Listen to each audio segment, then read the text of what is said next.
A voice echoed in my mind. The National Reverse Flow Survival begins. Rules. The reverse flow river flows endlessly. Upgrade your canoe, or it gets destroyed. Flow downstream to lose sanity. Paddle upstream to find treasure chests. Lying in my boat, my head ached. Wasn't I just in class? Closed my eyes, and now this. I pushed myself up. The canoe wobbled, mist spraying against my skin. The river stretched on endlessly, and the air carried a jasmine scent. Where was the scent coming from? Following the fragrance, I spotted a girl lying at the bow. White t-shirt, light skirt, curves unmistakable. A jolt ran through me. Hadn't I just seen her moments ago? Suddenly, a system notification popped up. Detected a potential romantic target. Affection gauge available. Lin Xiao, 20 years old, 166 centimeters, 51 kilograms, appearance 91, affection level 10. Increase her affection to earn rewards. I froze, dumbfounded. We're trying to survive, and you want me to date? The river was deserted except for our canoe. The system replied calmly. This isn't a visual novel game world. I glared. Are you serious right now? My apologies, I'm new to this. The boat rocked, and Lin Xiao opened her eyes. Hi. Her gaze flicked toward the river, uneasiness in her expression. What are we supposed to do? Her affection rose to 18. I guess I knew why, because I hadn't laid a finger on her. First things first, we paddle upstream. That's a must. Lin Xiao glanced at the oars. All right, I'm Lin Xiao, a sophomore. You show, freshman, I said, picking up the paddle. Barely had I rowed a few strokes when a small silver shadow leapt out of the river, directly into my arms. Treasure chest, just for rowing? Lin Xiao was paddling too, and a treasure chest popped into her lap. I opened mine. Congratulations on obtaining an SS tier talent. Hypnosis. You are now awakened. SS tier? Hypnosis didn't sound very impressive initially, but paired with the affection gauge system. Here was the description. Hypnosis, SS tier using tools. You can implant suggestions into organisms, influencing their thoughts and behavior. I check my personal stats. You show, level 1 awakened. Vitality, 9.1. Spirit, 18.0. Sanity, 95. Lin Xiao had opened her chest too and tilted her head curiously toward me. How'd your talent turn out, freshman? Could I say it was hypnosis? Messing with someone's mind wasn't something people would take lightly. SS tier, I answered ambiguously. It's good for calming people's minds. SS tier. She looked genuinely surprised. This river's all about testing sanity. You're basically tailor-made for this test. Her affection climbed to 25. I got an A-tier talent, water surge. Control over water? Yes, an offensive ability. Lots of power. I relaxed slightly. Thankfully, it wasn't a mental ability like mine. Check the chat channel, she suggested. There were 999 plus regional messages, with over 8,991 people. Must be folks in the nearby area, she analyzed. I waved her off. Let's focus on paddling first. We rowed together. With my back to her, I discreetly summoned the tuning fork in my hand, tapping it lightly against the boat's edge. Subtle sound waves rippled out, blending with the river's natural noise. Her ears twitched, but she didn't seem to notice. Closing my eyes, I focused intently, directing my thoughts. Let Lin Xiao's affection steadily rise. The SS tier hypnosis took effect. Her body shivered slightly, her strokes slowing as she became more relaxed and pliant. Affection +5, +5, +5. Suddenly, my head felt heavy. My spirit had dropped to 6. Mustn't overdo it. I retracted the tuning fork. Current affection level, 92. You're cheating, aren't you? Guess what? At 51 points, there's an initial reward, and at 100 points, it's the ultimate reward. Initial reward, Vitality plus 18.2. Ultimate reward, 50x stasis cards. Clenching my fists, heat surged through my muscles. My vitality now sat at 27.3. Just as I turned to check on Lin Xiao, a black silhouette emerged from the mist ahead. A boat. It was drifting downstream as we paddled upstream, drawing closer. Squinting, I made it out. A rowboat, equipped with a single oar. Lin Xiao's heartbeat seemed to quicken. Her face flushed red. Why am I feeling hot and thirsty? Her unspoken desires, buried deep, had been awakened by the hypnosis. She caught me staring and quickly averted her gaze. Look over there. She shifted her attention in the direction I pointed. What's that? She murmured. I made out the details. It was a stone statue, human-shaped, arms stretched out in a haunting pose, standing on the nearby boat. That must be one of the statues mentioned in the rules, I deduced. You can see that far? She moved closer to me instinctively, her arm brushing mine. I let her lean in. Looks like it. Let's check it out, she suggested. Gripping my paddle, my 27.3 vitality surged. With a swift stroke. Splash. The canoe shot forward. Whoa, where'd you get that kind of strength? She grabbed the boat's edges, her hair lifting in the wind. In just under a minute, our canoe pulled alongside the other. The stone figure loomed ahead. The statue, a female form, was entirely petrified, arms extending outward. Must have been a survivor who came before us, Lin Xiao guessed. I scanned the contents of the rowboat. Fishing hooks, ropes, sealed bags. The boat was upgraded. Vehicle, rowboat. Level 2. Owner, statue number 9151. Items on board. Reinforced nylon ropes X3, fishing rods X2, biscuits X4, ship nails X10, or fragment X1. Option, board or dismantle. As I focused on the statue, my sanity dropped by minus 0.23 times. Careful. Staring at the statue costs sanity. I warned her. She immediately looked away. Shortcut to upgrading our canoe? Dismantle this. Don't forget I'm SS tier. I reminded her. She bit her lip. Just be careful, all right? Affection level, 92-93. I leapt to the rowboat, summoning 5 stasis cards into my palm. The river mourned softly. The statue's mouth moved, its voice hoarse. Sanity minus 0.3. Without hesitation, I activated a stasis card. The statue's mouth froze mid-movement. Stasis duration, 3 hours. Successfully resisted. Obtained full statue's stash. Diary X1, revolver X2, ammo X53. The statue crumbled before dissolving into mist. You show? Get back here. Lin Xiao called, waving to me. I jumped back into our canoe. Dismantle. Resources obtained. Planks X10, nails X10, fabric X10 or X2, biscuits X4, fishing rods X2, ropes X3. Taking charge of the haul, I grinned. Upgrade. This is the 2 halves part of the content. I will process the text according to your request, preserving the original structure, paragraph breaks, and layout. Here is the processed result. The canoe expanded, now equipped with oars, a cabin, and a canopy. With a canopy, we can shelter from the rain, Lin Xiao smiled. I pulled out my journal. There's also a handgun here. You take it. You're just giving it to me? She froze. We're teammates. The journal had records for only 3 days. Day 1. Found a treasure chest, gained an ability, deconstructed the boat. Day 2. It rained, paddled the whole day, tried fishing. Day 3. Blank. That's it. She frowned, leaning closer. Why did she arrive 3 days before us? I thought, maybe she came from another world? Let's not dwell on that. Closing the journal, I spoke seriously. The first 2 days weren't dangerous, but there's likely a crisis on the 3rd. We need to prepare. She wanted to say something when, splash, a strange fish jumped onto the boat. Ah. She grabbed my arm in fright. Her soft chest pressed tightly against my arm, her warm breath brushing my chest. My heart raced. Favorability score, 93. Need to investigate the crew. I first glanced at the fish. Just a normal river fish. Species, wild coulter fish. Attributes, Constitution 2, Spirit 1, Sanity 1. Evaluation, non-aggressive. Eating it raw will reduce sanity. I grabbed its tail and slammed it on the boat's deck. The little fish went limp. As I was about to straighten up, soft arms wrapped around my chest, and the scent of her filled the air. Senior, are you initiating this? I raised an eyebrow. Her face turned red, her ears flushing crimson. She trembled. Sorry, there's been too much scary stuff. I'm a little afraid. Can I hold you for a bit? The warmth and softness pressed against my back. I swallowed hard. So close. I'm not sure I can hold it together. Her body stiffened, her face as red as an apple. Panicked, she said, I can help. How would you help me? I asked. With my hands, is that okay? She lowered her head, her long eyelashes trembling lightly. I understood. A score of 93 was already at the threshold of deep interaction. However, she was still reserved. I deliberately created distance, sounding disappointed. Forget it. You seem reluctant. No. She panicked. I'll comfort you. Lie down. Lie down. She was insistent. No refusing. Let me be on top and calm you down.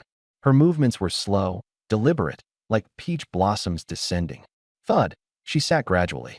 I was taken aback, finding myself under pressure. To rely on something steady in this reverse flow river, you need solid skills, she gently suggested. Junior, would you like to witness my A-level ability, water flow control? Certainly, I replied.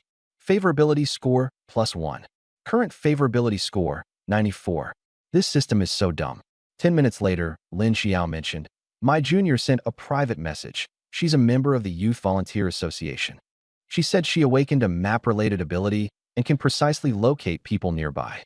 My heart clenched. The surrounding fog obscured everything within a kilometer.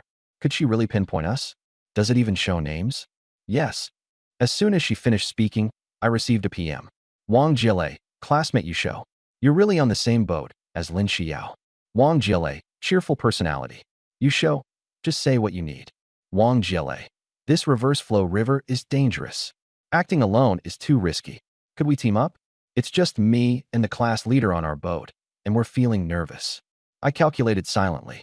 Wang Jiele wasn't a threat, but Su Jiman's abilities were still unknown. Interacting with others to improve attributes. This could work. When they became burdensome, we'd part ways. System, do I have to max someone's favorability to 100 before I can switch to someone else? Not that strict. You only need a score of 80 or more to move on to another person. Still, an 80 threshold isn't low. Your rewards are unbalanced. All into Constitution with no spirit bonuses. Feedback acknowledged. Reward mechanism optimized. The first time a target's favorability reaches 51, you now unlock free allocation of points. I felt satisfied. That's better. Yusho, are you distracted by messages? Lin Xiao noticed. Yes, a junior contacted me. She's someone I know. What's your take on it? Let's have them join us. Staying united is the way to survive. Her satisfaction grew. Her gaze fell on the wild fish. She'd eaten her fill, but Yusho was still enduring hunger. Yusho, I only have an umbrella with me. Do you have a lighter? If there's no fire, how will we cook the fish? That's definitely an issue. I nodded. River fish need to be thoroughly cooked before eating. Opening the regional chat channel, I planned to trade for a fire source. The chat was bursting with activity. Zheng Wanru, help. This instance doesn't allow nickname changes. Everyone has to use their real names. Social death incoming. Li Jian, I'm Chovy. Real names are throwing off my game. Sujiman, can anyone trade 2 wood? My boat needs repairs. Here is the translated content, maintaining the paragraph structure, line breaks, and overall layout. I directly send a flood of messages. Yusho, do you have a fire starter or a lighter? A pot would be even better. Can you give me the planks I need for upgrades? X3. Li Jian, are you making a wish? He Xinshi, that's too idealistic. Scarce resources are kept tightly guarded. I know this won't work. Can't eat fish raw. River fish can't be eaten raw. I messaged. The message got lost in the group chat. I took out 2 packs of compressed biscuits and handed them to Lin Xiao. Wang Jiele and the others are up ahead on the left, moving slowly. Let's catch up. I realized her plan. She intended to rely on us. They're smart, I said. Sticking together is the only way to survive, she replied. I adjusted my sitting posture. Lin Xiao leaned closer. Her cheeks flushed. Are you feeling unwell? Wanting to help. Senior, don't you need help yourself? I countered. A minute later, I exhaled a deep breath. The hypnosis effect was successful. Lin Xiao took the initiative. Junior, what's next? She swallowed hard. I'll row while you rest. Pulling out a fishing rod, I asked, do you know how to fish? I do, but you row too fast. I can use the water flow to lure the fish out. Don't call me Xiao Shou. Then I'll call you a show, she muttered, lowering her head. I started rowing. The boat sped up, and Lin Xiao's clothes clung to her frame. It felt like affinity +1, now 95. I couldn't figure out why her points were rising so fast. 20 minutes later, a bird's chirp echoed from the sky. A show, should I try taking it down? Go ahead. Water control. A column of water shot into the air, striking a bird. The bird landed onto the boat. Where did this bird come from? Lin Xiao frowned. I noticed a dark shadow in the distance. That must be the floating reed cluster. Suddenly, the water burst open. Something emerged. I caught it steadily. Bronze chest. Opening it, I found an iron furnace and a slip of paper. A sometimes working furnace, it read. The paper warned, water snakes are swift, don't go deeper. We won't. Let's regroup first. I made my decision. After another hour of recovering mental energy, we encountered 2 female classmates. Hypnosis at 51 affinity points would earn attribute points. The system explained how physique integrates strength, speed, and stamina. Wang Jiele sent a message. Let's rest for a bit. It was still the beginner protection period. Water flow was smooth, no need to row. Suddenly, a golden announcement appeared. Feng Yunwen acquired silver chest. First one. The channel exploded. How is that fair? I haven't even seen an iron chest. Drop hints. The chat spiraled uncontrollably. Feng Yunwen remained silent. I stared at her name. Feng Yunwen was already famous in school. Now, however, she kept quiet. Lin Xiao rested against the boat's canopy. Comparison kills. She's just too lucky, she sighed. You know her well? I asked. She's always pinned on the campus forum. Everyone knows her. Refocusing myself, I said. Let's find Wang Jiele and the others. The boat accelerated as Lin Xiao activated her talent. Water brought fish leaping into the boat, 12 in total. Ahead, a lone canoe drifted. I thought, hypnotize as soon as possible to increase attributes. I checked my stats panel. Physique 20.9/27.2, mental energy 13/18. Hypnotize someone to 51 affinity points to gain free points. Reaching 80 affinity unlocks rewards. Wang Jiele spotted us. They're here. Su Jimian's soft voice followed. Will they really accept us? Yu Shou is our classmate. He must like the class monitor. Su Jimian's face reddened, her unease easing slightly. Wow, their boat's like a speedboat. Wang Jiele exclaimed, throwing out a rope. Lin Xiao caught and secured it. Can we merge? I asked. I think that's a great idea, Wang Jiele said cautiously. The canoe dissipated as the two joined our boat. Wang Jiele patted her chest. The canoe just vanished. That's so unreasonable. Our vehicle upgraded to Tier 3. The boat expanded. I examined Wang Jiele. Appearance 87. Affinity 21. Striking the hypnosis tuning fork. Wang Jiele's gaze turned dazed, pink rings swirling in her eyes. Affinity surged to 51. 17.4 free attribute points gained. I added them all to mental energy. New stats. 28.4/35.4. Let's push her to 91 affinity next. Leaning closer, I murmured to Wang Jiele. You'll want to be close to me. Affinity 91. She stared at me intently, her face crimson. Item obtained. Amplifier X1. Su Jimian moved beside her. Jiele, what's wrong? I'm fine, Wang Jiele replied, though her gaze lingered on me.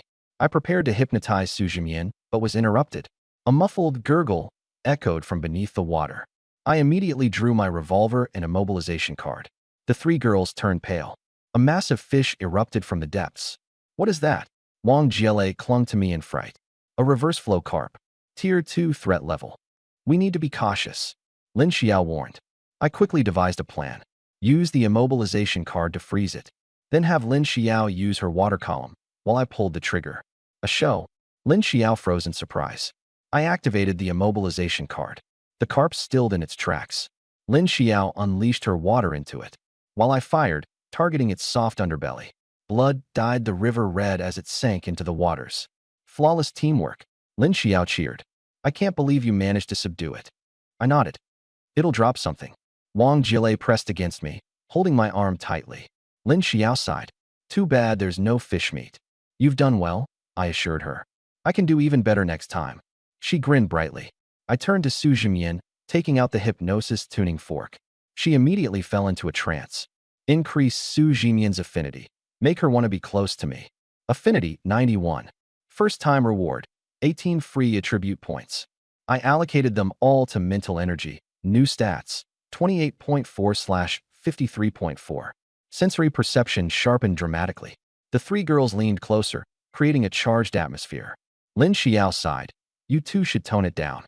Wang Jiele turned to Su Jimian. Why are you getting so close? I raised the hypnosis tuning fork again. Everyone, come here. They immediately relaxed. I began the next round of hypnosis, speaking softly. You are all my crew members now. They nodded, their reservations dissipating. Su Jimian's affinity also climbed higher. Why is hers increasing so quickly? I pondered. With the session complete, I checked my mental energy expenditures. Only 10 points used. Surprising. Girls with high affinity had minimal resistance to hypnosis. Their memories blurred. They only recalled feeling comfortable post-session. Take a break for now, I suggested. Okay, we'll listen to you, Lin Xiao agreed. Captain Yusho, let us know if you need anything, Wang Jiele added. Su Jimian remained quiet but nodded in agreement. I began. In a few minutes, We might need to break through a barrier. They lowered their heads, understanding silently. I finally decided to raise Lin Xiao's affection to 100 before heading to the reed fields. The hypnotic tuning fork didn't need to be hidden. Everyone complied. She sat at the edge of the boat. Yusho hypnotized. Affection +1. A moment later. Affection 100. Lin Xiao remained serene, her heartbeat racing. I had filled her heart entirely. She would give her life for me without hesitation. What's the reward? I asked. The ultimate reward is being granted directly. Permanent skill, paralysis technique. I was stunned, continuing to row. System, you're way too overpowered. The mist above the river thinned, the reed fields vanished. What's happening? I stopped. Did you all see the reed fields disappear? Su Jimon and Lin Xiao nodded. We saw it. It's so strange. What's going on? I was stunned. The place I had found with such difficulty had vanished. I thought of the group chat for our area. Maybe someone there knew something. Once I opened it, messages were exploding. Wang Zhiheng, I'm done. Killing the little fish doesn't give any attribute points. Li Jian, are you dumb? Non-aggressive mobs don't drop points. Huang Jingwen, Li Jian, are you crazy? I gave you my star card, and you traded it for some lousy fish? Li Jian, I burned the small card as kindling. The fish was extra. I still didn't see what I needed. I decided to ask directly. Yusho, has anyone seen reeds disappear into thin air? A reply came quickly. Lu Yinhua. Yusho, did you find a treasure chest there? I recognized her immediately. Lu Yinhua, psychology rep from class 5, telecom. Yusho. Yes, I got one in the reed field earlier. Lu Yinhua. Let's talk privately. She messaged me privately. Lu Yinhua. Was it after you rode forward and the place disappeared? Yusho. That's right. You've experienced this too? Lu Yinhua. We found a bronze chest, and it had a clue. It said, the secret realm of the reverse river can only be reached by going upstream. Going upstream only? I was floored. Reverse river, it doesn't allow turning back. Once you go downstream, you turn to stone, and the secret realm vanishes too. But why did she tell me this privately? Yusho. Thanks for the info, psychology rep. Lu Yinhua. No need to thank me. You helped me earlier when you warned, the river fish can't be eaten raw. In this survival environment, working together is the way forward. Sharing resources, what do you think? Yusho, I agree. If I find anything, I'll contact you. I closed the chat and exhaled deeply. All right then, upstream it is.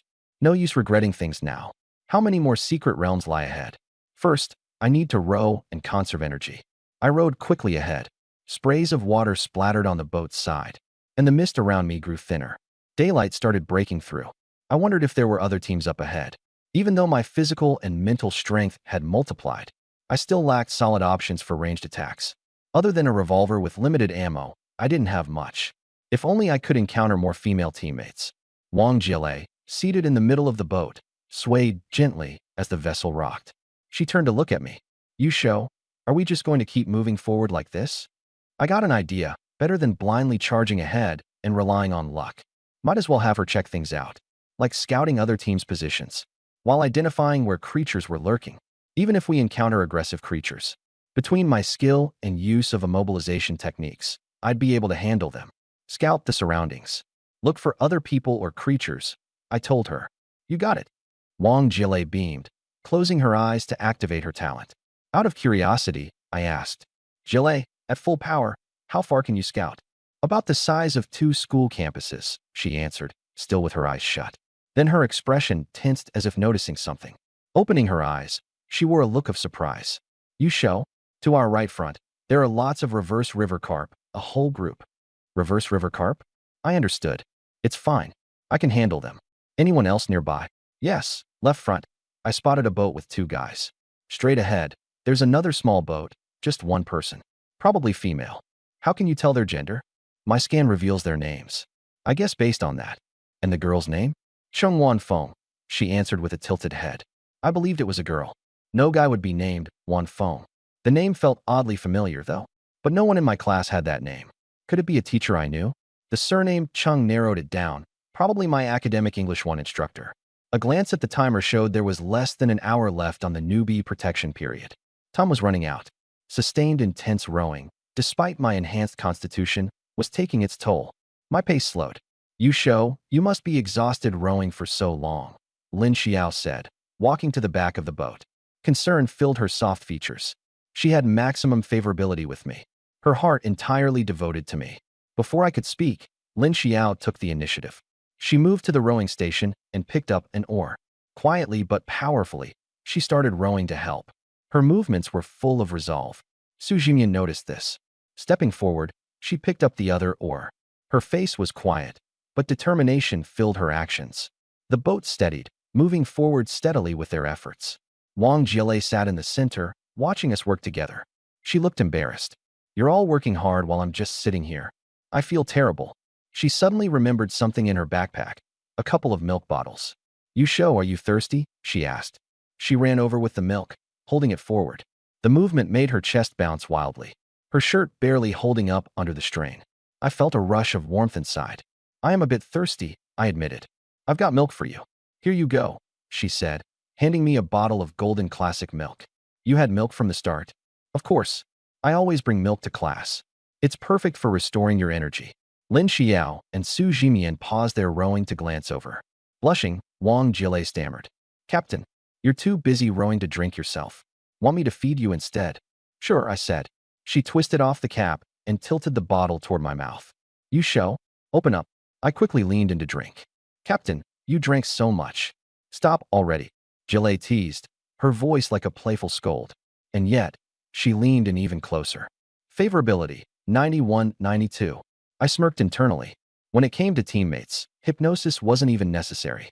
As long as I didn't outright reject their advances, they'd take the initiative. Lin Xiao's face reddened. This junior is so smart, she murmured. Su Jimian turned her face away, blushing all the way to her ears. Yet her sidelong gaze betrayed her curiosity. Wang Jile fixed her shirt and cheeks flushed. Captain, I still have another bottle. No need. You keep it for yourself, I replied, patting her on the head.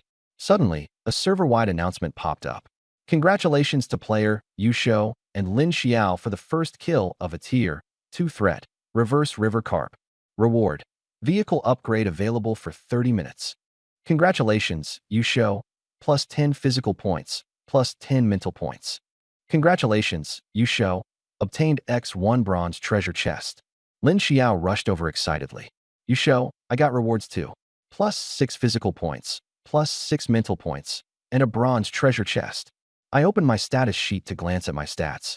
Physical, 27.9/37.2. Mental, 18.1/63.4. My physical stat was nearing the 40-point barrier. The muscle definition becomes increasingly visible. The regional group chat is exploding. Du Shan, a level 2 threat? I haven't even seen a level 1. Li Jian, Yu Shou bro, you're amazing. Zhao Xinqing, upgrading your boat straight away? Even faster than Feng Yunwen. The private messages flood in like crazy. I check Liu Yinhua's message first. Liu Yinhua, congrats. Even fighting a level 1 threat is tough for us. With the newbie protection ending soon, I was thinking about trading with you. Yu Shou, what do you want to trade? Liu Yinhua, I have a fire element talent and can give you cooked fish. I'd like a fishing rod in exchange. I already have a stove, so I don't really need fire elements. Liu Yinhua, I also have 3 packs of sanitary pads. I know Lin Xiao's with you. Would you like to trade them for her? I thought to myself, this guy has good instincts. He knows the 3 girls on board will need these. Yu Shou, sure, it's a deal. After the trade, I hand the pads to Lin Xiao. Her face reddens as she accepts them. Su Jimon affection rate, 93. It's time to open the bronze treasure chests. Lin Xiao walks over holding hers. Yu Shou, can you open mine for me? With your SS tier talent, your luck is better. I opened both treasure chests at the same time. Item, Rationality Recovery Music Box. Rarity, rare. Effect, speeds up rationality recovery. Usable 8 hours per day. This one's for you. Set it in the cabin where everyone can use it. I hand it to Lin Xiao. From the second chest. Item, Blue Lawn Stone Sculpture. Rarity, rare. Effect, grants immunity to attacks from sky predators level 3 and below. Wang Jile exclaims. This is awesome. No more fear of sky attacks. I secure the sculpture to a crossbeam in the cabin. Lin Xiao mentions. A lot of people are looking to trade with me. Let's prioritize the valuable offers. First, upgrade the boat. I use the upgrade card. A soft light engulfs the boat. The level 3 rowboat begins reconstructing. The hull doubles in width. The planks thicken. A power engine room and crew quarters emerge. Yet the rowing positions and paddles remain intact. Manual and mechanical modes can now switch seamlessly. The vehicle's new data updates. Vehicle, Yusho Squad's basic powerboat. Level, 4, upgradable to 5. Durability, 25/25. Speed, powered, retains 2 paddle slots and row positions. Fuel, 1 day, 9 hours remaining. Upgrade requirements. Wood times 50, nails times 20, waterproof canvas times 30. The three girls looked at the transformed boat with smiles on their faces. From now on, we won't need to row desperately. With an internal combustion engine to rely on, our travels will be far less stressful. The upgrade from level 3 to 4 is a big leap, but from 4 to 5, it seems the required materials are much more manageable. The only downside is the less than full fuel tank. We'll have to scavenge for reserves over time. I survey the new boat. When out of the corner of my eye, I notice Sujimon's discomfort. She looks like she wants to say something. Lin Xiao and Wang Jie don't notice, but my heightened perception picks up on her subtle expressions. Jimon, is there something you want to say? Being called out. Sujimon bites her lip. Blushing, she whispers, I need to use the bathroom. I drank a lot earlier, and I can't hold it anymore. The atmosphere on the boat turns awkward. Even though the upgraded powerboat has private compartments, there are still no proper restrooms. Surrounded by a vast river, it's inconvenient and unsafe for the girls. Understanding her predicament, I respond. Just make do in the cabin's compartment. It's too dangerous outside. But won't it dirty the floorboards? Sujimon mumbles while lowering her head. Wang Jie adds, and we don't even have toilet paper. I contemplate.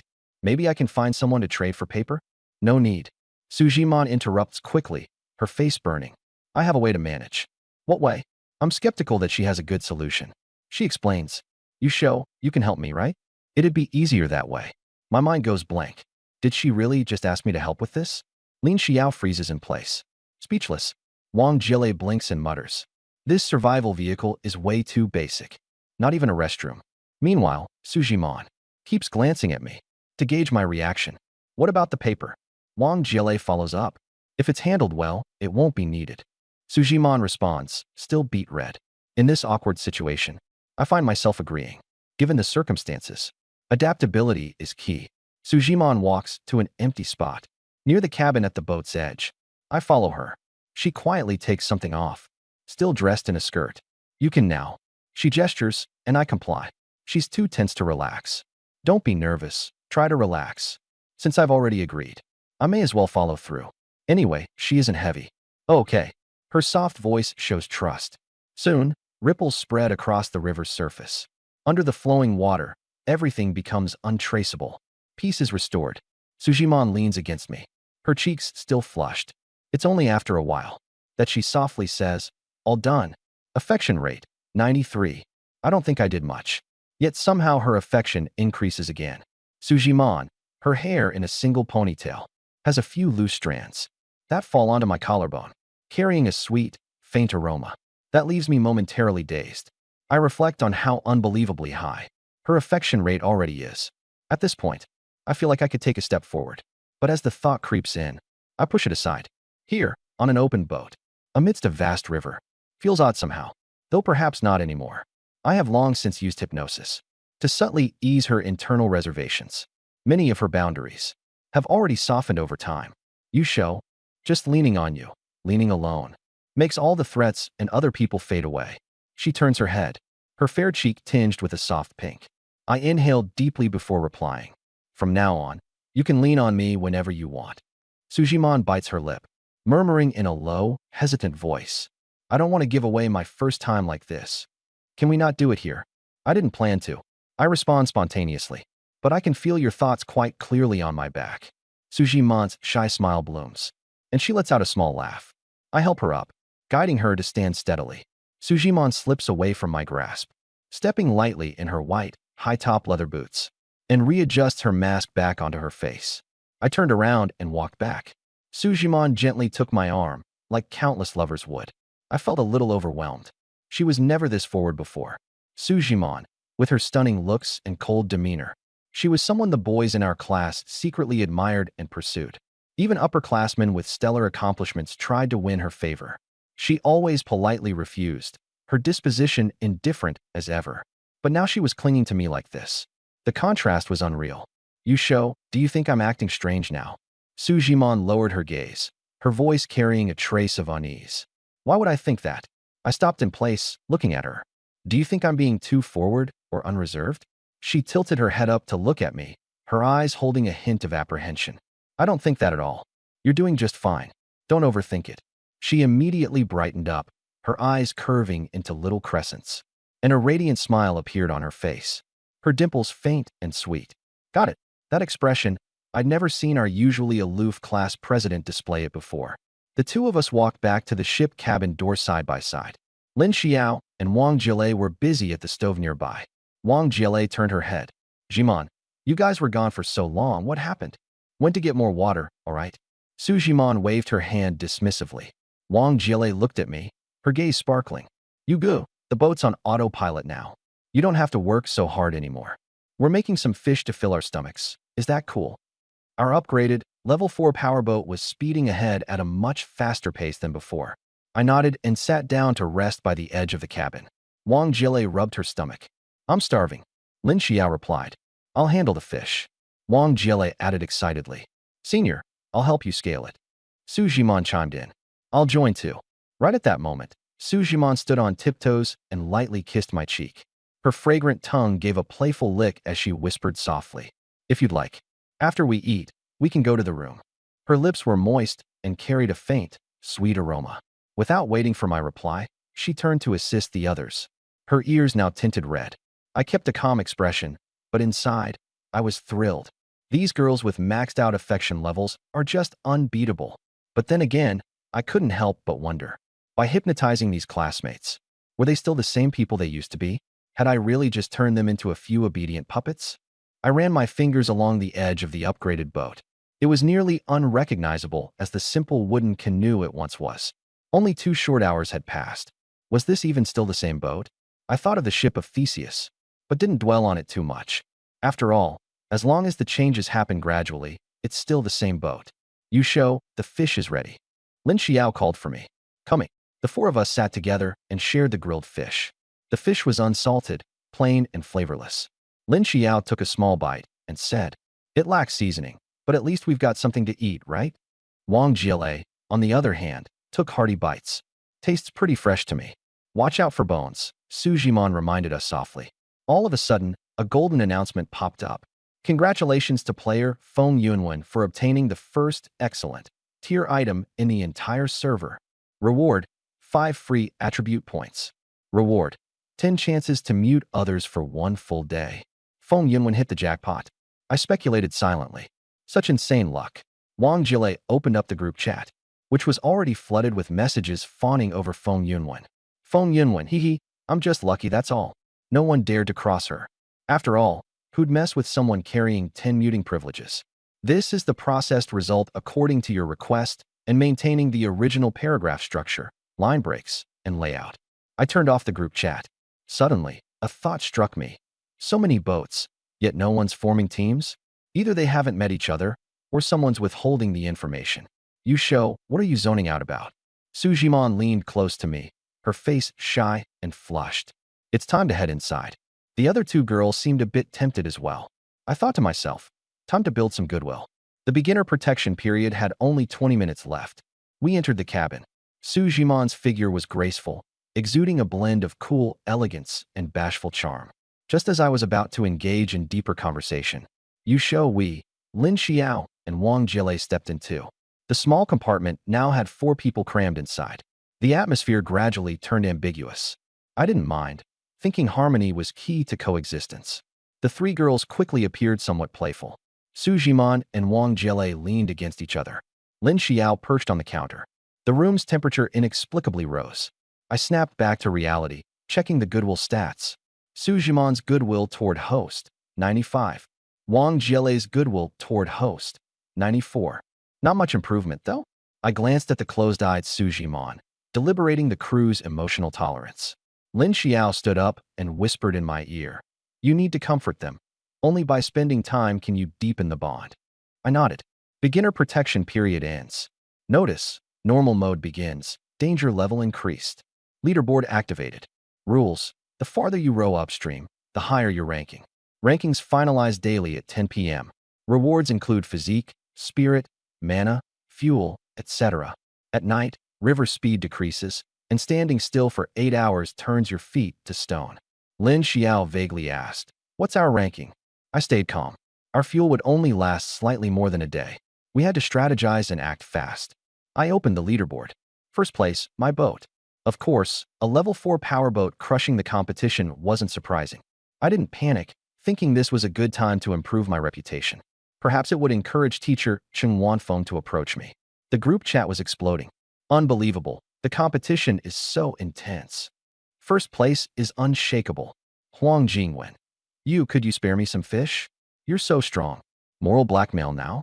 Lu Yinhua. Yusho isn't a charity provider, though. Yusho. If you have questions, feel free to ask. I aim to build foundational goodwill without becoming a lone wolf. Huang Jingwen. I'll ask again. Can you spare me some food? Lin Xiao. No, Yusho's provisions belong to me. I draped an arm over Lin Xiao. She smiled slightly, saying, "Don't worry, I'll deal with clingy girls." Huang Jingwen went silent. Then I dropped the bombshell. Yusho, boats can be combined. Let's cooperate together. The group chat immediately fell silent, with over 9,000 players waiting for more details. Yusho, it's challenging to row upstream. It's best if individuals merge their boats for greater efficiency. Feng Yunwen, does combining boats upgrade them? Sounds too good to be true. She had climbed to third place. Yusho, low-level boats become materials. Without materials, only the hull size increases. Feng Yunwen expressed skepticism, but I didn't argue. With my identity as the server's #1 rank established, the message was conveyed. Moving forward, encountering lone players would likely inspire less hostility and more willingness to form alliances. I prepared to contact teacher Cheng Wanfeng, assuming she had seen the announcement. I helped Wang Jiele and Su Jiman up. Su Jiman covered her cherry lips, her expression both languid and bashful. Wang Jiele said, I'll head out to wash the ridge first. I'll go fetch water. I grabbed a cup. The beginner protection period had ended. Winds grew stronger, and the current became faster. Our level 4 boat cut through the waves with steadfast precision. Within minutes, I came across Cheng Wanfeng. I tied a rope to the cup and lowered it into the water. As the cup dipped, a tugging force emerged. Identified species, standard mermaid. Threat level, 1. Stats, physique, 12, spirit, 13, sanity, 50. Behavior, fond of stealing items. The river shimmered, revealing a faintly glowing silhouette with sapphire hair and porcelain skin. The system's goodwill feature triggered. Species, mermaid. Measurements, 103.6297. Appearance, 83. Goodwill, -2 disdain. A humanoid species? With intelligence? I pulled out the hypnosis tuning fork, its sound waves rippling across the water. Surface now, the mermaid climbed onto the boat. Her upper body was voluptuous, concealed by drifting seaweed, while her sinuous tail gleamed like glass. System, you track mermaids too? Mermaids are also considered humanoid and can be trained or educated. No ultimate rewards, though. The system replied. Scan results show she has something underneath her abdomen. How do you determine that? I asked. Through scanning capabilities. I wasn't keen on delving too deep with the mermaid. To reach 51 goodwill and unlock attributes, I attempted hypnosis. Feel goodwill toward me and don't steal. Goodwill, 51, ambiguous, attracted. Consumed 3 spirit points. Free attribute points acquired, 16.6. The mermaid handed me a cup of water, her azure eyes radiating a mix of innocence and allure. Stay still, I instructed, nudging her to lie down. I allocated all points toward spirit. Spirit, 32.6/80.0. That should suffice. Lin Xiao pushed the curtain aside and froze. What is that? A river mermaid, very gentle. I answered, patting her shoulder to steady her. Glancing back at the docile mermaid, her growing attachment warranted effective handling. Over-restriction could provoke backlash. The two of us returned to the cabin. The mermaid leaned on the deck, her sapphire hair cascading down while her tail flicked gently, the very image of a shy maiden. Wang Jiele finished cleaning up. I pulled out a crystal orb. Look at this. The orb swayed, emanating pinkish hues in their eyes. You'll both feel your goodwill toward me soaring, I remarked calmly. Another 12 spirit points spent. Spirit, 20.6/80.0. The system complained. using spirit to manipulate. How will goodwill reach its maximum this way? Stop grumbling. Issue the rewards now. Wang Jiele's ultimate reward. Enlargement magic. Living tissue can be selectively enlarged. Su Jiman's ultimate reward. Sensitivity adjustment. Enhanced inner and outer sensitivity. Temporary rewards turned permanent. A private message popped up. Jiang Guxing. Advisor, I need fishing tools. Su Jiman asked. Jiang seems to need tools. How are you responding? Amused, I sent a group request for aid. Never mind him. The priority is forming strategic relationships with those offering value. I needed to locate teacher Cheng Wanfeng. Jiele, where's teacher Cheng? Her eyes closed momentarily as she searched. She reopened them, visibly tense. Cheng Wanfeng has veered off course. Two men's boats are approaching her. My heart sank. Lin Xiao, you're coming with me. The rest stay here to rest. Lin Xiao, being physically capable, was my best choice for support. Wang Jiele and Su Jiman, lacking combat ability, were safer in the cabin. The two of us stepped out. Here is your content translated into English while preserving the original paragraph structure, line breaks, and layout. The wind on the river grew fiercer, and the currents surged. In the distance, faint shadows of boats emerged. I gripped the helm and turned it half a circle to the right. The boat veered and accelerated toward Cheng Wanfeng. Lin Xiao whispered, "Is the mermaid still here?" I checked the mental energy status and, without a second thought, raised the mermaid's favorability. Hooking a finger, I gestured, "Come here." The mermaid obediently stood, her tail swishing. Using my tuning fork, I announced, favorability rapidly increasing. Favorability 91. Obtained Hypnotic Song card X20. They're low-tier hypnosis cards, but save mental energy. Looking at the river's surface, the countercurrent was fast, causing the two men's boat to fall back. Use the hypnotic cards later, I said. Lin Xiao asked softly, how do you plan to deal with those two men? Casually, I replied, deal with them. Dismantle their boat. She nodded in agreement. That's for the best. I'll help you. The two of us began discussing in low voices. Suddenly, the mermaid approached me. I arched an eyebrow in curiosity. With favorability maxed at 91, I wasn't planning to keep using hypnosis. Why was she getting so close all of a sudden? Her face flushed, and with her tail slightly splitting open, an alluring aura emanated. I noticed the tiny fissure and paused for a moment. Favorability affects her affection, but it doesn't equate to deeper connection. After all, she isn't human. I'm not insane. Getting entangled with a mermaid isn't an option. Unless she could fully transform into a human, there's no way. Waving her off, I indicated for her to move aside. I favored Lin Xiao more anyway. With her intelligence and knowledge, Lin Xiao was my ideal type. I told her, don't worry, the mermaid's acting strange, just being rowdy. Lin Xiao blinked, contemplating, and replied, have her help catch fish instead of wandering around aimlessly. My eyes lit up, good idea. The mermaid looked heartbroken instantly, tears welling in her blue eyes. Seeing her cry left me helpless. So, does a favorability of 91 demand deeper interaction? Fine, I'll console her a bit. In my life, I've barely encountered any blessings, and now, even fish blessings find me. If I'd had this hypnotic talent earlier, I'd have camped by the girls' dormitory using it left and right. The mermaid blushed, her soft chest subtly heaving as she whimpered. When it was over, I said, go catch me some fish. She didn't understand, staring at me with her blue eyes wide. I gestured fish shapes with my hands, and realization dawned on her. Tail swishing, she leapt into the water. Lin Xiao observed, why does you show care to console the mermaid?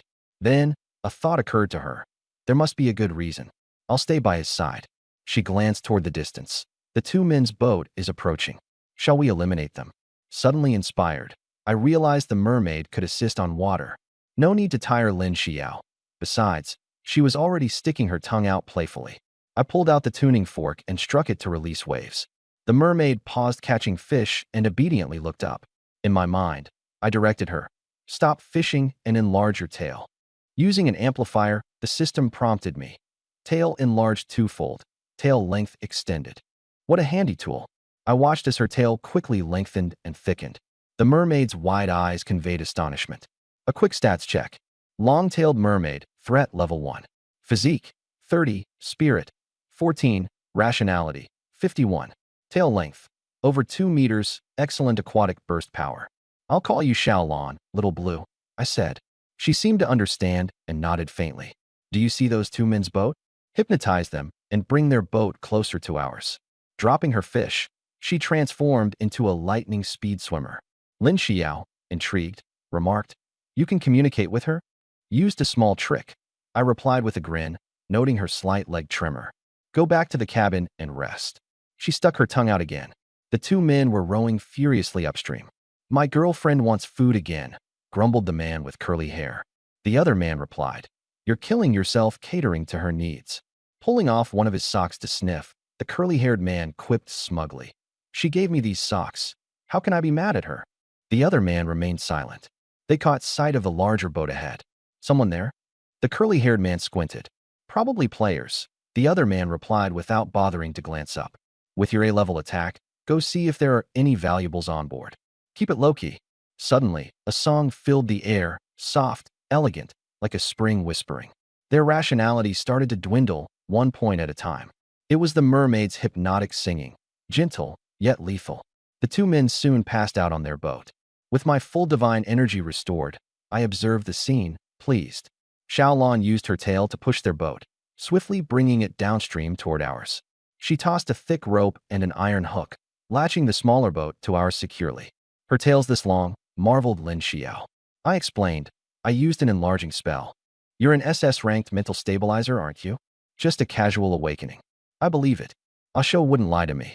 Leaning forward with her hands clasped behind her back, she watched intently. Xiaolon hopped toward us, gesturing at the boat. I jumped over and flipped the smaller boat. The only things in it were a water bottle and some socks. A level 1 boat crew is so lazy. They had fishing rods but caught no fish. I remarked disdainfully. Seeing the socks made me nauseous. Foot fetish, maybe? I stripped the two unconscious men of their clothing and tossed the garments into the river to float away. Then, leaped back to our level 4 boat. The system prompted, Decompose? I selected Decompose. Obtain materials, wood X7, nails X7, fabric X7, rods X2, rope X3. Not much material, still far from upgrading to level 5. My backpack had a 16 cubic meter capacity, leaving little room. I placed the two rods on the deck. The cabin curtain flung open. Out came Wang Jiele and Su Jimon. Chung Wanfeng is retreating, Wang said nervously. Is that a mermaid? The two girls were startled. Lin Xiao reassured. Don't worry, Yisho tamed her. She's very docile and even helps fish. Oh, I see. The two chimed in, smiling in relief. Why are you out here? Not resting? I asked. In the distance, I saw another small boat. That's the one. Wang Jiele hurriedly pointed and said, Teacher Chung Wanfeng is retreating. Hurry, or she'll turn to stone. I rubbed my chin in thought. It's hard for a girl to go against the current unless she has exceptional talent. But turning to stone shouldn't happen that quickly. Want to row together? Sujimon asked. Level 4 boats are mechanically powered but also have paddle seats. I shook my head. We're fast enough. First, trade food for supplies. I'll handle teacher Chung Wanfeng's situation. The three girls nodded. I noticed the firewood stove was blazing, so I carried it to the bow. You all roast the fish and trade it for waterproof tarps, nails, and daily necessities. Since I'm ranked number 1, people are willing to trade. The three girls agreed, and Lin Xiao added, boiled fish would be quicker. Faster? Sure, I said. The next 10 minutes were busy. Little Blue, our aquatic companion, was fishing in the river. With a sweep of its tail, it caught plenty. Soon, over a dozen fish piled up on the boat. The girls started cleaning and cooking them. Boiled fish lacked flavor because the fish weren't fresh, but they tried to make them as delicious as possible. I stood at the bow, looking ahead. Chung Wanfeng's silhouette became clearer. I felt a surge of excitement. She's the one, the young English teacher. Her flaxen blonde hair flowed past her shoulders. Dressed in casual wear, she was rowing desperately. It's time to contact her, I decided silently. I sent her a private message to establish a closer connection. She was panicking, struggling against the current. In her head, she thought, good thing I ditched that pervert earlier. But the rapids were intense, and her strength was wearing thin. If this continued, she'd be washed downstream and eventually turn to stone. Just as panic set in, she received my message. Chung Wanfeng, I'm right behind you. Her eyes lit up. Chung Wanfeng recognized me immediately. I was one of her English students, and she'd seen news about our combined ship in the group chat. She knew I wasn't selfish. She replied privately, I'm so lucky to run into you. I said, There are 4 of us in total. We're looking for teammates. She hesitated, worried that it might be all guys, and, therefore, unsafe to join. I explained, Lin Xiao is one of the team members, as mentioned in the group announcements. Cheng Wanfeng chuckled at herself, embarrassed. I forgot about that detail. I didn't say much more. As I gazed at the fish guts, I wondered, should I be a little tough on Cheng Wanfeng, or just let it slide? I had dreamed about her during class before, but actually doing something about it felt inappropriate. After all, she's a kind and gentle teacher. Lin Xiao tossed the fish guts onto the deck while I snapped back to reality, focus shifting back to food, with a hint of detached calculation. "Ah Shou, her boat's approaching," Lin Xiao shouted. I stood up and looked. Cheng Wanfeng's small boat was nearing, and she looked exhausted and disheveled. She bit her lip, her fine-framed glasses glinting in the light. The system displayed her profile. Favorability, 26, status, acquaintance. I paused, surprised that even after adding her proactively, our dynamic remained as that of ordinary friends. Her small boat approached and bumped lightly against the larger vessel. "Ah Shou, help me up," she said softly. I handed her a rope. "Grab it, and I'll pull you aboard." She grabbed hold, and as I pulled, she climbed up with unsteady movements, stumbling into my chest. Her body was slick with sweat, her neckline plunging to reveal an enticing shadow. "Are you okay?" I asked, wanting to steady her. She stepped away quickly, her face flushed, murmuring, "Thank you." She glanced cautiously at the 3 girls and Little Blue briefly, still reserved but slightly more relaxed. "Favorability, +1. I said, "Your boat's no good anymore. We need to dismantle it for materials." She nodded. "All right, I'll leave it to you. I'll join your team." She understood that her level 2 boat wouldn't last, it'd capsize eventually. I initiated dismantling, and the materials were absorbed into my inventory. Some spilled over into Lin Xiao's inventory to help balance the weight. Cheng Wanfeng kept some distance from me, guarded. Her restraint stoked a subtle fire within me. Out of sight, I quietly drew out the hypnosis tuning fork, hiding it behind my back. The timing was perfect. Without warning, I pulled her into a tight embrace. Her body stiffened, her expression filled with shock, but before she could push me away, it was too late.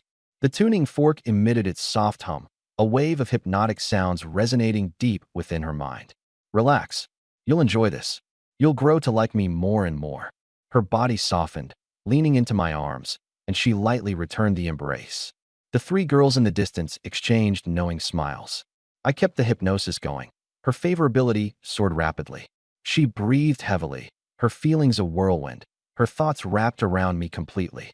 Some small part of her mind whispered, "He's my student. This isn't right." But her body refused to listen. Pressed against me, she whispered, "Closer." My hand wandered lower. Her favorability instantly peaked. She completely gave in, utterly enamored. No turning back now. I tucked the tuning fork away, her favorability locked at 93. With a slight recovery of my mental energy, the system rewarded me with free attribute points and a unique tool. Cheng Wanfeng tugged at my sleeve. "Let's not stay here." Her black dress clung tightly, accentuating her graceful curves. I followed her, stealthily using the adjustment tool. Perhaps I won't need hypnosis after all. The breeze carried the aroma of fish soup. Everyone pretended to admire the scenery, deliberately giving us space. Inside the cabin, Cheng Wanfeng looked at me with a mix of shyness and attachment. "Do you think I'm being impulsive?" she asked. I replied, "Not at all. In these circumstances, it's natural." She gazed at me intently. "You're my lifeline. I only have feelings for you." I shook my head. "I don't expect anything. Helping you is natural." She clung to my arm. "I'd follow you willingly." Determination sparkled in her eyes. When I took out the adjustment tool, her resistance melted as she rested her face against my shoulder, her ears red with embarrassment. I lowered my head to meet her waiting embrace. Outside, the sound of flowing water masked our intimate exchange. The others joked about me being popular, but didn't interrupt. As time passed, Cheng Wanfeng let her guard down completely, becoming soft and reliant.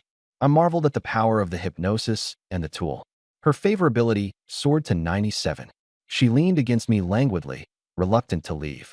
Utterly relaxed, she eventually drifted into sleep. I sighed helplessly. "Fine, it's my fault. Let's just max out the affection level." Taking out the hypnotic tuning fork, I tapped it lightly. Affection, 97-100. Mental strength, 26.7/97.6. Ultimate reward unlocked. Body shrink skill. Instantly shrink the opponent's body. The more mental strength, the stronger the power. I smiled with satisfaction. Another permanent offensive talent, not bad. Suddenly, the system notification chimed. The first surge will occur 3 hours later and last for 1 hour. Players are advised to conserve energy and fuel. Rewards will be given for surviving the surge period. I sighed inwardly. This survival game's pacing is brutal. Just started, and it's already eliminating the weak. After tucking a blanket over Chungwan Feng, I left the cabin.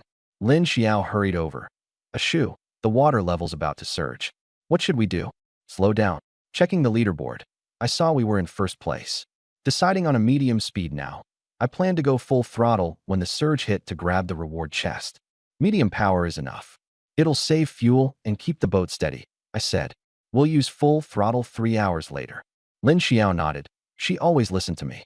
Suddenly, she slapped her forehead as if remembering something. Oh, Ashu. I was busy trading earlier and forgot to tell you. Someone's been spamming me. It's so annoying. I raised an eyebrow. Let me guess. Desperate pleas for help? All of them, she sighed. A few of my old friends even asked me for fish and supplies. How did you deal with them? I ignored them. They'd just take advantage, and it's a thankless task. I don't want to carry the blame. She sighed again. You'd better handle the fish trades from now on. Me? Leaning closer, she lowered her voice. Those girls think it's only natural for me to give them stuff.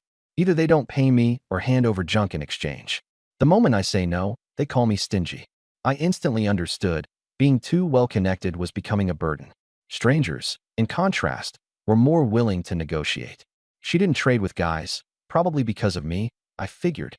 All right, I'll handle it. No one's taking advantage on my watch. Relieved, Lin Xiao patted my arm. I just traded for duct tape, bandages, and salt, she added. I nodded. Salt's in shortage, especially with 3 girls sweating constantly during activities. You did great. I ruffled her hair. Wang Jiele chimed in. Xiaojia, you're amazing. Su Jimon nodded in agreement. Blushing, Lin Xiao brushed it off. Just lucky, that's all. Oh, Ashu, check your private messages. People probably reached out to you too.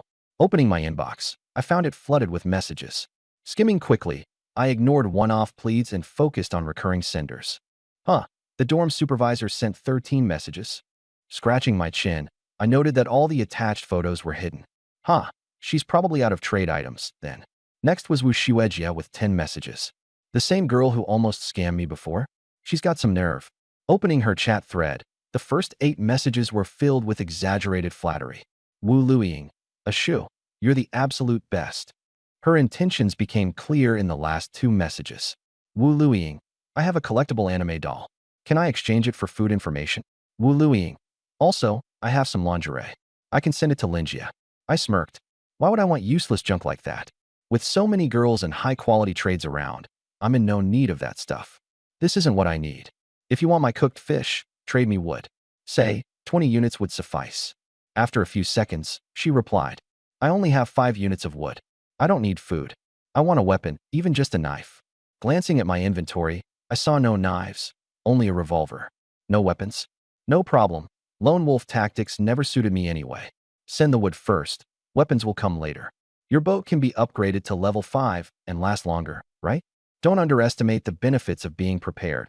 Instead of broadcasting trades in the group chat, I preferred dragging people in through private messages. It was more secure that way.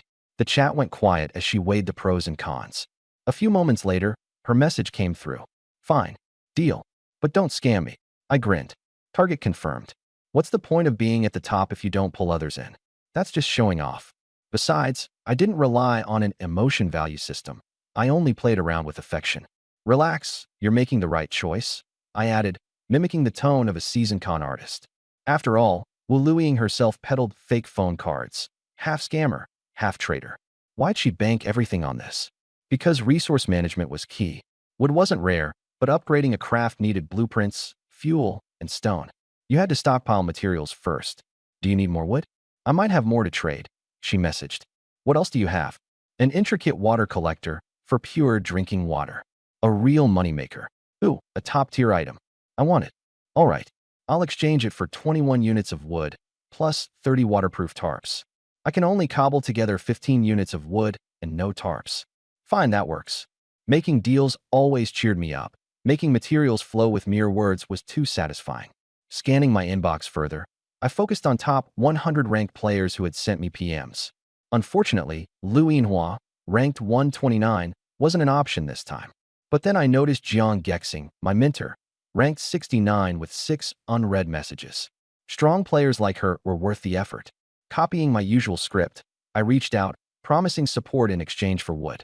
You wouldn't scam a teacher, would you? You're my favorite mentor. Trust me, I've got your back. You didn't reply when I offered a fishing rod last time. I was busy hunting treasure. Do you still need it now? Don't bother. The class monitor already gave me one. Nice. Give him a thumbs up from me. After some bargaining, she handed over 8 units of wood, conditioned on future collaboration. With that, I met my goal, 50 units of wood, with almost no effort. Storing the materials in our ship's hold, the pile loomed high. Lin Xiao and the others gaped in shock. Ashu, how'd you get so many supplies so quickly? Wang Jiele whispered jokingly. You didn't sell your charms, did you? The 2 others immediately glared at her. Embarrassed, she waved her hands apologetically. Just kidding. It's called attracting sponsors. I chuckled, spotting our little mermaid, Xiaolon, peeking over the boat's edge. Perched along the railing, her sapphire blue hair shimmered while her tail lightly slapped the water. She waved at me with a girlish smile, her eyes sparkling. I waved back. Then, something strange happened. Out of nowhere, a thick white fog began to roll in, blanketing the water with layer upon layer. Even the skies and river currents became enshrouded, muting the light. What's going on? I snapped to attention. Why this sudden fog? Lin Xiao's tone grew anxious. Everyone turned to face the water, where a flicker of light suddenly pulsed. A bronze chest shot out from beneath the river, arcing through the air. A treasure chest. Quickly catching it, I opened the chest to reveal a magical illumination lamp. Its effect? To light up the night and repel river banshees. Attached was a yellow paper note. In the fog realm, stick to your ship. Do not wander. Well, I was going to ask about waterproof tarps. Looks like we've stumbled upon an entirely new area. Excitement coursed through me. Checking my stats, my constitution was 30.1 and mental strength was 31.2. This time, I wouldn't miss my chance. Steering the ship into the mist, my crew's curiosity and unease became evident. Once we're in, stay in the cabin and don't go near the railing, I instructed firmly. Wang Jiele took half a step forward. I'll scout ahead. Not possible, I reminded her. Don't forget what happened in the reed mire. Oh, you're right. She recoiled, visibly frustrated. Reluctantly, the girls retreated to the cabin while Xiaolon and I stayed on deck. As our vessel ventured deeper into the mist, visibility became increasingly poor. I could sense the fog messing with my mind, a faint pull that created illusions. As if to prove my suspicions, the surroundings shifted. From the mist emerged Jiang Gexing, her figure mesmerizingly poised and alluring. Ordinary men would have faltered by now, but my mental strength kept me anchored. Still, no illusion's perfect, not when I'd never seen her true appearance. Yet I took no chances. The note wasn't lying. Much worse lies ahead. Out of the corner of my eye, another figure approached. A sudden jolt shot through me. This illusion wasn't just believable. It was uncanny, from footsteps to the air's moisture. For a moment, even my strong mind was tricked. How devilishly clever this fog realm is. I activated the immobilization card, freezing the phantom in place, pinning it to the deck. Xiaolon looked on, surprised. I wondered why the system didn't sound an alarm since the opponent was a female creature. System. Correct. Female creatures with low attractiveness are harder to charm. The host has the choice to handle this personally. All right, I nodded in agreement. Immobilization felt like cheating. The illusion remained, bolstered by the mist. I pulled out the remote control for the shrinking mechanism. It's time to end this, I said, pressing the button. I locked onto its heart. The figure froze, wavering briefly. The illusion of Jiang Gu dissipated, revealing the monstrous, true form. Its skin was an ashen gray, body skeletal and emaciated. Features twisted and sunken, its eyes deep set. Hair hung like rotting grass. Its frail limbs glistened with a moist film. -0.2 sanity. -0.2 sanity. I grabbed a wooden plank and smashed it against the creature's head relentlessly. After a series of blows, I tore some burlap to cover the corpse. Being able to disguise as human, hide in mist, and ambush, it's too dangerous.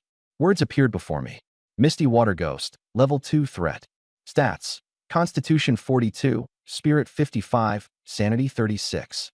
Traits. Hides within mist, creates illusions to confuse targets, feeds on vitality. High stealth capabilities, extremely deceptive, a tough enemy to handle. The remote's heart-constricting mechanism critically damaged its internal organs. The creature couldn't hold on any longer. A reward notification popped up. Defeated Misty Water Ghost. Reward: Constitution +5, Spirit +5, Bronze Treasure Chest ×1. Additional reward for resisting the illusion, Spirit +5. I was stunned. A free treasure chest and bonus rewards. My spirit had reached an astounding 107.6. The stats on my panel shifted. You show Stage 2 Transcendent. Hypnosis SS. Constitution 35.6/42.2. Spirit 35.1/107.6. Sanity 98. February 99.0. The danger was resolved. Xiaolan crept over, staring at the burlap-covered corpse in silence. I glanced at her, sensing something was off, and pulled up her stats panel. Constitution 30, Spirit 20.2, Sanity 56. Her spirit had increased. I instantly realized it only displayed current values, not upper limits. Xiaolan must have seen through the water ghost's guise and resisted the illusion unscathed. She pointed at the creature's corpse, then at me, followed by gesturing to her own nose. I pondered, so the mist could invert perception. She relied on her sense of smell to recognize people. This would be perfect for raising her spirit. From inside the cabin came Lin Xiao's voice. You show what's happening out there. Are you all right? The heavy mist was blocked by the ship's cabin curtains, leaving the interior unaffected. I'm fine, just took care of a little trouble. The fog's too dangerous, don't come out. Inside the cabin, Lin Xiao, Su Zhimon, and Wang Jilei were seated, all occasionally glancing at Cheng Wanfeng, who lay sound asleep on the bed. Wang Jilei asked in a hushed tone, how much longer until Teacher Cheng wakes up? Let her rest. She's sleeping peacefully. Lin Xiao replied, shaking her head. After a pause, she cautiously asked, would you mind if you show worked with others too? Wang Jilei answered frankly, a little. Lin Xiao spoke gently. He's never abandoned us and has always protected everyone. Su Zhimon nodded. He has so much energy. As long as we stay steady, it's fine. Wang Jilei turned her head sharply. Zhimon, what did you just say? Su Zhimon froze. What about you? Wang Jilei answered seriously, he's too kind. Whenever he sees someone lonely, he reaches out, recruiting them into the team and giving them a chance to repay him. Su Zhimon considered this and agreed. That makes sense. A wave of guilt washed over her. She had been questioning Yusho out of selfishness while he was out braving risks alone. Her spirits fell. Wang Jilei consoled her. Don't be upset. We're just chatting amongst ourselves. We won't tattle. Lin Xiao softly reassured her, patting her head. This is a sealed cabin. Who could overhear us? Of course, I heard it all loud and clear. With spirit over 100, my perception was incredibly heightened. I couldn't help but laugh at the situation. Wang Jilei thought of me as a pushover, while the girls had their fantasies, which would make my hypnotic abilities work like a charm in the future. I glanced at the handheld lantern. It was originally intended to cut through the mist. With the water ghost gone and treasure and attribute points in hand, it seemed unnecessary now. No need to use it. Xiaolan approached cautiously, her sapphire-like eyes fixed on me nervously. Why are you coming over? I asked softly. She extended her hand. A transparent fish scale rested on her palm. Giving me a scale? I was surprised. The scale was small and smooth, with a faint glow. Xiaolan hesitantly held it out, her throat making a soft, shy whimper, as though offering a precious treasure. Her tail swished hesitantly against the deck. I chuckled, reaching out to pat her head. Item: mermaid scale. Quality: rare. Type: token. Description: can track the corresponding mermaid's location in any body of water. Note: freely gifted, signifies deep recognition. I understood her intent. She feared confusion in the illusion mist and wanted to ensure I could distinguish her. Her thoughtfulness touched me. Even though I didn't need it, the gesture was too meaningful to refuse, so I accepted it. After waiting a few minutes without encountering a second water ghost, I wondered, was there only this one? Or was the boss of the mist close? With nothing better to do, I opened the chat channels. A new section next to the regional channel was now unlocked. Global chat, available to Stage 2 Transcendence. Total online users, 591. Across the globe, fewer than 600 people had reached Stage 2. Surely some major figures were lurking in there. The system prompted me to set a nickname before participating in chat. After pondering carefully, no room for jokes here, I decided on. Patience sees the moon through clouds. Saved and entered the global channel. The chat was sparse, with most people remaining silent. Only a few occasional messages trickled in.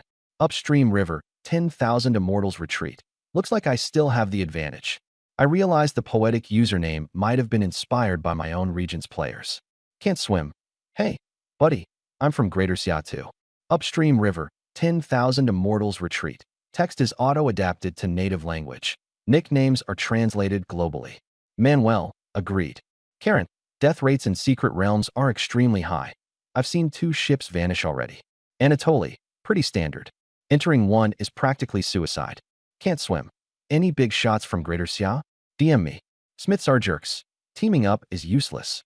The dangers in secret realms don't care about group size. Olaf from the north, agreed. Sharpening your own talents is what matters. After a few more lit messages, the chat fell silent. It was obvious. Stage 2 players were highly wary of each other. Almost everyone either stayed quiet or probed cautiously. The few comments made were far from trustworthy. Finding it pointless, I left the global channel. The regional chat was far more entertaining. At least it involved familiar people and real updates. Opening the regional channel, I found messages scrolling rapidly. Li Jian, are we losing more people? Did many enter secret realms? Zhao Zhirong, no choice. A lot of them won't make it back alive. Li Jian, some people are reckless.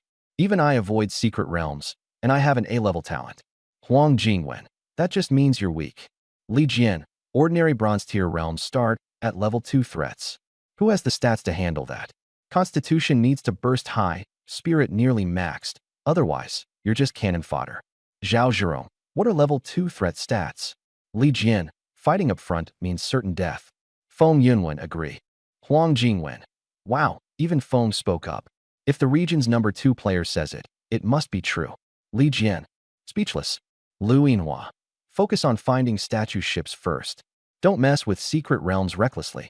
I raised an eyebrow at that. Lu Yinhua came across as level-headed and rational. There were no weaklings in this channel. Anyone lacking strength or time wouldn't bother engaging in casual chat. Still, they didn't anticipate something.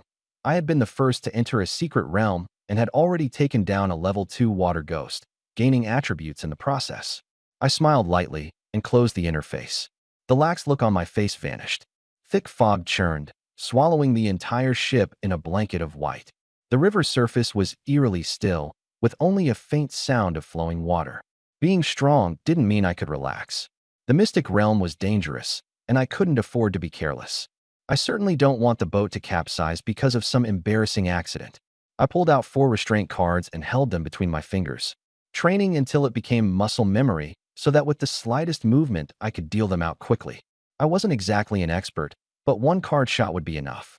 The atmosphere shifted. I used the card immediately. I stood straight and scanned the white fog, mental power fully unleashed, keeping watch over the whole area. Inside the cabin, the curtains blocked out the cold mist, warm and quiet. Lin Xiao had an elegant, composed air. Wang Jile nervously glanced outside, worried about me out there. Su Jimon suddenly shuddered and moved closer to Lin Xiao, her face pale, her panicked eyes revealing a sense of danger. Without any ambiguity, she shouted, "Yusho, something's approaching outside." I heard her. I thought her warning was related to whatever it was out there. Earlier, she hadn't reacted to the water ghost, but this time her warning was strong. Could the threat involve the whole ship? I tightened my guard. The river's surface shook violently. There was movement underwater, and the big ship rocked slightly. I scanned the thick fog, ready to use an immobilization card at any moment. The next second, a blinding golden light pierced through the mist. Treasure chest. A huge, golden, glittering treasure chest flew out of the fog. The chest body was heavy and covered in elaborate carvings, dazzling and glaring. I couldn't feel happy about it. My mind was perfectly clear, and Su Jimon's warning was still ringing in my ears. It was all a trap, an illusion. Caution first. I flicked out an immobilization card. Activate. The treasure chest froze instantly. Gravity took effect, and it crashed into the water with a splash, sending water everywhere. Congratulations, Yusho, for resisting the fog illusion. Reward. +5 Jingyak. The girls in the cabin felt the vibration. From behind the curtain, Su Zhiman shouted. Yusho, you okay? Fine, handling it. I looked toward where it had fallen.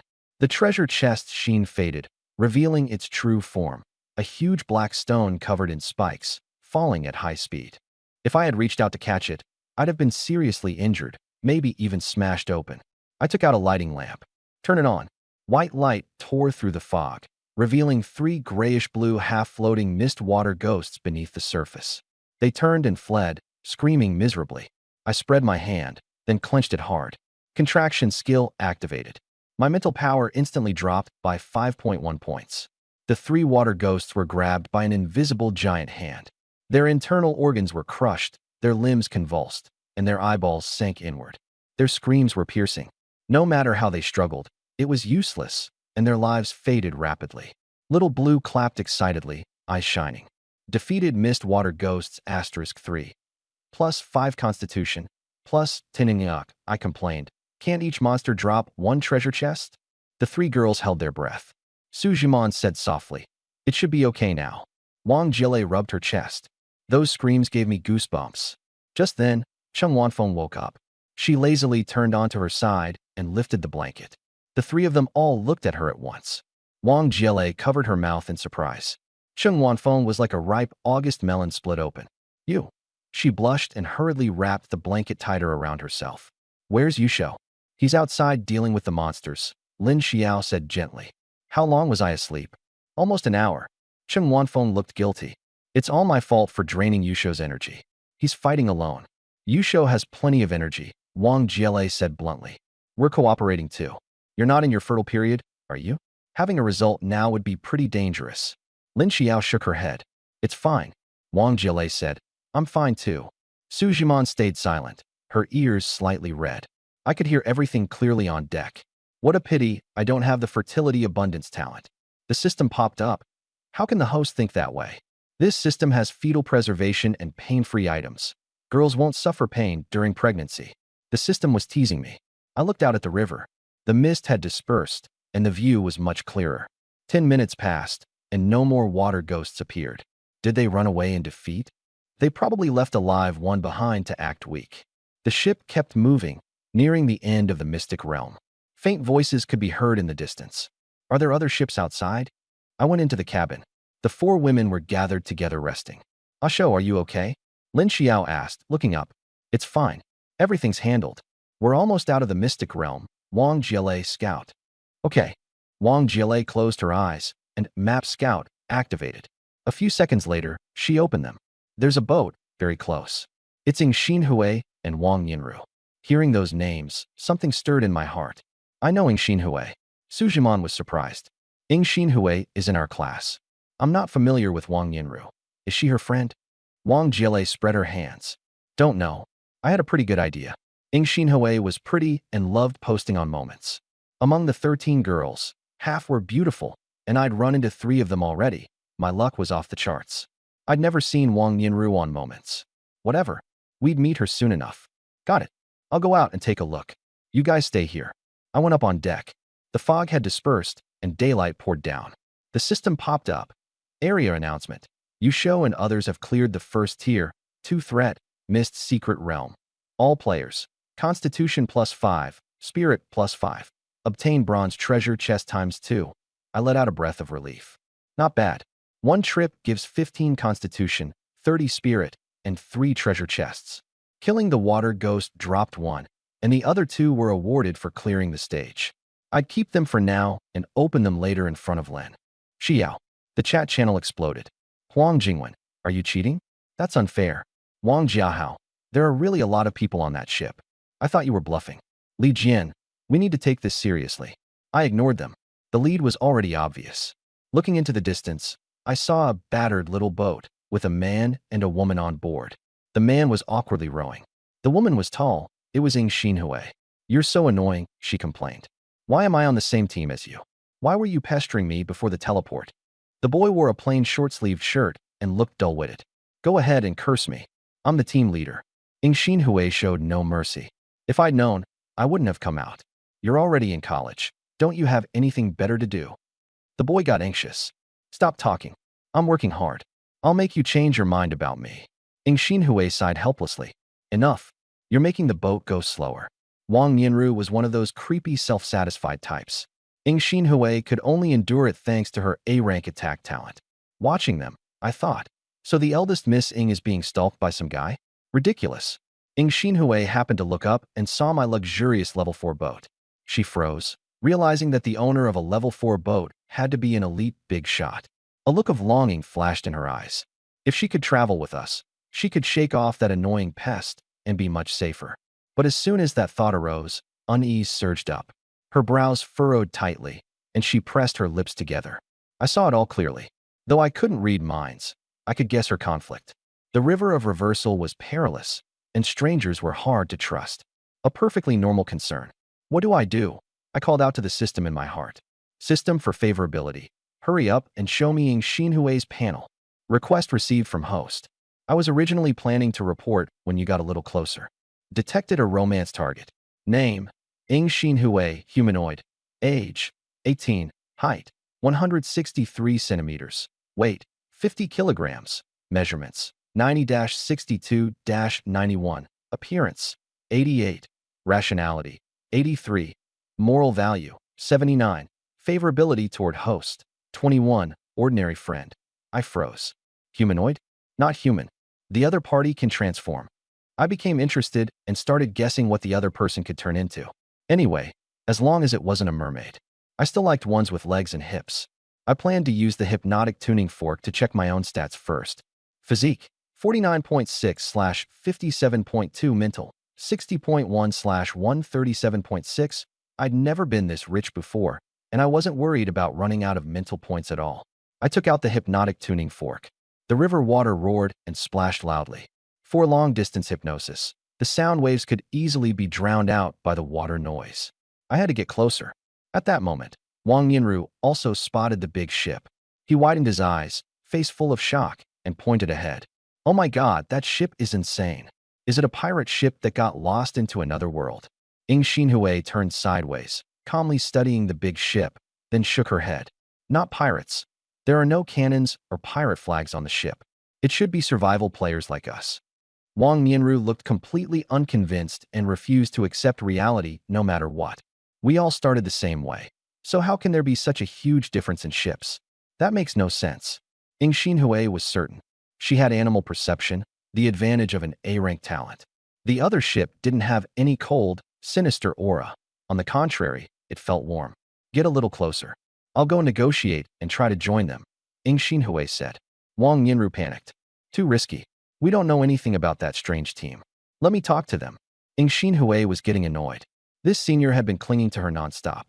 His B-rank talent, bluegrass entanglement, was mediocre in strength, and he still acted on his own. The two ships drew closer and closer. Ing Xinhui finally made out the figure at the bow and froze. It was Yusho, the shy guy from class. Right? Who else could have such a huge advantage at this stage?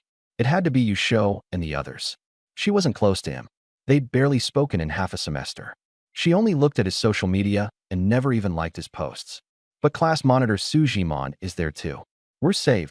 All of Ing Xinhui's worries vanished, and her face lit up with joy. The two ships moved side by side and drew near. Classmate, I'm Ing Xinhui, she shouted.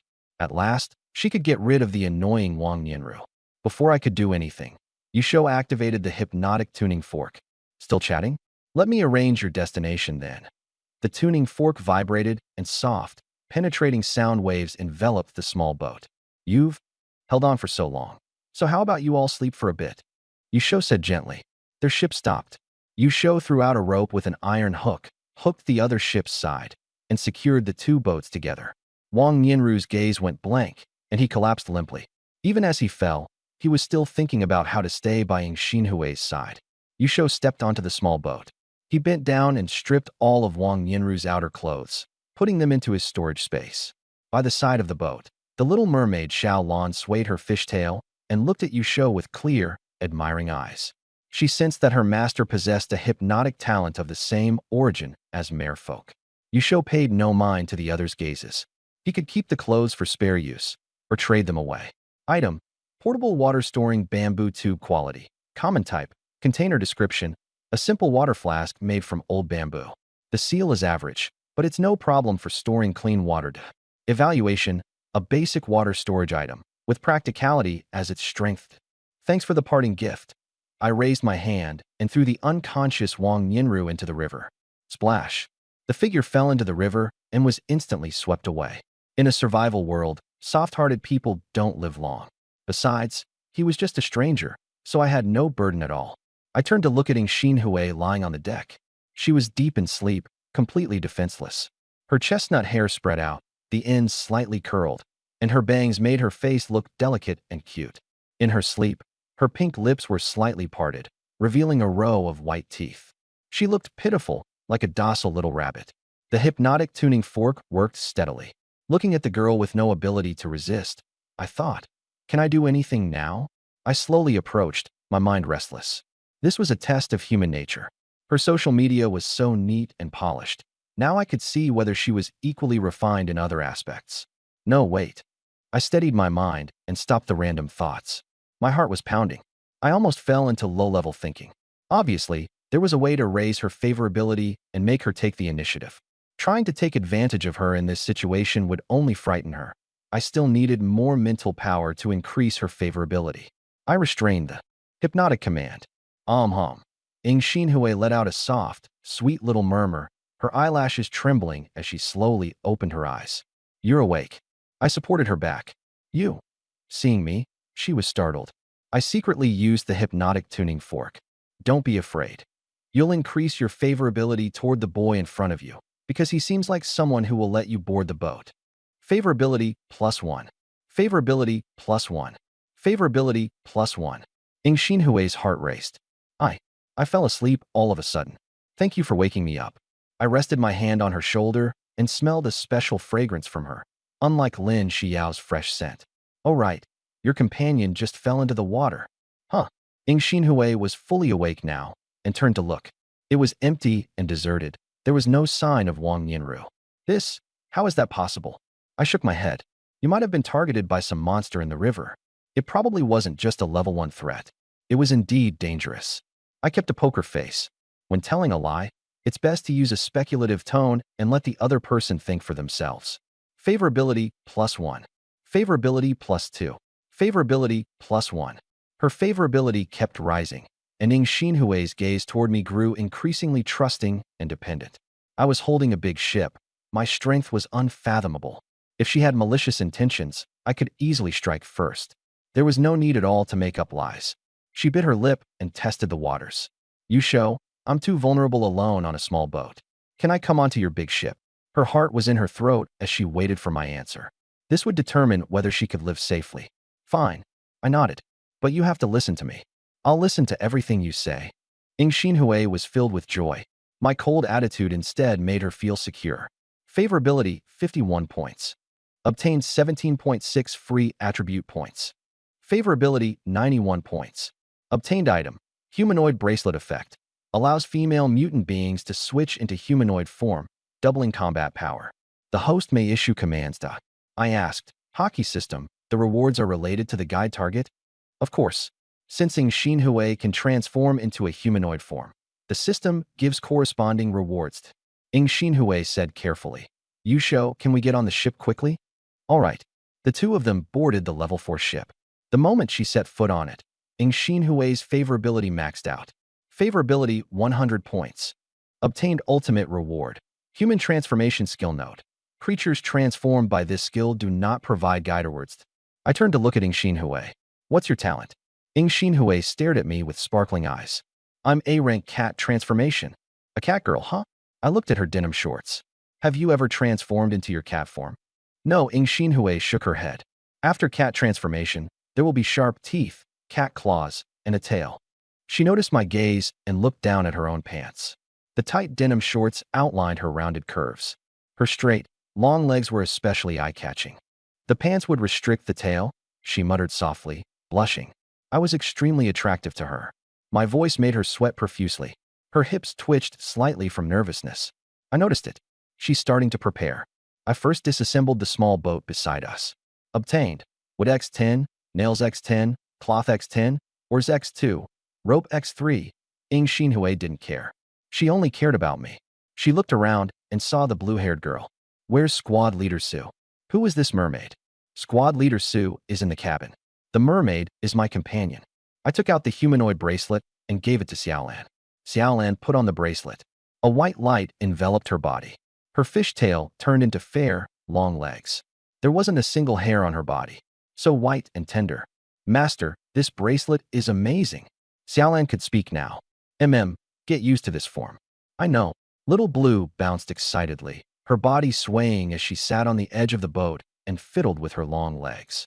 Ing Xinhui covered her mouth, eyes wide. The spirit recognizes me as its master? Forget it, don't think about that. Su Jimon and the others are in the cabin, and mermaids have simple minds. Now is the best chance to get closer. She gathered her courage. You show, do you want to see me transform into my cat form? Sure. I thought to myself, if you want it, just say so. So indirect. If she turns into a cat, she'll definitely have to take off her jeans. Ing Xinhui felt secretly delighted. Can we go under the canopy? She asked, pointing to the rain shelter. I followed her over. Little Blue came along too, eager to watch the fun. Once we got under the canopy, should we call Su Jimon and the others to come look? I teased on purpose. No. Ing Xinhui panicked and grabbed my sleeve. Realizing she was too eager, she blushed and let go. She only wanted me to see it. I stepped back. Then hurry up and start. Where's your tail? I'll show you my tail right now. Ing Xinhui felt mortified. Her intention had been seen through. Cat form activated. A cat tail grew from her tailbone. The restriction was lifted. I saw the cat tail and pink leather boots and held my breath. Cat ears grew on her head and her teeth sharpened.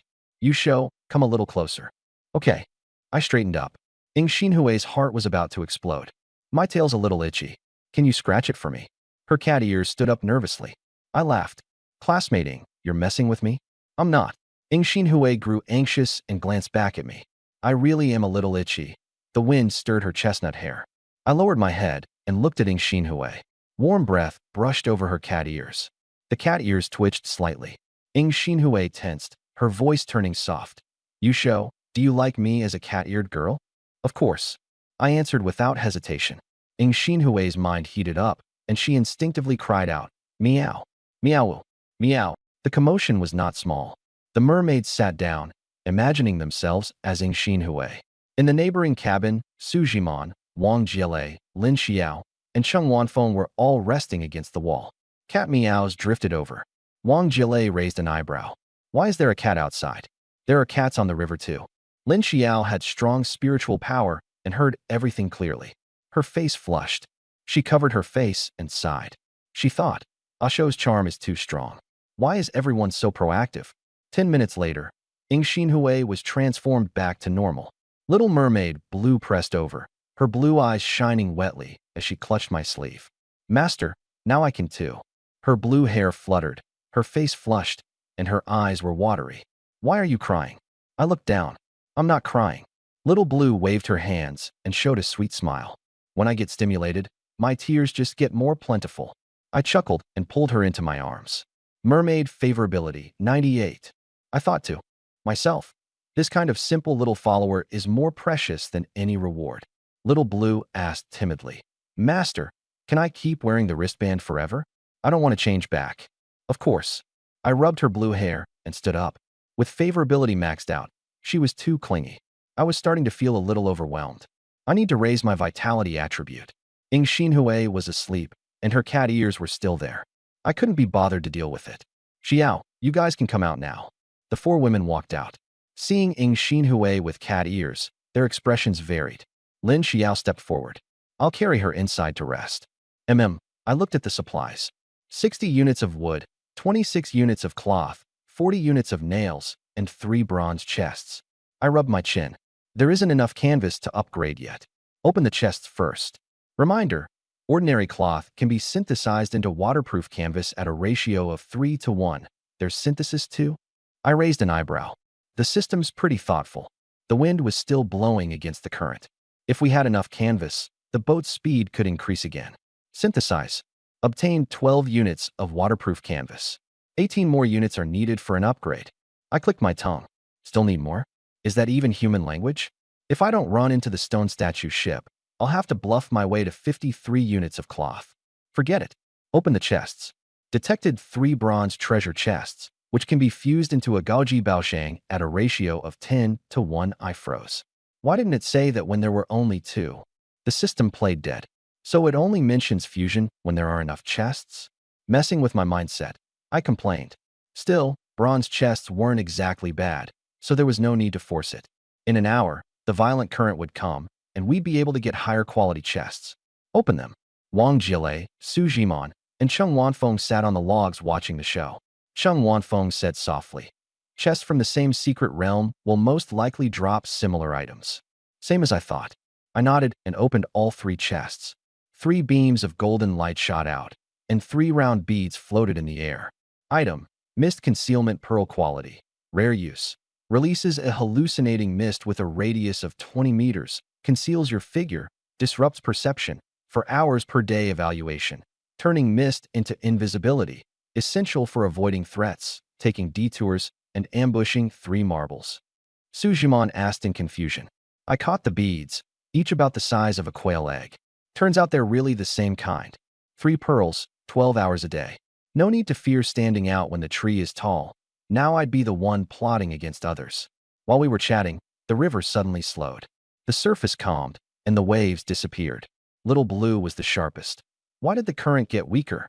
Wang Jile was startled, only then realizing the mermaid could talk. She not only has legs now, she can talk too? I spread my hands and smiled. Relax. Following me, you'll get stronger. Is talking that weird? Sujimon covered her mouth and laughed, thinking I was way too arrogant. I looked at the river, then sat down on the pile of logs. Little Blue's right. The current really has slowed down. It's about the same as when it first started. Let's check the group. The group had already noticed it.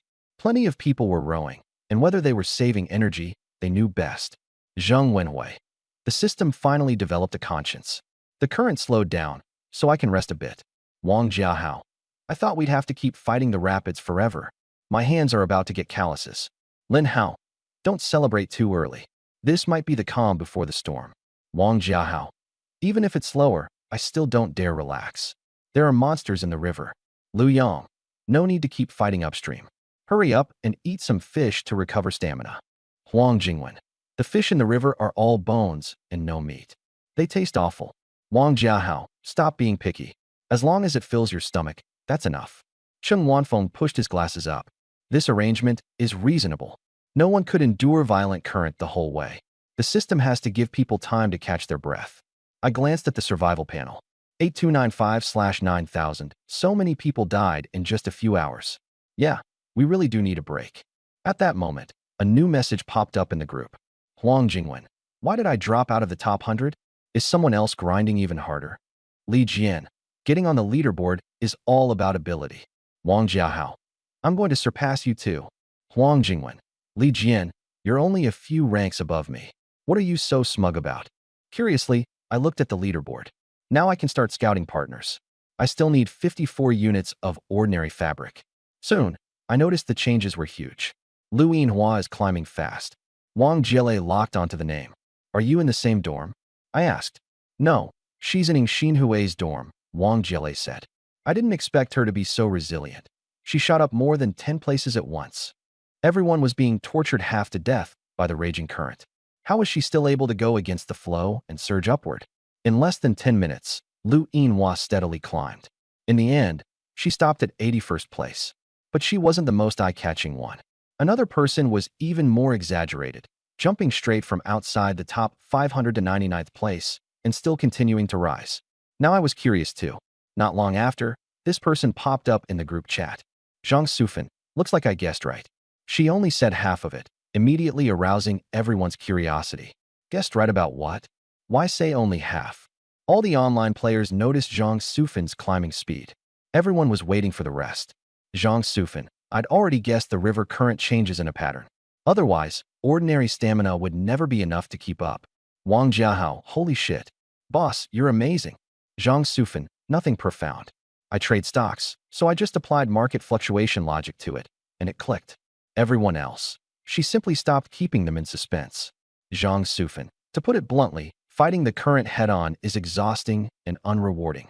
Better to stay calm and go all out when the water surface is relatively still. The efficiency is way higher. Li Jian, You've got guts. Aren't you afraid of getting pushed back and turning into a stone statue the whole time? Zhang Sufan, I'm very steady. I've basically been hovering around the top 500. The ones turning into stone statues are those who fell behind after dropping past 6,000. Li Jian. True, the ones turning into stone statues are the lower-ranked players. Zhang Sufan, I started dollar cost averaging into Nasdaq at 18 and held on until my second year of grad school.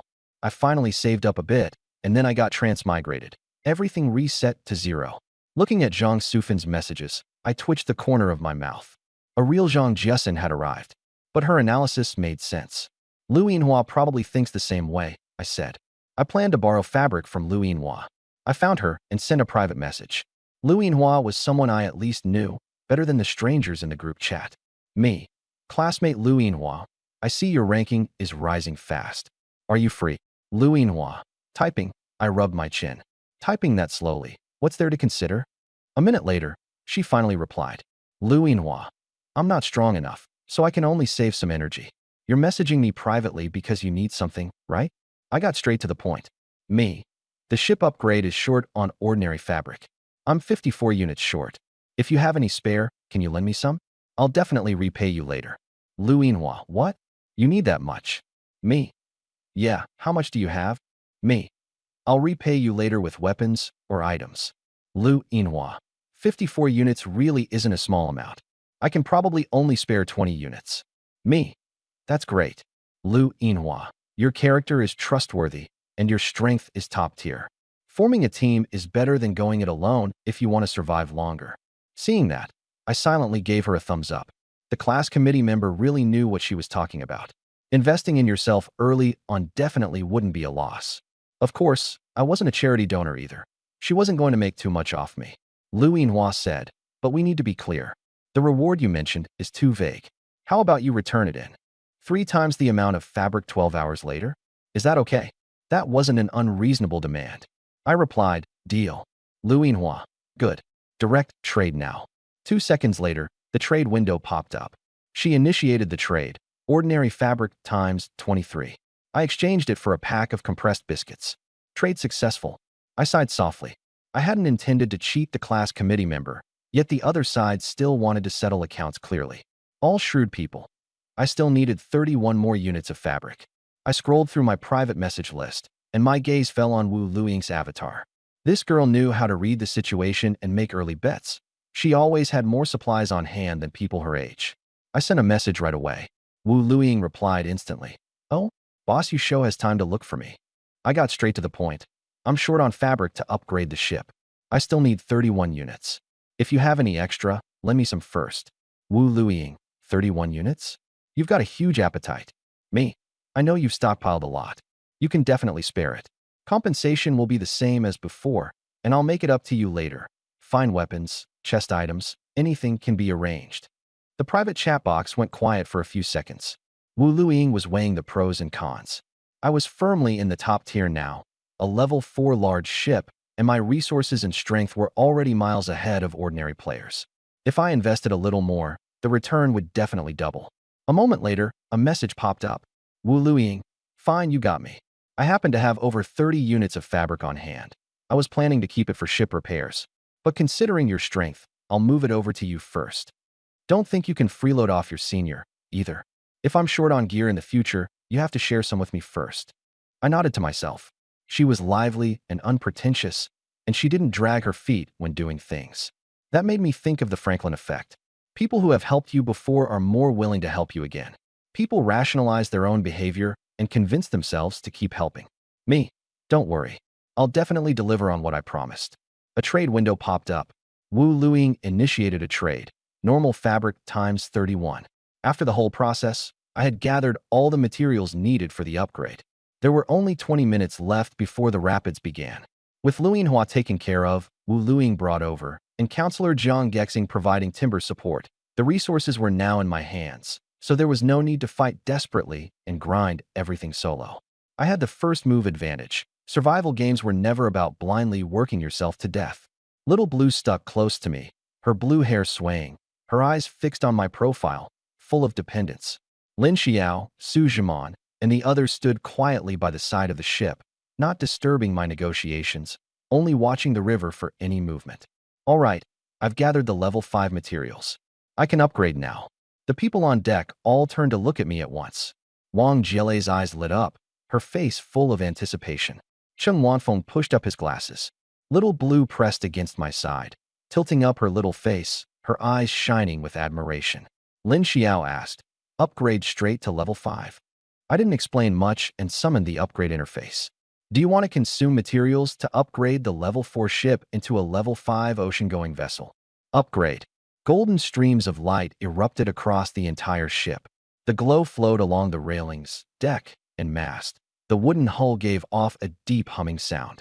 The level 4 large ship began to transform. The mast grew taller and thicker, waterproof canvas unfurled, becoming a huge, arched mainsail. The sail was set on the mast, billowing in the wind. The whole ship instantly looked more imposing by a full tier. The broad sail cast a cool shade. The material was dense and abrasion-resistant, able to catch the wind and increase speed, while also blocking the river mist. A ring of reinforced armor appeared along the edges of the hull. Lin Xiao's eyes widened as she walked to the rail. With such a huge sail, sailing with the wind will be much easier. A breeze over the river rushed into the sail. The movement startled Ing Xinhui. She rubbed her temples and struggled to stand. Why did I suddenly pass out? That was way too embarrassing. Even though her physique was 19 points and her reflexes and stamina weren't weak, whenever she ran into me, it was like all her strength got drained away. She didn't dare delay. Hastily putting her clothes back on, she lifted the cloth curtain. I noticed the movement behind me and turned around. Everyone on deck looked over in unison at her as she stepped out of the cabin. "Classmate Ing, you came out," Wang Jielei said, pointing at the deck. Ing Xinhui's face turned completely red. She had come out too quickly and hadn't cleaned up with any tools, so she could only press her lips together tightly. I glanced at the system space. There was still a bit of water left in the cup, and the fabric had already been exchanged for supplies. "Want to rinse off with water first?" "No need." Ing Xinhui looked at the others, her throat tight. She felt my professionalism, and she no longer had the energy to care about what others thought. Why think so much? We'd already come this far. How could there still be room for modesty? The cat transformation talent activated.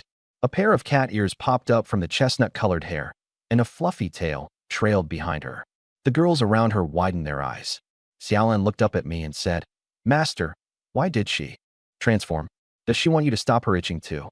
Lin Xiao sat on a pile of timber, the curves of her waist and hips forming an arc with her seated posture. She bit her finger and thought to herself, the newcomer sure isn't shy. On the level 5 ship, in just a few short hours, I had already erased the barriers between everyone. It was perfectly normal for people to want to get close. "Don't misunderstand," Ing Xinhui said softly.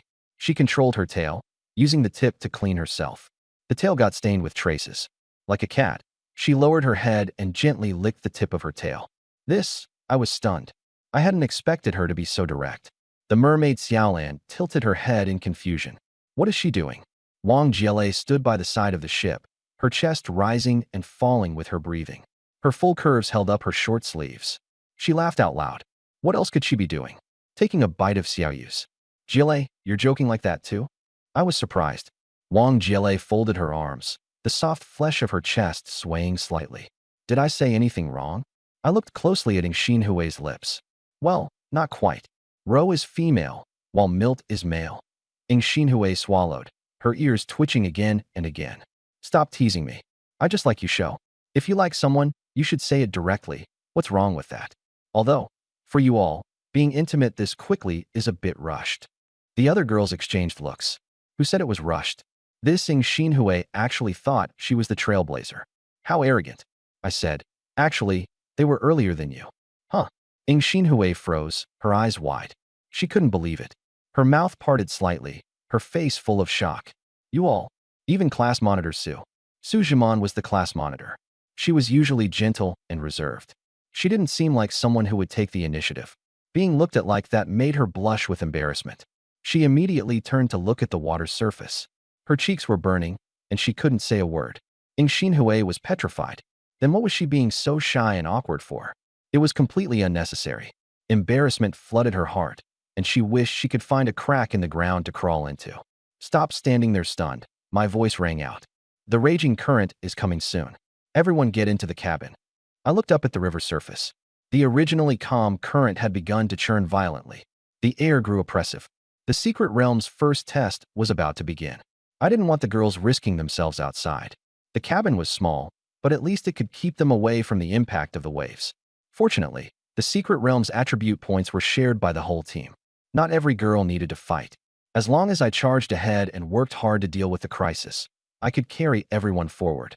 Not long after I spoke, a system message appeared. The first surge in river flow is about to begin. It will be triggered in 5 minutes. The raging current will last for 1 hour. All players, please sail with all your strength. Players who successfully endure this raging period will be awarded treasure chests of corresponding quality based on the ship's integrity and speed performance. Teacher Chung looked at me, her tone full of trust. You show, teacher's talent is A-rank speed. I can only help with travel, not combat. From here on, we can only rely on you. She didn't try to act brave. She didn't force herself. She clearly understood the limits of her own abilities, and she trusted my strength even more. But she still felt uneasy about hiding in the cabin the whole time and doing nothing. So she quietly added, "We'll go inside and make food to replenish our strength. When you're done handling the current, you can come out and eat something hot." The other girls nodded. I called out, "Okay, just leave Xiaolan and me here." Lin Xiao didn't move.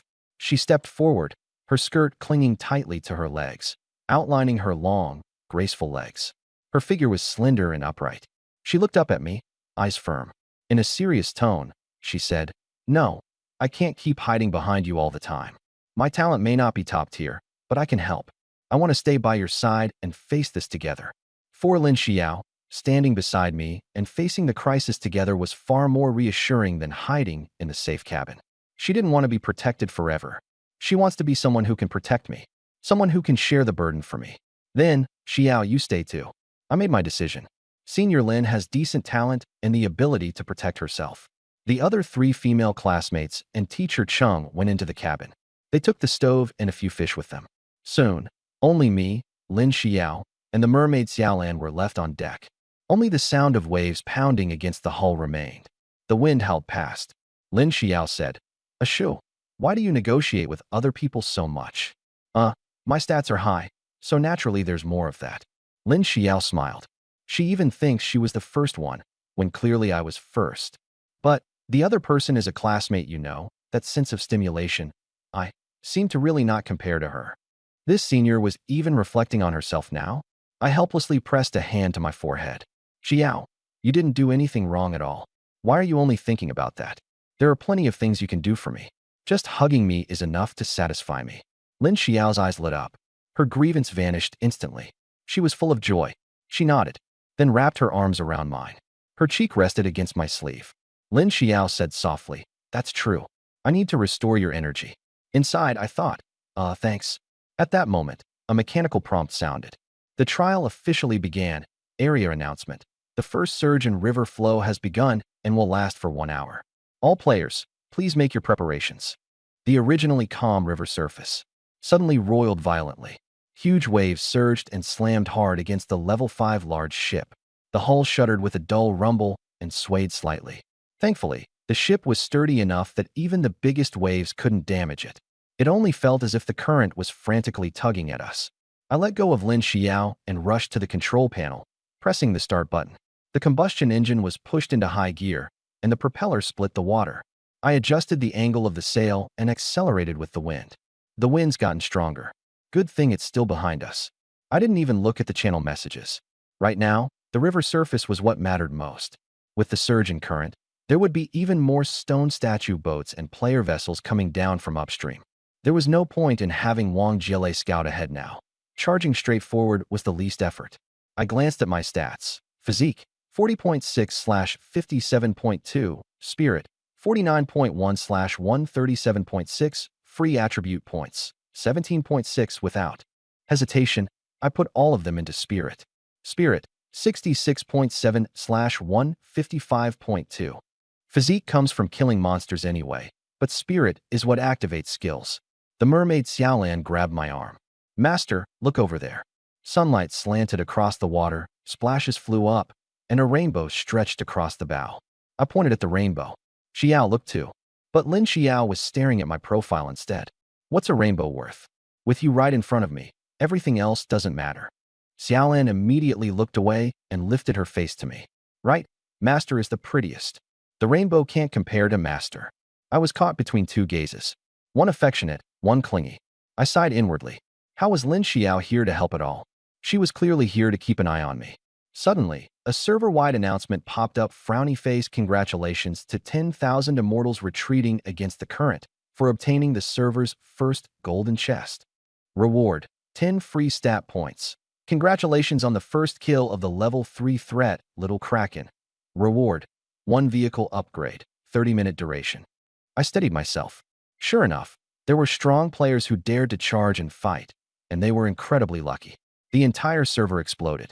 I turned off the channel and focused on what was ahead. Watching others achieve things was useless. I could kill level 3 threats too. I just hadn't run into any. Now that the chance was here, I had to seize it. And now the chance had come. On the water's surface, a huge black shadow slowly emerged. It was a stone statue ship. I took a deep breath. A stone statue ship had advanced hidden treasures. This time, it might just drop something good. If I could survive this hour, there was even a chance at a gold chest. I said to Lin Xiao and Xiaolan. A ship will appear in the distance. Its aura is off. Don't look at it. Lin Xiao asked. A stone statue ship? Probably. Xiaolan asked me if she should overturn it. I shook my head. Stone statues reduce sanity. Last time it worked through sight and language. Don't take the risk. Last time it seemed pretty easy though, Lin Xiao said in surprise. But she immediately understood that I had special means. I had an SS rank soothing talent. I've got my own way. Don't worry.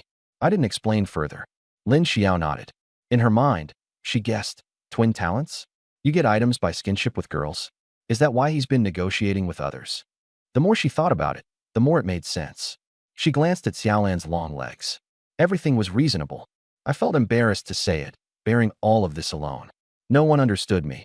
It was truly heartbreaking. She clenched her fist. I couldn't let other girls misunderstand me, but I also couldn't reveal the secret. What a challenge. I believed Lin Xiao would come up with the best possible explanation on her own. At 100 favorability, she naturally stood on my side.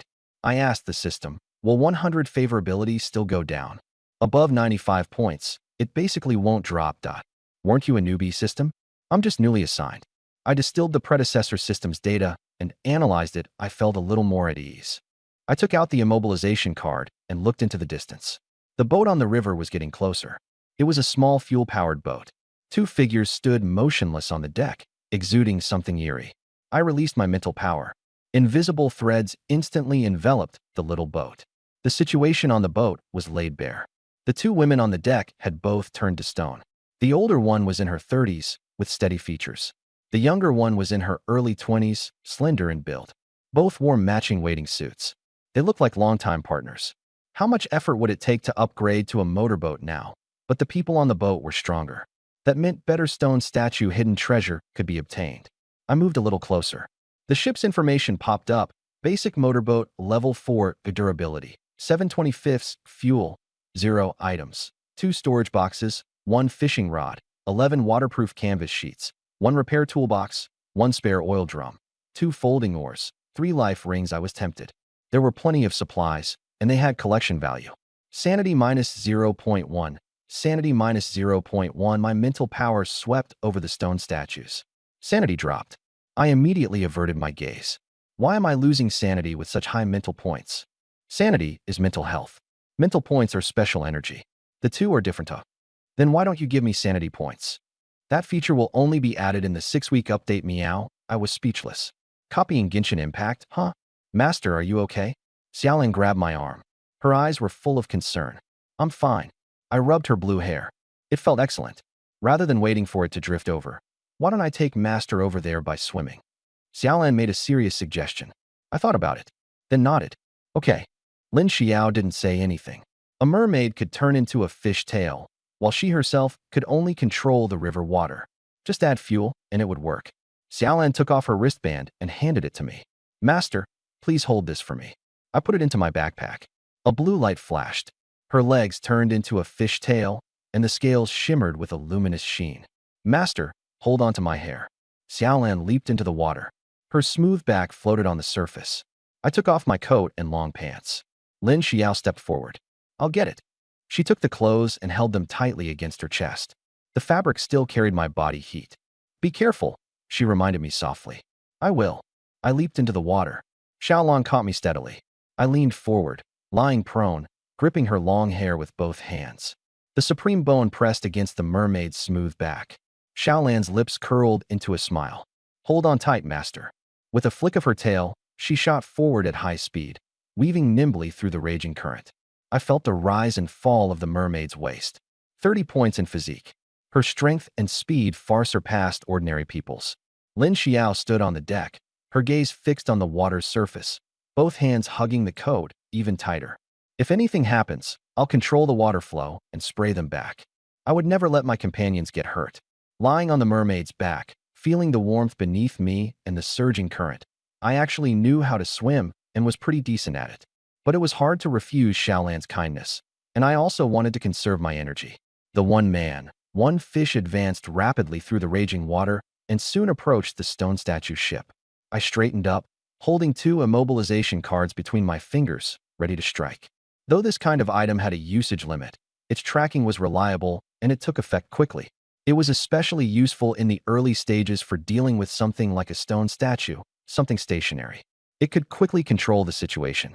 In my other hand, I gripped the revolver, finger on the trigger, bullet chambered and ready to fire. At any moment, there was a high probability the stone statues weren't living beings. My trump card, the ability to shrink a target's body, might not kill them in one hit.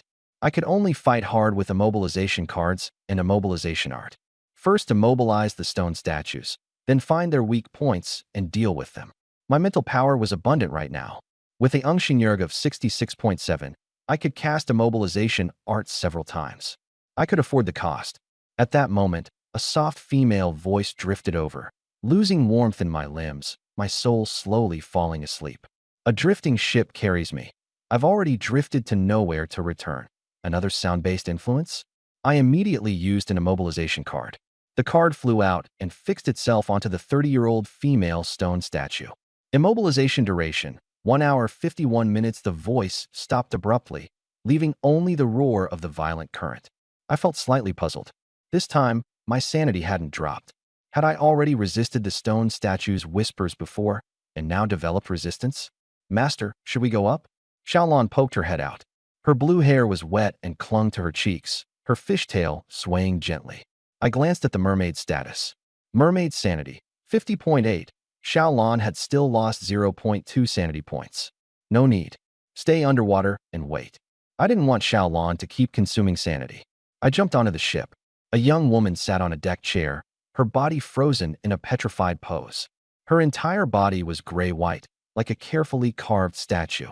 Her stone eyes actually shifted, sweeping across the deck, while her mouth parted slightly, as if she were about to speak. I directly sent out an immobilization card, locking her eyes and mouth in place.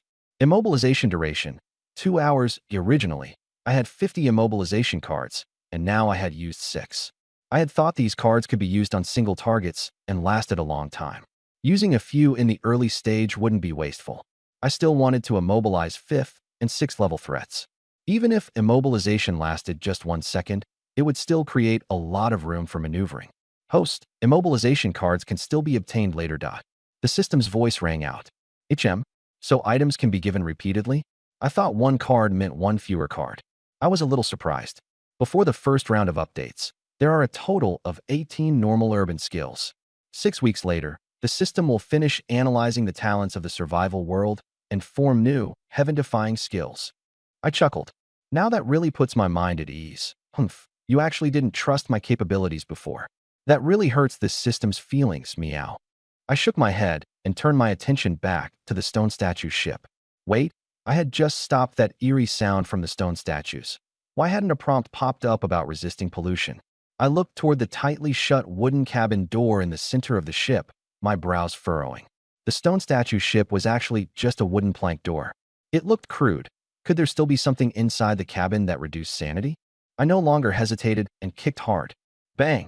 The wooden door was instantly kicked flying. The cabin was small, and at a glance, everything was clear. In the center stood a shabby wooden table with a small iron cage on top. Inside the cage was a curled-up, petrified hamster. I had only just glanced at it. Sanity minus zero point 0.1. Sure enough, it was a creature that reduced sanity.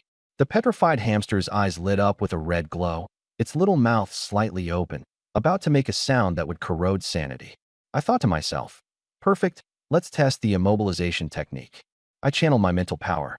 Golden light solidified in front of me, turning into an immobilization card, which shot out and landed on the petrified hamster. The red glow disappeared. Congratulations, you have prevented the stone whisper that would have lasted 2.5 minutes. Successfully resisted the stone statue quest. Level 3 erosion. Completion time, S. Ship integrity, S. Sanity upon completion, 98.8. Overall rating, S. Obtained full stone statue secret treasure. Petrification removal potion. Single use within 30 minutes. ×1. Intermediate tempering method ×1. Fishing net ×1. Women's clothing ×4. Fuel ×3. Please use the petrification removal potion as soon as possible. The 3 stone statues will no longer exist in 1 minute. I was first overjoyed. This secret treasure was much better than last time. The intermediate tempering method was interesting. Could the stone statue ship come from another high martial world? I could puzzle that out later. Right now, the most important thing was to use the petrification removal potion and save a stone statue. The 3 stone statues were about to disappear. I turned and quickly left the cabin. I walked up to the 20-year-old girl statue sitting on the bench. Although the girl was petrified all over, her features were still beautiful. Her brows and eyes were delicate, her nose bridge high, her lips small, like a fine sculpture. Even in her petrified state, one could still make out her attractive figure. Her waist was slender, her chest full, and her legs long. A 20-year-old girl was even better looking. Since I hadn't ambushed anyone at first, of course I'd choose her first. The potion was in my backpack, and I quickly took it out. The dark purple liquid was thick, like berry juice. I raised the bottle high, tilted it, and slowly poured the potion from above the girl's head. The purple liquid flowed down her forehead. The petrification slowly faded. The gray-white color receded, revealing smooth skin. Her eyelids trembled, then suddenly opened. Where am I? The system popped up. Detecting a capturable target. Name, Yin Shiji. Age, 20. Affection, 10. Stranger. Special status, amnesia, innocent amnesia. I had originally wanted to ask her how she had turned into a stone statue, but as it turned out, she remembered nothing. Crack, another stone statue suddenly shattered. It turned into powder and was blown away by the wind. Yin Shiji trembled in fear. She looked at me blankly. It was I who saved you, I said. The merfolk below the ship poked their heads out. Master can make a stone statue come alive. She was in disbelief. Yin Shiji seemed to be thinking. You're my benefactor. I have to repay you. Affection, 1047, friend. Still innocent with a morality score of 80. Lucky me. Follow me from now on. I nodded. Okay. Anyway, I don't know where to go either. She wiped the potion off her face. The level 5 big ship was already very close. The rapids had pushed us far away. Lin Xiao could now make out our figures. Come with me onto the ship. I grabbed her wrist. Her heartbeat quickened, and her chest rose and fell more noticeably. Affection, 4765, clearly likes you. Free attribute points gained, 18. An amnesiac really is perfect for capturing. I was the first person she had ever met. Xiaolon, go back. Yes, master. Xiaolon answered cheerfully. Can you swim? I asked. Yes, I'm pretty good in the water. Yin Shiji nodded. The two of us jumped into the river. The system space was only 16 cubic meters. I'd hook the stone statue ship later and then dismantle it. Lin Xiao understood what I meant. The rapids surged violently. Yin Shiji's chest swayed with each stroke. Master. Xiaolon was puzzled. Was Master not going to ride her anymore? I thought about it. No need to force it. I swam onto Xiaolan's back and wrapped my arms around her waist. The mermaid happily flicked her tail and swam forward. Yin Shiji followed behind. Does the benefactor not know how to swim? I can carry him too. She was very good in the water, as if trained. Watching me hold the mermaid, she thought. What can I give the benefactor? Having lost her memory, she had nothing. Should I let him break? At that thought, she choked on water, her cheeks burning. The benefactor isn't that kind of person, right? I looked back at Yin Shiji. She had been swimming easily just moments ago. Now her face was red to the ears. Don't end up falling into the water like Hamamiko. Soon we arrived below the level 5 ship. Xiaolon flicked her tail and carried me up onto the deck in a leap. I got ashore and looked back. Should I pull Yan Shiji up? She had already climbed aboard.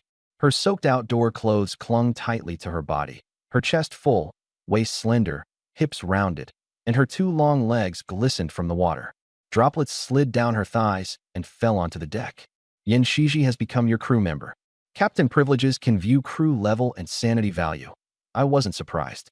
As soon as she boarded, the system displayed her information. Name, Yan Shiji. Level, first tier transcendent. Sanity value, 23.4, recovering. A first tier transcendent, capable of unleashing the refining technique. Not an ordinary person. Lin Xiao handed over the rope and grappling hook. Ashoo, the ship over there is coming. She didn't make a move because she didn't want to steal the credit. Only with high contribution points could one become captain, so it was better for me to keep mine high. I took the rope and opened the panel. Physical, 43.6/57.2. Mental, 64.7/155.2. Free attribute points, 18.0. Physical was enough. With this physique, I could throw the grappling hook to the stone statue ship across from us. I continued adding attribute points to mental. Mental, 82.7/173.2. High mental could quickly reach tier 3. There were also hypnosis items not yet unlocked. Maybe they could be used after leveling up. I gripped the rope with both hands, muscles in my arms tightening, and hurled the grappling hook with all my strength. Whoosh! The grappling hook landed precisely on the stone statue ship, biting deep into the hull. Disassemble? Yes/no. I chose yes. Congratulations, player obtained. Wood X36, Ordinary Fabric X29, Iron Nails X25, Fuel X1. The stone statue ship instantly vanished. I thought to myself, thanks to the predecessors for their generosity. The system space was only 16 cubic meters, not enough to hold it all. Supplies piled up across the deck. Ashoo, I still have 10 cubic meters of space. I'll help you store some, Lin Xiao said. Okay. She took away part of the wood, and the deck became spacious again. Go call the people inside out. It's safe now, I said. Okay. Lin Xiao handed me a piece of dry cloth. Wipe off the water and put your clothes on. Yan Shiji stood there, looking around. She secretly glanced at Lin Xiao and thought, this girl is so beautiful and so good to the benefactor. She must be his girlfriend, right? Wanting to repay him with her body was too absurd. Affection, 6566, clearly likes. I looked at Yan Shiji. Her favorability increased again, probably because the boat gave her a sense of security. 66 points. I can kiss her cheek now. Just as Lin Xiao left, I hurried up to Yan Shiji. I cupped her face with both hands and kissed her cheek directly. Yan Shiji froze. Her face turned red. Did her benefactor see that she wanted to repay kindness with her body? So he kissed her, as a tacit approval? Favorability, 6671, shallow affection. The increase was slowing down. I immediately took out the hypnosis tuning fork and lightly flicked its arms, making it vibrate. Relax, you're very safe. Your favorability toward me is increasing rapidly. Favorability +1. Favorability +1. Pink swirls appeared in Yan Shiji's eyes. Student Yu Xiaotong, we're here. The girls came out. Cheng Wanfeng asked, who's the new one? Yan Shiji. I rescued her from the stone boat. She has amnesia and may not be from Earth, I said. Wang Jiele and the others curiously gathered over. Favorability, 100. Obtained deep reward. Purification Angel Summoning Scroll X20 obtained ultimate reward. Summon Purification Angel skill. I froze. If I touched someone, would they turn stupid? Yan Shiji came back to her senses and pressed tightly against my arm. You brought me back to life. I have no family or friends, and I want to offer everything to you. She took off her outdoor jacket. Is she that eager? Wang Jile whispered. Lin Xiao made a shushing gesture. I have the talent to get stronger through physical closeness. Cheng Wanfeng blushed. I'm going to gather supplies. Su Jimon stared without blinking. The mermaid Xiaolan was also observing and learning. More than 10 minutes later, I put on my clothes. There were no threatening creatures in the rushing current. If there were level 2 threats, I could hypnotize them into pulling the boat, then kill them after using them, and even gain physique points. But then the other players wouldn't be able to survive. I checked the leaderboard.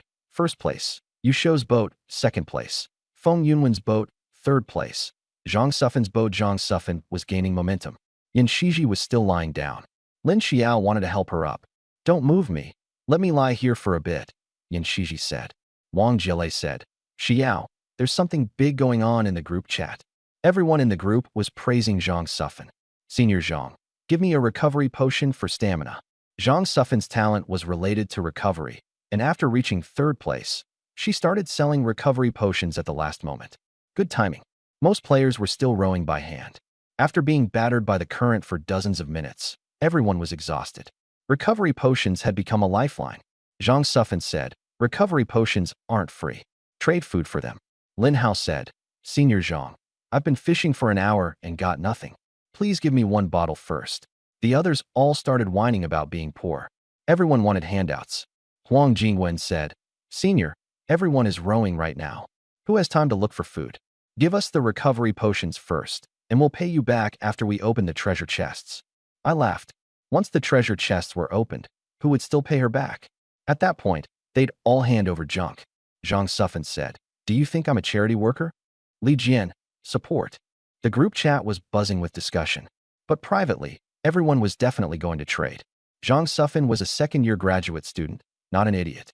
She only accepted food and didn't bind herself to anyone. I didn't need recovery potions. My physique was high enough that I didn't need to row. But other people did. The mid and low-tier players were all relying on stamina right now, and it would still take at least 1 or 2 weeks before they had mechanical power. During this period, Zhang Sufan could harvest a huge amount of supplies. Lin Xiao came over and squatted beside me, her collar dipping low. I'll show. Should we trade with Zhang Sufan? We have a lot of fish. I thought about it. I didn't need recovery potions, but I did need materials.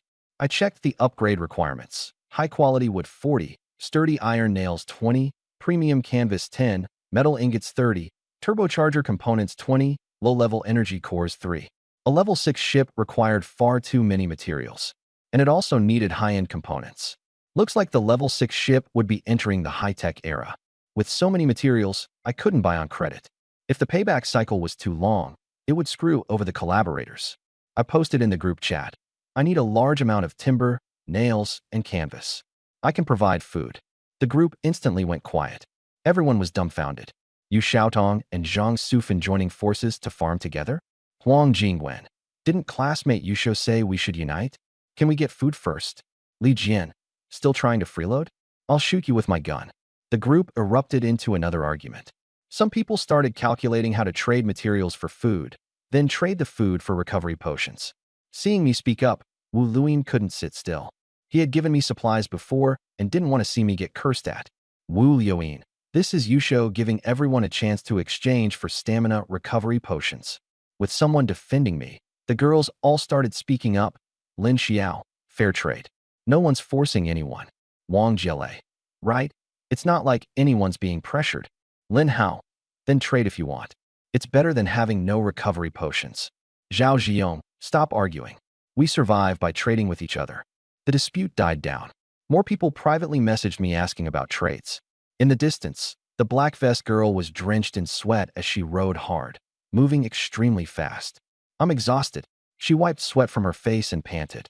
Why is Yusho going around trading materials with players? Next to her sat a girl in a baseball cap, Zhang Sufan, ranked 3rd on the leaderboard. He found me to be a channel. Now other people come to him, so he gets to call the shots. Zhang Sufan had a pile of potions in front of her. We worked this hard, and we're still only 3rd. Why is our luck so bad? When will the upgrade materials come? Should we ask Yusho Jr.? He'll just give us the cold shoulder. Hurry up and restock the potions. The vest girl continued bowing her head and rowing. On my side, I received a flood of private messages within 10 minutes. 1 unit of timber for 1 fish. The merfolk girl Xiaolan dove into the water to catch fish and toss them up. Lin Xiao sprayed water, Wang Jile fished, Ing Xinhui, Sujimon, and Cheng Wanfeng used nets to catch fish. I exchanged for 50 units of timber, over 10 units of nails, and canvas. It was still far from enough to upgrade the ship to level 6, but it was the first step.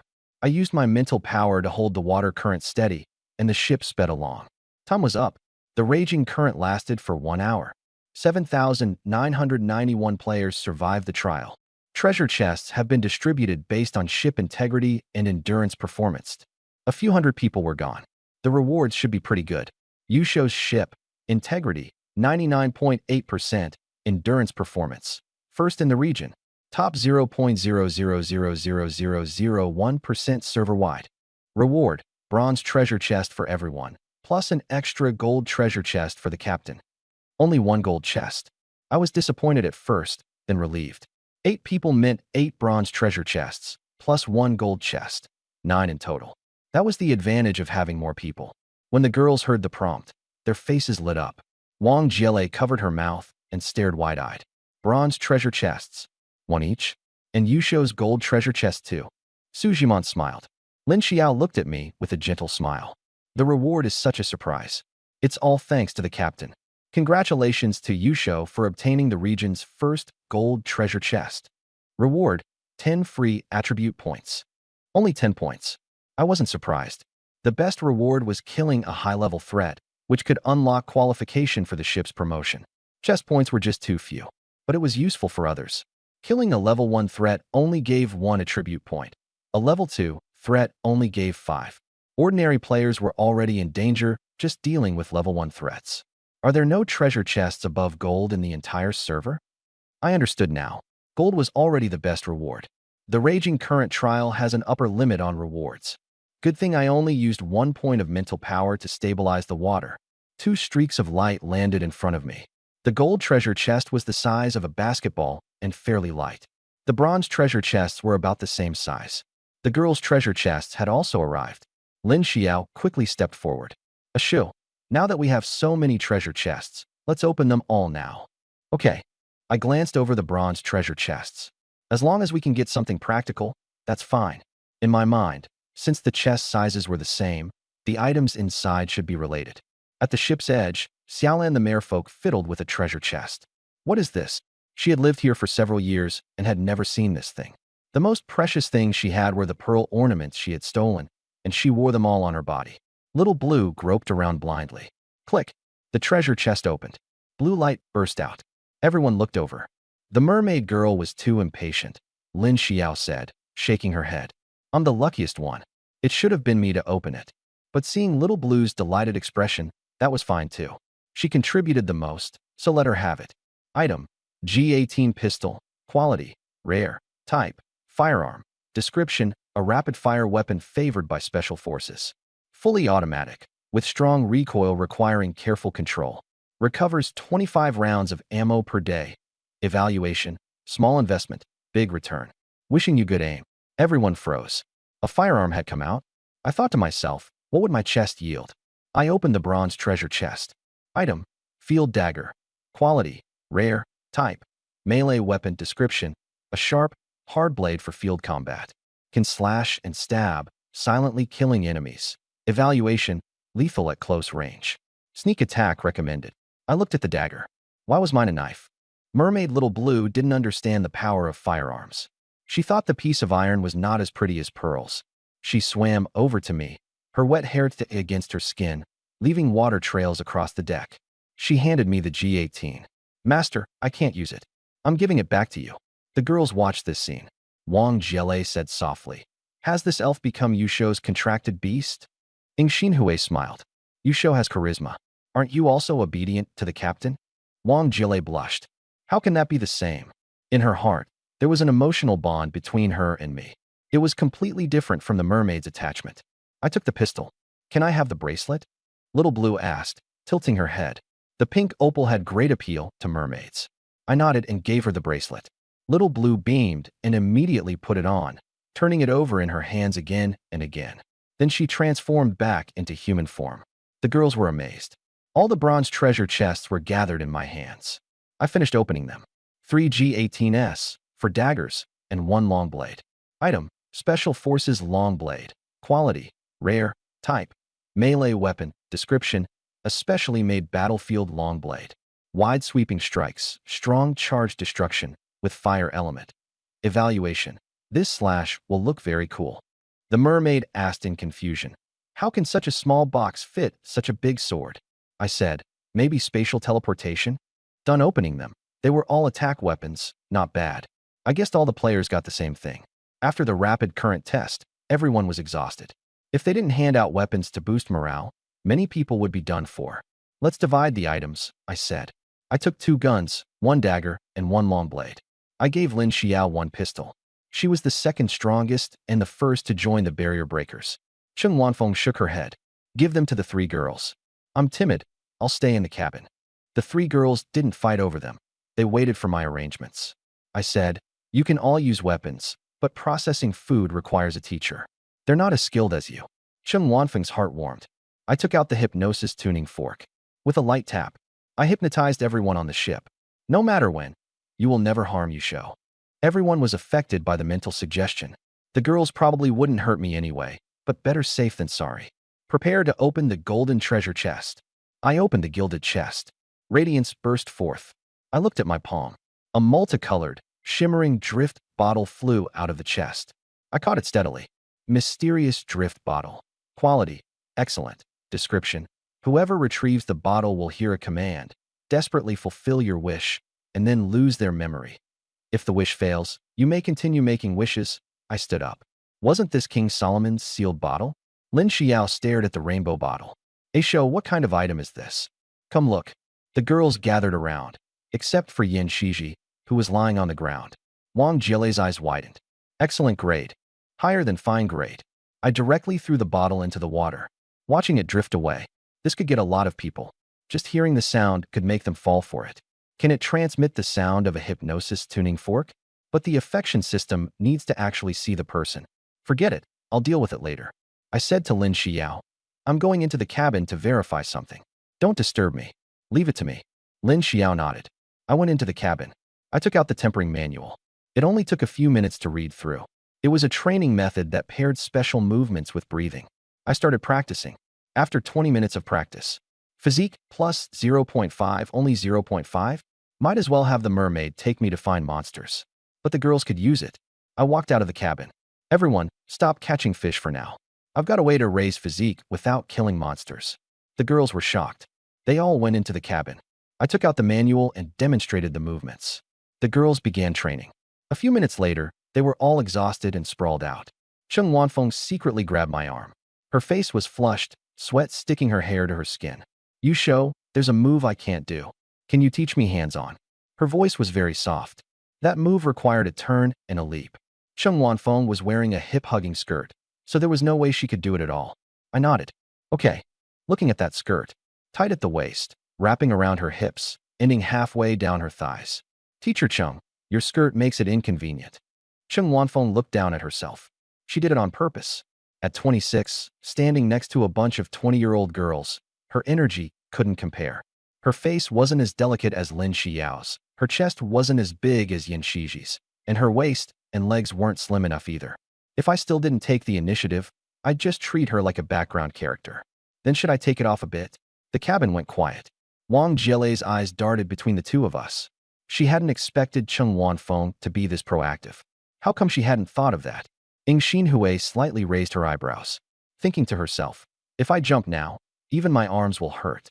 I'm not getting involved. When I was the cat girl, I went all out. Su Jimon focused on training. She had found something fun. She was going to be a third-rate assistant. One by one, the buttons on the skirt came undone. The fabric slid down. A pale, smooth lower back was revealed, the line of her spine slightly indented. Then came her hips. The white underwear only covered half of them. There were red marks at the base of her thighs, like they'd been pressed in. I coughed, thinking of the sensation from before. With sensitivity applied to Teacher Cheng, the effect was too obvious. We'd just finished the breaching operation, so this wasn't a good time to train. Better wrap this up quickly. Cheng Wanfeng bent down and pulled the skirt out from around her ankles. She folded it twice and draped it over a wooden crate, too embarrassed to lift her head. For more than 10 seconds, the atmosphere in the cabin was so tense it felt hard to breathe. Su Jimon's lips moved. Then she swallowed it back down. She didn't want to affect my guidance. I admired her openly. My gaze swept from her waist to her legs. Just try the technique. Getting injured would be worse. Don't force yourself, Wanfeng. I stood at her side and guided her. With the skirt no longer restricting her, Cheng Wanfeng's movements became smooth. She could lift her legs higher and twist her waist more freely. She followed the rhythm easily. The muscles in her thighs tightened, then relaxed. When I held her waist, she deliberately leaned back, pressing my palm even tighter against her. When I grabbed her wrist, her fingers curled slightly. By the time we were done, There were new red marks on her body. Sweat dripped onto the deck boards.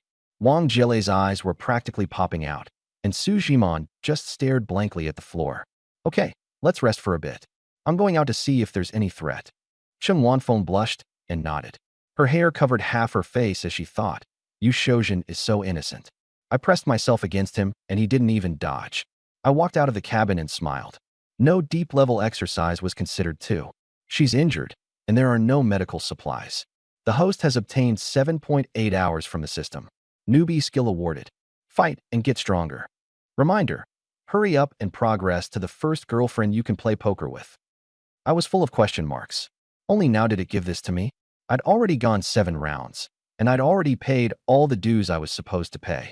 I was missing a huge chunk of constitution points. Host, this cheat is distributed on a schedule. Not a second early, not a second late. Surprised? Delighted? Fine then. Just give me a skill that's both enjoyable and boosts constitution. On the deck, Yin Shiji sat up. Her damp clothes were half dry, clinging to her body and outlining her curves. When she saw me, her eyes lit up. Can I still do something for you? Her voice was muffled. I walked over and took off her clothes. You clearly still have energy left. Yin Shiji's constitution wasn't bad. Her injuries had healed, her breathing was steady, and there was light in her eyes. She was waiting for me. Huh? Would that be bad? Her voice was as soft as a mosquito's hum, but her eyes were fixed on me. If this had been a minute ago, I might have said I had a high constitution already, but now I had fight and get stronger. I could take 10 on 1. Okay. Yin Shiji breathed a sigh of relief. Just now, being alone on the boat, she felt abandoned by the whole world. The river water rushed loudly, and everything around her was empty. Now that I was here, she smiled, the corners of her mouth revealing shallow dimples. This time, should you lie down first? Her finger pushed against my chest. When I heard that, Yin Shiji wanted me to take the lead. But I'd just gotten fight and get stronger. How could I just stand there as decoration? The mermaid Xiaolan ran over. Master, take me too.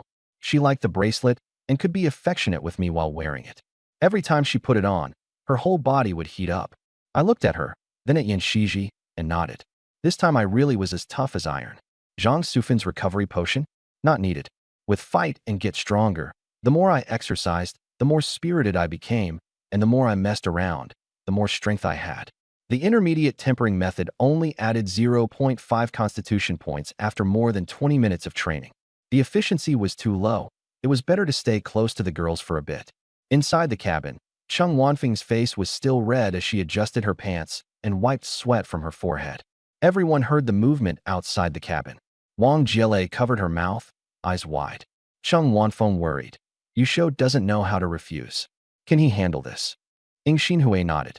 Su Jimon bit her lip, leaving a tooth mark, regretting it in her heart. If she'd known, she would have gone out proactively just now. Lin Xiao smiled, leaning against the wooden wall with her arms crossed. Don't worry about it. Wang Jielei said sourly. Sister Xiao is still smiling. Yusho's been tangled up with the new one. Lin Xiao teased. Think back. When has Yusho ever been exhausted? Wang Jielei opened her mouth, then closed it. True enough. Yusho was full of vitality. Is Yusho's constitution special? Wang Jielei guessed. Lin Xiao said, pretty much. Don't worry, everyone. She didn't tell the truth. As soon as Yusho cuddled up, he got stronger. Should we go out too? Ying Xinhui suddenly asked. Su Jimon's face was completely red, burning all the way to her ears, her heartbeat pounding like thunder. Yusho can only handle 3 or 4 with both hands, right? Wang Jielei calculated, and then her own face turned red too. Ying Xinhui stood up. If you're not going, I'll go myself. You really are going? Wang Jielei didn't manage to stop her, and Ying Xinhui went straight out. Cheng Wanfeng couldn't hold back anymore. With someone taking the lead, she also stood up. I'm going too. Everyone's going together? Wang Jielei spread her hands. The girls rushed toward the deck. I was stunned. So many girls. Yin Shiji and Xiao Lan were puzzled too. Ying Xinhui cleared her throat. You go first. We'll line up. Line up. I blinked. You dislike us? Ying Xinhui glanced at the two of them. Yin Shiji buried her face in her arms, her ears bright red. Xiao Lan stomped the floor with both legs. What? No. Fine then. That was exactly what I wanted. I wouldn't turn down something delivered to my door. Yin Shiji pulled me closer, burying her face in the crook of my neck. Her lips brushed my skin as she mumbled something. The wind billowed the canvas and made it rise and fall. Is it our turn yet? Ing Xinhui reminded me. If you want to do it like this, come over here, I said. The girls looked at one another, their eyes flickering. Ing Xinhui stepped forward first. Barefoot, she stepped onto the deck. I'll go first. Her voice was very low. She began to transform. The fabric slid past her knees and calves. Her ears changed abruptly, whoosh, popping upright, furry triangular ears emerging with brown fluff. A tail came out, slender and soft, held high.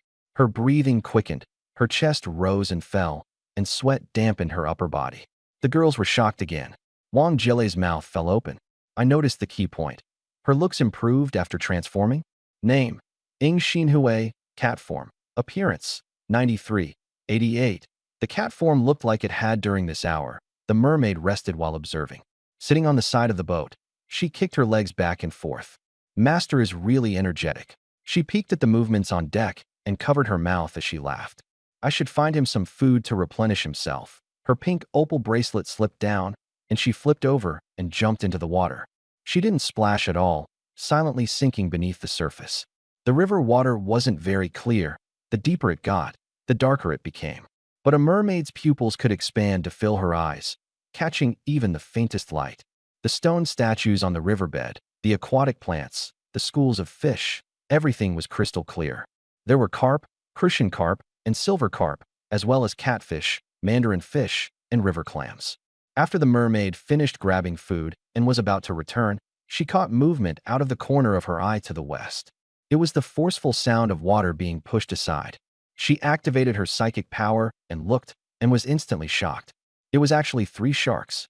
Gray-blue dorsal fins, streamlined bodies, gills spitting bubbles, arranged in a triangular formation. I need to tell Master right away. The mermaid. Xiaolan flicked her tail and shot upward like a silver bolt. With a splash, she broke the surface, grabbed the side of the boat, flipped onto the deck, and water droplets flew from her hair. She shouted to me. There are 3 sharks in the water to the west. 3 sharks? I thought to myself. After waiting an hour, something useful has finally come. Standing in the middle of the deck, I didn't look nervous. You all go back and rest for a bit. In 1 hour, I'd gained more than 20 points of physique, like I'd been charged up. Every muscle in my body was full of strength. The girls weren't made of iron. Some leaned against wooden crates. Others laid down on the deck. Wang Jilei and Su Ji's hair were soaked, sticking to their foreheads. Cheng Wanfeng had taken off her glasses and kept squinting, like she could fall asleep at any moment. The girls had all gone back. Now they had to believe I had special physique. I turned around. Xiaolan, how big are the sharks? She spread her arms to indicate the size. Bigger than this. I'm not really sure. Good, leave this to me. Take Yin Shiji into the shelter. She collapsed from lack of stamina. Give her this to eat. I took out the only compressed biscuit I had. Okay. Xiaolan did as told, bending down to pick up the unconscious girl. I walked to the bow and looked in the direction the mermaid had mentioned. The water looked calm on the surface. The river at dusk was like a dark gray silk cloth. Looking closely, 3 gray-blue dorsal fins broke the surface in a triangular formation, less than 30 meters from the boat, moving extremely fast. I stared at the nearest one. Species: gray fin shark. Level: Level 2 threat. Basic attributes: Physique 113, Spirit 8, Rationality 18. Habits: Sharp sense of smell, highly sensitive to vibrations in water, will immediately swarm and attack any fallen person, with a high biting frequency. Overall evaluation: Fierce with sharp teeth, fast swimming speed, strong aggression, rough meat, but valuable fins. I glanced at the other 2. Their stats fluctuated slightly, but they were all level 2 threats. The lowest physique was still 106 points. 3 level 2 threats. If I killed them all, I'd at least get 15 attribute points. But I didn't rush to act. First, I'd let the sharks contribute some labor, and once they were tired, I'd shrink their hearts. I pulled out the hypnosis tuning fork and gave it a light tap. A high-frequency vibrating sound spread out, blending into the sound of the waves and becoming inaudible. The 3 sharks slowed down at the same time. The movement of their dorsal fins changed from violent to sluggish, as if someone had pressed down on their heads. I concentrated my mind and used the tuning fork to pour the hypnosis command into their nervous centers. Approach the boat. Put on the harness and pull the boat. Don't panic. The first shark was controlled and turned toward the bow, opening its mouth to reveal hooked teeth. The second followed closely behind. The third circled around and came along too. I took out a rope and tied it into a dead knot, then stood at the edge of the bow and waited. As the first shark came close, I threw out several ropes, and the shark obediently let them loop around it. With a tug from me, the rope tightened and bit into the fish's skin. The shark didn't resist and kept swimming forward. The rope went taut, and the boat shook. The mast creaked, but fortunately, it was sturdy enough. I did the same with the second and third. The ropes tightened, and the three sharks lined up in front, like three untamed horses that had been domesticated, dragging the level 5 boat forward at speed. The shark's dorsal fins cut through the water like 3 blades. I stood at the bow of the ship and lowered the speed to the low setting. Now that I had consumables, I might as well save some fuel. Leaning against the mast and sitting down, a question surfaced in my mind. Sharks in the river? Aren't sharks supposed to be in the sea? The great white sharks and tiger sharks on TV are all in the ocean. How did this freshwater river end up breeding that kind of thing? Maybe tomorrow something even more outrageous will pop up in the river, like a flying grass carp, or maybe a whale. I glanced at the river surface. On the countercurrent river, I couldn't see either bank. The grayish water stretched all the way to the horizon. The water wasn't deep. At this depth, there shouldn't be giant monsters. A whale's tonnage would be no different from running aground here. I opened the chat panel and clicked into the global server channel. The number of people had already reached over 900. Messages popped up. 10,000 immortals retreating against the current. 3 sharks emerged from the river, but unfortunately, they're only a level 2 threat. Can't swim. Sharks? In the river? I'm moving closer to the middle of the boat first. Karen, I've got 2 on my side too. Their gray dorsal fins just surfaced.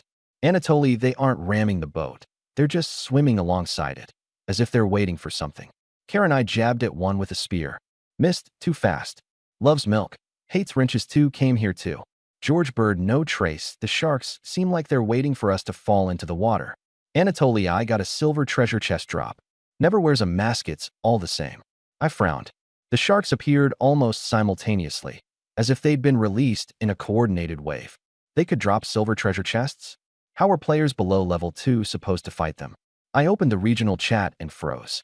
Nobody in the regional chat was discussing sharks. It was all chat messages. Who caught fish? Who traded for cloth? Sharks don't appear below level 2? Host, the game is protecting the target. But it's been over an hour, and it still hasn't detected a new girl. The system popped up. This is a girl desert. Do I absolutely have to run into one? The host can raise favorability as soon as you meet them. Right now you're wasting your talent. I thought, crap, the system's developed intelligence. I glanced through the regional channel. Everyone was trading supplies. Wang Jian'e can have lunch meat. Anyone want to trade?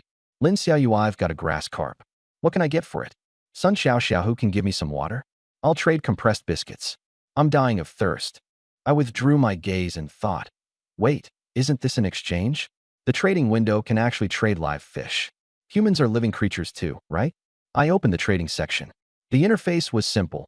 Offer on the left and receive on the right. At the very bottom was a small note. Trading instructions. 1. Both parties must confirm consent. 2.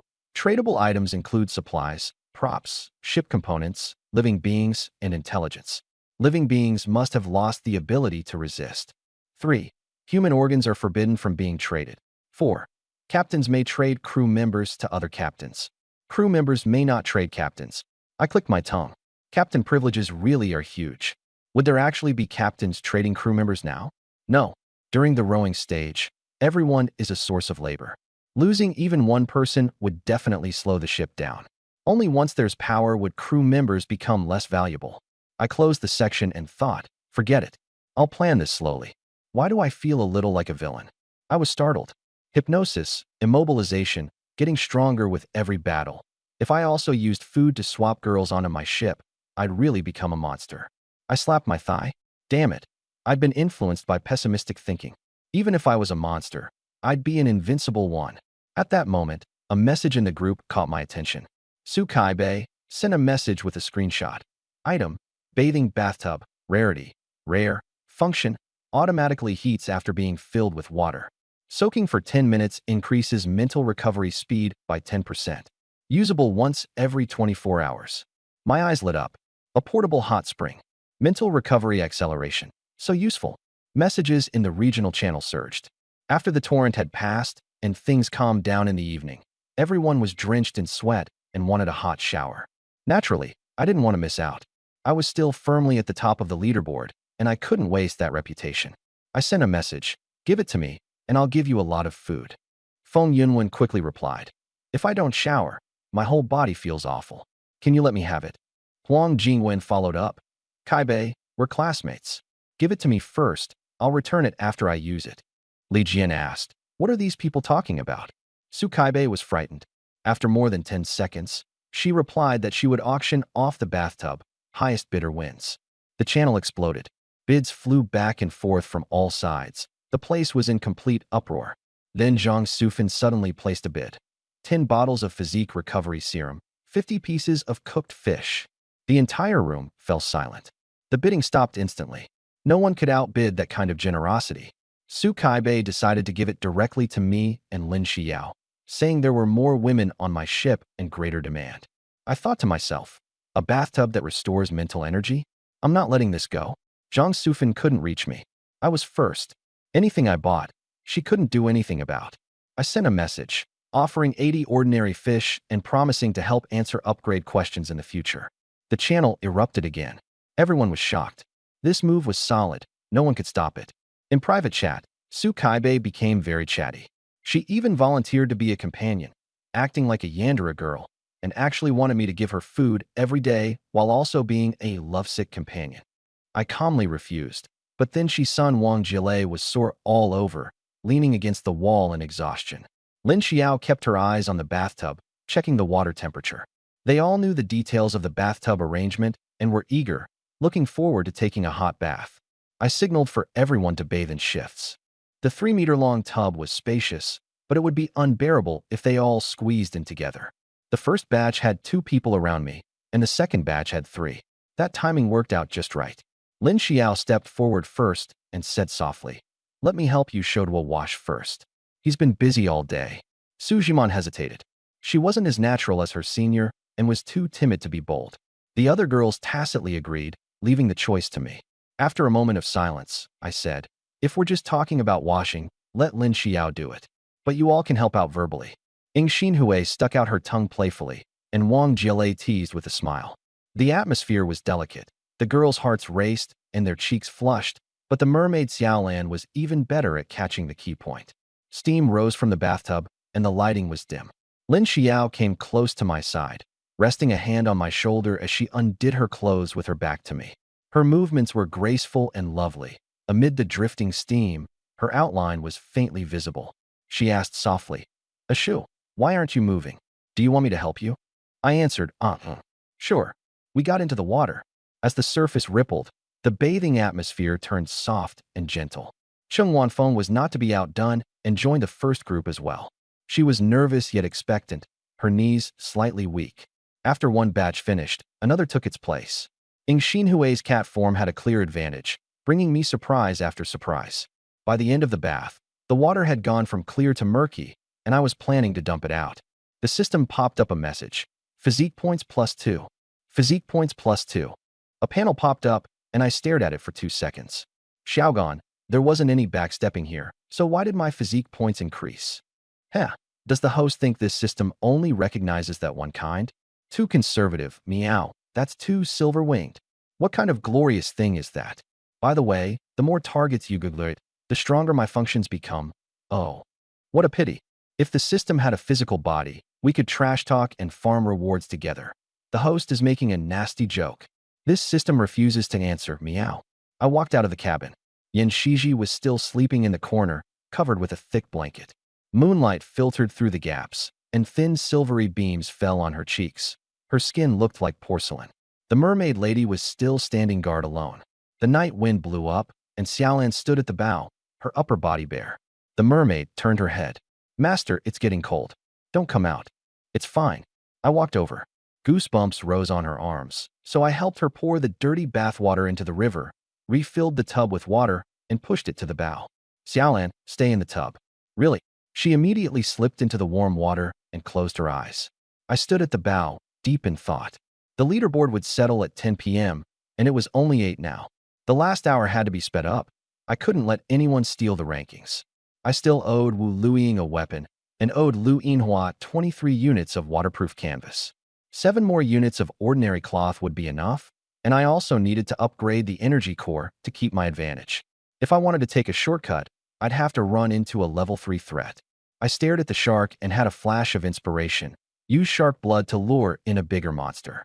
Big fish eat small fish, and sharks are prey too. Better to take the initiative and use the shark as bait to hook a beast from deeper waters. I took out the rope with the iron hook. Physique, 75.1/82.7 Spirit, 130/173.2. Luring out shark blood was a piece of cake. I flicked my wrist, and the iron hook shot out, stabbing into the back of the last shark. Blood began to seep out, and the smell of blood spread. The injured shark quickly swam to the front. Just then, Wang Jielei came out of the cabin, her cheeks flushed, her braid hanging down on one side. "You show, I want to use the bathroom. Use a basin instead. The wind's strong tonight." "Okay then." She didn't leave, her legs pressed tightly together. "Student Yu Shou, there's a person with an extremely faint life aura in the distance. Their name isn't showing. Only one. I don't know if it's a player. Be careful." "Got it." She lowered her head and muttered, "Why did Sujimon get such a lucky break? I'm not going back. Help me pinpoint the direction, and I'll help you a bit." I understood what she meant. A moment later, Wang Jielei landed on the deck, her brows and eyes curved. "You Shou, you're too easy to talk to. You'll suffer for it later. It's fine. A loss is a blessing." She walked to the edge of the boat. "The other side will run into us in 30 minutes. Be ready." I remembered the item and took out 3 misting stealth beads. They can be used 4 hours a day. If I don't use them now, it'd be a waste. Wang Jielei looked at the gray-white beads and asked, "You want to hide the ship?" I nodded. "That way we can seize the initiative from the dark," she said. The beads released a fog with a radius of 20 meters, enough to obscure our figures and interfere. Wang Jielei was pretty normal. The explosive part was the hypnotic training. Soon, I saw the shadow of a small wooden boat. Its outline was fuzzy in the moonlight. A few minutes later, Wang Jielei whispered, "It's about to appear." My mental power was over 100, so my vision was farther than hers. The boat was a bit smaller, with no mast or sail, just a small cabin, and there was someone at the bow. I looked more closely. The other party was unnaturally pale, skinny, and bony. A minute later, I widened my eyes. A skeleton. The skeleton wore a bowler hat, the brim pulled low to cover half its face. "There's a high chance it's dangerous. You go back first." Wang Jielei nodded and left. I checked the group chat and found no related messages. It didn't make sense for the skeleton to be attracted by the shark. Skeletons don't eat meat. Sujimon waking up without warning meant the skeleton had no intent to kill. Then what was it here for? The skeleton brought the boat drifting over, now less than 40 meters away. I took out 4 immobilization cards. For a level 3 threat, I'd use them directly. A level 4 threat would be pinned down as a target, and a max-level Bone King was nothing to mess with. The details of the skeleton became clear. It was a female skeleton with relatively wide hips. The skeleton spoke, its voice faint and floating, sounding in the air or in my mind. "Sir, don't panic. I'm a skeleton merchant who likes trading. I mean no harm." I was stunned for a moment, and information popped up. Name, Riveril. Occupation, level 1 night trader. Threat, none. Physique, 20. Mental, 100. Abilities, proficient in over 200 languages. Special trading talent, tradable. Construction items, clothing, food, medical supplies, upgrade materials, etc. A trader? High mental power, able to see through the fog? She took off her hat and put on white gloves. Her laughter seemed to echo in my head. "Sir, you're the strongest in this zone. Come trade with me." She claimed to be an official merchant, fair and mutually beneficial. Upgrade materials could be supplied even without a stone statue ship, but the price was high. I had hypnosis, dealing with her wouldn't be hard. But she didn't have a brain. Skeletons relied on necromancy and soul power, and S-rank hypnosis would be ineffective. I remembered that summoning the purification angels was something the favorability system gave me. I asked her how trustworthy she was, worried she'd flee to the undead world after the trade. She grinned, teeth bared. "I'm alive, and I'm not running from the secret realm." I hid my hand behind my back and took out 3 summon scrolls. 3 pink-haired little girls flew out of the scrolls, unbelievably fast. Riveril didn't notice in time and was touched one after another by the 3 winged angels, causing her bones to flash. A prompt appeared. One scroll consumed. The other party's mind has been purified into simplicity. Effect lasts 20 minutes on the host. With 3 enhanced scrolls, the duration increased to 1 hour. I worried she might settle accounts afterward, but the system assured me there was no need to worry. After a moment, I said, "Miss Riverell, are you feeling calmer now?" She nodded innocently. "Sir, I do feel much more comfortable." When I asked why I had given her such a precious item, I said calmly, "That was a trading item." She panicked and denied it. "It wasn't mine. I guess she had privately used the light, so I didn't dodge it." I continued pressuring her. "Don't try to default. My light is legendary grade and extremely powerful." She hurriedly apologized, taking off her hat and clasping her hands together in supplication. I let her off the hook. She said, "If you protest, you'll be punished by the rules." She handed over her weak point and asked for compensation. I smiled. "Since you used legendary grade light, compensate me with equivalent items, or I'll protest." She took out a mist of souls. "A level 3 threat soul. I'll give you this." I said, "Keep it.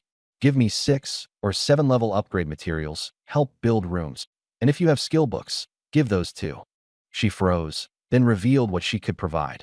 5 low-grade energy cores, 50 turbines, 40 high-quality pieces of wood, 40 high-grade canvases, 2 automatic lucky fishing rods, and 40 metal ingots. She could also build various rooms, and she had 1 skill book, Waterball Technique. Her hat was her trademark, so she wouldn't give it to me. I nodded. "That's fine. I'll take the rest." She gave far more than enough, piling everything onto the deck until there was almost nowhere to walk. The system prompted, "Low-grade energy core detected. Expand backpack." 1 core would expand the space 50 times. I refused. The girls all had backpack space anyway. 40 minutes later, Riverell vanished as if fleeing for her life. I looked at the newly added facilities. The bathroom had a ceramic toilet, and the sink drained directly to the bottom of the boat. The kitchen stove and sink drew river water directly. A separate bathing room had also been built. The skeleton merchant had emptied her savings. She felt she had made a profit, since the legendary glow was worth a fortune. She was too ashamed to face her sister, so she went home to avoid the embarrassment of having lost money. Wang Jiele stared at the facilities in a daze. "Did you turn on creative mode?" From shock to confusion to admiration. I smiled without saying anything. She said, "You were just being simple when you came earlier, but Brother Yu is actually amazing at outsmarting monsters, right?" The mermaid blew bubbles in the bathtub and said nothing. I kept smiling without saying anything. Now the only thing left was nails, 60 iron nails. Though it was a lot, 1 unit of ingot could be exchanged for even more. I told the girls to pack up the materials and set the boat to top speed. It was much faster than being dragged by a shark, and the ropes slackened. I reminded them, "Use more oil and don't waste the energy core upgrading." In the last hour, the chat area was quiet, and everyone was racing against the clock. The matter of the nails had to be handled slowly. I stood at the bow of the ship, squinting ahead. When I had some free time, I took out a skill book, and a photo fell out. Under the moonlight, it was a photo of a pink skeleton, not like River's white one, but with bones a pale pink, like the color of lips. I chanted, "Seeing beauty as white bones calms my heart of desire. Seeing white bones as beauty removes my fear." After reciting it a few times, the pink skeleton in the photo seemed a little prettier. This trick really works. Looking closely, her attire was luxurious. A red gemstone on her hat sparkled brilliantly. Her robe was embroidered with golden runes, her belt had silver buckles, and a purple amethyst on her staff adorned her head. A celebrity from the skeleton world? It wasn't strange to have a celebrity photo. She was just collecting it. I caught a glimpse of the shark beginning to slow down. The shark sensed that I was watching it and desperately picked up speed. The ship was going too fast, so they could only barely keep up behind us. "The shark's a bit weak. In a while, we'll be able to kill it and bleed it out," I sighed. A shark with over 10 times normal physique only had about twice the physical strength in reality. It couldn't pull a big ship for long. I really wanted a nuclear-powered donkey. Then it suddenly occurred to me. The item amplifier had 2 chances a day, and I'd already used one on the mermaid. Now I could still use it on the shark. If I doubled it, it should be able to hold out longer. I took out the amplifier and pressed the button. Xiaogan, borrowing my power again. The shark is relatively small, amplified 1.9 times. A shark over 3 meters long still counts as small. The item's cooldown was 2.5 hours, so using it once wasn't a problem. A faint glow enveloped the lead shark, and it swelled to 6 meters. Its physique surged to 191. The hypnotized shark, now already brimming with strength, slapped its tail fin hard against the water, dragging the ship forward at great speed. Good job. It can still hold out for another half-hour. I didn't stand at the bow to face the wind, nor did I go into the cabin. There were things to deal with at night, so I moved into the shed. There was a shelter next to the kitchen that blocked the wind, and the temperature was still acceptable. Had Yanshiji fallen asleep? I had earlier had the mermaid feed her some compressed biscuits. She should have recovered by now. Yanshiji, are you awake? The girl inside the shed lifted her head, her eyes round and bright. I'm awake. Savior, do you still have the wrapper from the compressed biscuits? She was holding a bag. The wrapper? Why do you want it? When I see the packaging and the food together, I feel a sense of familiarity, and it puts my mind at ease. Familiarity? That was pretty normal. It was probably standard in her original world. She only felt familiar with the appearance, but all her memories of the past were gone. Sealed by the statue, all traces of her past had been erased. I don't have any for now, but I definitely will in the future, I said. She straightened her body. I won't eat for free. I'll definitely help. I smiled. You have refining techniques, so you have combat power. She turned to look at me. What is that? Right? She had truly forgotten. She didn't even know her own abilities. I glanced at her shoulders and arms. Your muscles are really nice. You've trained before. I thought to myself that her figure would count as that of a professional athlete on Blue Star. She bent her arms, and the outlines of her biceps were clearly defined. Maybe she thought her physique was poor and that she got tired easily from resting, but in fact she was quite good.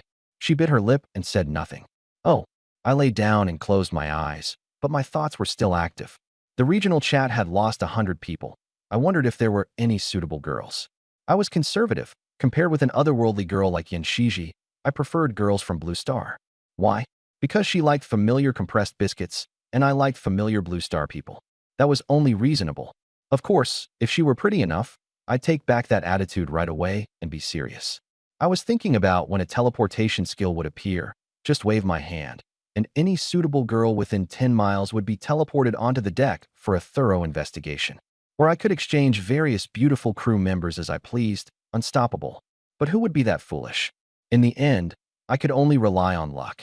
If I kept running into boys, how was I supposed to increase my physique? Earlier, all the boys in my class wanted me to take them with me. I wasn't stupid enough to do unpaid labor. Everyone talked about mutual help, but in reality, there wasn't much substantive help. As I was thinking, I felt something extra on my body. Yanshiji draped a thick cloth over my stomach, but didn't cover it all the way down. Her eyes glowed in the darkness. Actually, compared to biscuits, I like the aura you bring more. Her voice was very low. I hadn't expected her to become so familiar so quickly. She leaned forward, her long hair slipping off her shoulders as she lowered her neck, her posture deeply reverent. She wanted to learn from me. She had many questions she couldn't solve. The fog in her mind was thick, and only when she got close to me would a sliver of light break through the mist. Physique points +2. It jumped several times in a row. After dozens of minutes, I felt that the otherworld girl had no sense of manners, treating me like a nuclear-powered donkey as she kept increasing my physique points non-stop. Fortunately, the system had an increment mechanism. Yanshiji bit her lip and swallowed, not noticing anything unusual. Her head felt dizzy, and the only thought in her mind was, the savior looks so relaxed. I should be reassured? Physique points +2. Host is so dedicated. Kitty admires you. Let me sprinkle some water. I gritted my teeth and held on. 2200 hours arrived. At 2200 hours, the first day's leaderboard settlement is complete. There are still 7,169 players on the board in this region. A golden frame gleamed in the night. Leaderboard rewards: physique, spirit, mana points, and fuel rewards. First place, the ship of Yusho, Lin Xiao, Wang Jiele, and others captain +15 physique/spirit/mana points. Choose one other team members +5 to each stat fuel 3. Low-level energy cores 3. Second place, Feng Yunwen and Qin Si. Captain +6 physique/spirit. Others +4. Fuel 3. Third place was roughly the same as second place, with one less fuel. From 10th place downward, the rewards decreased, with no fuel. The rankings were made public, and the regional channel exploded. The players were stunned. Li Jian, the gap between first and second is that big? Wang Jiahao, someone just made me rekindle my fighting spirit. This is fun. Huang Jingwen, are the rewards serious? Lin Hao, born to be king? I refuse to accept it. Zhang Fan. They're pulling way ahead in strength. Is there some hidden trick? The gap between first place and second and third was enormous. My talent is probably above S rank, right? Is the leaderboard judged by distance traveled? That's right. If everyone just slacks off, we still get heaven-defying rewards. With plus 15 to attributes, the speed increase is insane. For most people, plus 20 in a single stat is already impressive. I got plus 15 in all 3 stats. That's just unreasonable. Wu Luing stared at the top spot, eyes sparkling, secretly delighted. My junior has such potential. Good thing I planned to ask for a weapon earlier. This is solid. Even the eliminated equipment is top tier. Dai Lishan. Boss Yu Shou, did you break through to first tier already and firmly enter second tier transcendence? Have you unlocked the global chat? Chen Yu, really? Can we communicate with players from other regions? Tian, I'm crying from jealousy. The gap between people is just too huge. The message blew up the global channel.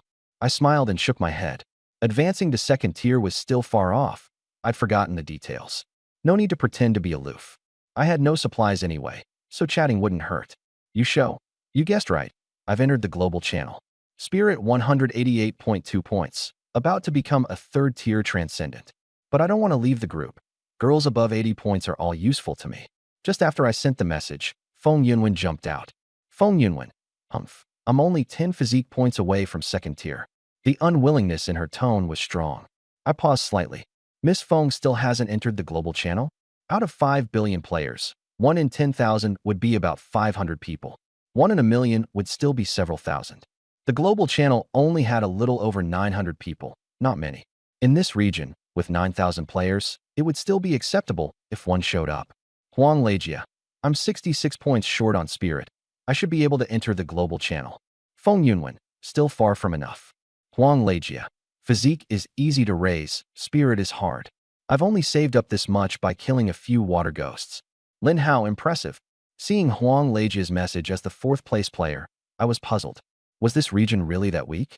4th place only had 34 spirit points in a day. Aside from my SSS rank talent, were the others all so average? I stroked my chin.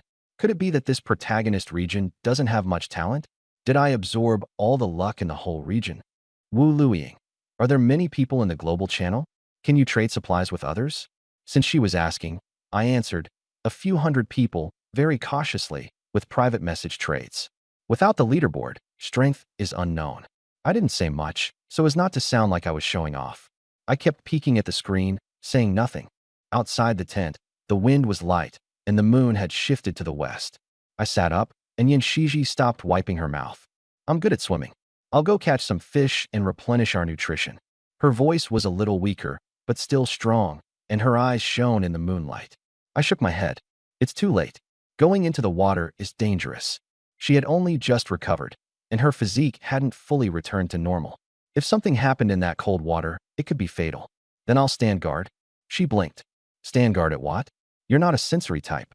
She pressed her lips together. That's true. Other than being a sounding board for her complaints, she couldn't really do anything else. I took out a fishing rod, pitch black and slender, with a glowing lure hanging from the hook. This is an automatic lucky fishing rod. Her eyes lit up. For me? Yes. The things you catch go into the kitchen. That's your job. I handed the fishing rod to her. Item: automatic lucky fishing rod. Grade: excellent. Traits: automatically fishes for 2.5 hours, rests for 3 hours. Fishing rate plus 30%. Rare items plus 15%. Automatic line casting and reeling. Evaluation: plant the rod and wait for dinner. She curiously took the rod. I'll do my best. Spread out the cloth, set up the rod along the boat's edge, and let it fish automatically. She carried the food into the kitchen. I have another rod. Once this one rests, I'll switch them and keep rotating non-stop. Entering the kitchen, there was no gas. River isn't very meticulous. No stove, and the supplies aren't complete. Looking at the sink, storage cabinet, and hooks, she saw 4 kitchen knives hanging there. Item: kitchen knife. Grade: rare. Traits: exceptionally sharp, cuts vegetables like paper, extremely durable. Evaluation: a skeleton chef's favorite, though they don't eat. Not bad. Basic utensils. River's equipment wasn't bad either. The kitchen knife's grade was the same as a dagger's. Perfect. Give Wu Luiying 2. I can't give her nothing. I want to expand my influence. The girls I invest in have to pay off, so I need to give them some sweeteners before I can ask for nails. Wu Luing is a safe bet for the top 10. Getting 30 units of ordinary nails shouldn't be hard. I opened the chat, ready to give her the kitchen knife in exchange for more nails. You show. I gave you the weapon. How are things? No reply for 5 minutes. No, the other party is typing prompt. Either she's pretending not to see it, or she really didn't see it. I sent something beneficial. There's no reason to ignore me. It's not too late. Could she have fainted from exhaustion? Who should I ask? Lu Yinhua or Jiang Gexing? I'm leaning toward Lu Yinhua. I opened private chat and saw Huang Jingwen spamming a pile of messages. I'm not familiar with her, so why is she suddenly this anxious? She messaged me privately. You show, classmate, this is extremely urgent. I saw a rainbow bottle base swallowed by a giant fish, and even the fish turned colorful. That bottle must be a treasure. Item grade, poor, legendary. What is a rainbow bottle? I froze. Wasn't that my mysterious drift bottle? If the bottle is picked up by someone, it would be even more useful. An excellent item. Why would a fish swallow it? Too hungry to tell colors apart? You show, tell me what you want. The drift bottle is mine. Huang Jingwen doesn't know that. To her, the rainbow bottle is ownerless. Huang Jingwen. I originally wanted to keep it all for myself, but the fish's skin is tough, and I don't have a weapon to deal with it. Even Feng Yunwen doesn't. Lend me a ranged weapon to help me get the rainbow bottle, and I'll give you the weapon plus compressed biscuits. Reading her messages, she sounded like she was talking in her sleep. Killing the fish to make the rainbow bottle useful would attract people, but I'm not a simp. An excellent bottle won't be ruined in a fish's belly. I'm guessing the bottle has a built-in respawn.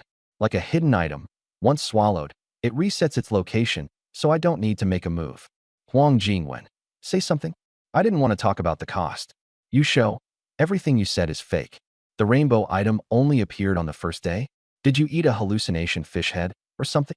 I kept silent. Having been denied, she froze. She had seen the rainbow bottle and the rainbow fish. How could it be a hallucination? This guy is too stubborn. Random encounters always happen. No wonder he's being controlled by Lin Xiao. Lin Xiao gets free labor. What a life.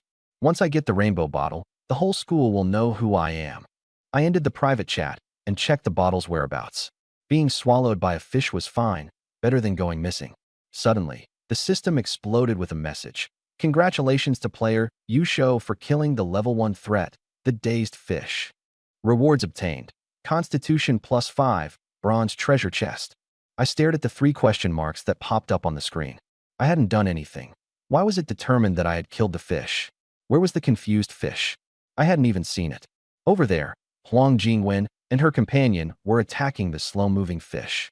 The fish's body emitted rainbow-colored light as it swam leisurely, completely ignoring the girl's attacks. It swam so slowly, and the current was so gentle that it wouldn't be swept away at all. Huang Jingwen knew this was the best chance, and she was anxious. The next second, the rainbow glow of the confused fish became even more dazzling. Light shone from within the fish's body, and beams shot out through the gaps in its scales, as if something inside its belly were burning. The water's surface was lit up brilliantly, as though a rainbow had been poured into the river. Huang Jingwen cried out, Did the other side eat a rainbow bottle and is about to level up? The quiet girl with a ponytail beside her, Qian Xiangyao, asked, Jingwen, what do we do? Huang Jingwen's voice was firm, but her hands were shaking badly. The light from the fish grew stronger and stronger, and she was squinting almost shut. In the next moment, the confused fish exploded directly. Boom! A muffled explosion sound came from underwater. The fish's body burst from the inside, flesh and blood flying everywhere, scales scattering in all directions, the rainbow light blindingly bright. The whole fish was like it had been fitted with a bomb, exploding right on the spot. A rainbow bottle burst out from the fish's belly, flying out with mucus and bloodstains, drawing a rainbow arc through the air. It flew straight toward Huang Jingwen and Qian Xiangyao's boat. Huang Jingwen was stunned. Her mouth fell open, her eyes widened, and the colorful bottle was reflected in her pupils. That bottle could actually blow open a fish's belly? With such an absurd item, and it even had lock-on? Huang Jingwen wasn't stupid and immediately dodged. But the bottle seemed to have eyes, slamming straight onto the top of her head. Clang! She was knocked into a crouch, rubbing her head. The edge of the bottle wasn't sharp, but it had landed fast and hard. Her scalp hurt, as if her head had been flicked. Good thing it didn't explode. or I would have been scared to death. The drifting bottle rolled onto the boat deck and stopped by the side of the boat, motionless. Huang Jingwen and Qian Xiangyao stared fixedly at the bottle, never taking their eyes off it. Why did it fly toward me? Could it have recognized its owner? Qian Xiangyao was too afraid to get close. She feared being mistaken for trying to steal it, and she also worried the thing might be faulty. A bottle flew out right under her nose and even had lock on. No matter how you looked at it, it was sinister. After hesitating for a long time, Huang Jingwen hovered her hand above the bottle, opening and closing her fingers. She wasn't stupid. She knew risk and opportunity coexisted. If she took it, and there were evil spirits or curses hidden inside, she would be finished. But if she didn't take it and someone else snatched it away, and it turned out to be a secret treasure, an absurdly powerful skill, or massive amounts of supplies, she would regret it for the rest of her life. Biting her lip tightly, her face scrunched into a knot. She quickly grabbed the bottle. Any information? She turned it over and over, staring at it. She held the bottle upside down, looked at the side, checked it against the light, rubbed it gently in dim light. Nothing at all. No interface, no instructions, no grade. She muttered softly, "What kind of thing is this?" Her brows knitted tighter and tighter, vertical wrinkles forming on her forehead. Qian Xiangyao didn't say a word, too nervous to make a sound. She thought to herself, if something happened to Huang Jingwen, her own B-grade with talent wouldn't be able to do anything against someone in the top 50. I looked at the bronze treasure chest in my hand. The box wasn't big, but it felt heavy and solid. The mysterious drifting bottle has met its destined person. The destined person can hear your voice and will do their utmost to fulfill one wish. A system prompt popped up, and I couldn't help but curve my lips. I guessed the reason. The mysterious drifting bottle had killed the confused fish, and Huang Jingwen and the others picked it up. Who exactly was the other person? Huang Jingwen or her teammate? I didn't know what they looked like. Earlier, when Li Jian was arguing, he said he had found Huang Jingwen and that she looked ordinary. The two had even fought over that for quite a while. Huang Jingwen's looks probably didn't even score 80 points. Command transmission channel activated. A square white object materialized out of thin air in front of me. I reached out and caught it. As the light dimmed, a thick sheet of cowhide paper appeared. Its rough edges were uneven. So the drifting bottle had had nothing before. This was the missing piece. Speak to the cowhide paper, and your voice will be transmitted into the holder's mind. Say a wish, and the other party will do everything possible to make it happen. I frowned. That was too limited for a wish. I took out the hypnosis tuning fork and tried to use it to issue instructions. The tuning fork vibrated, and I approached the craft paper, but the paper showed no reaction. Don't get any crooked ideas, greedy user. The craft paper can only transmit wishes, and only wishes the other party can fulfill. I shook my head helplessly.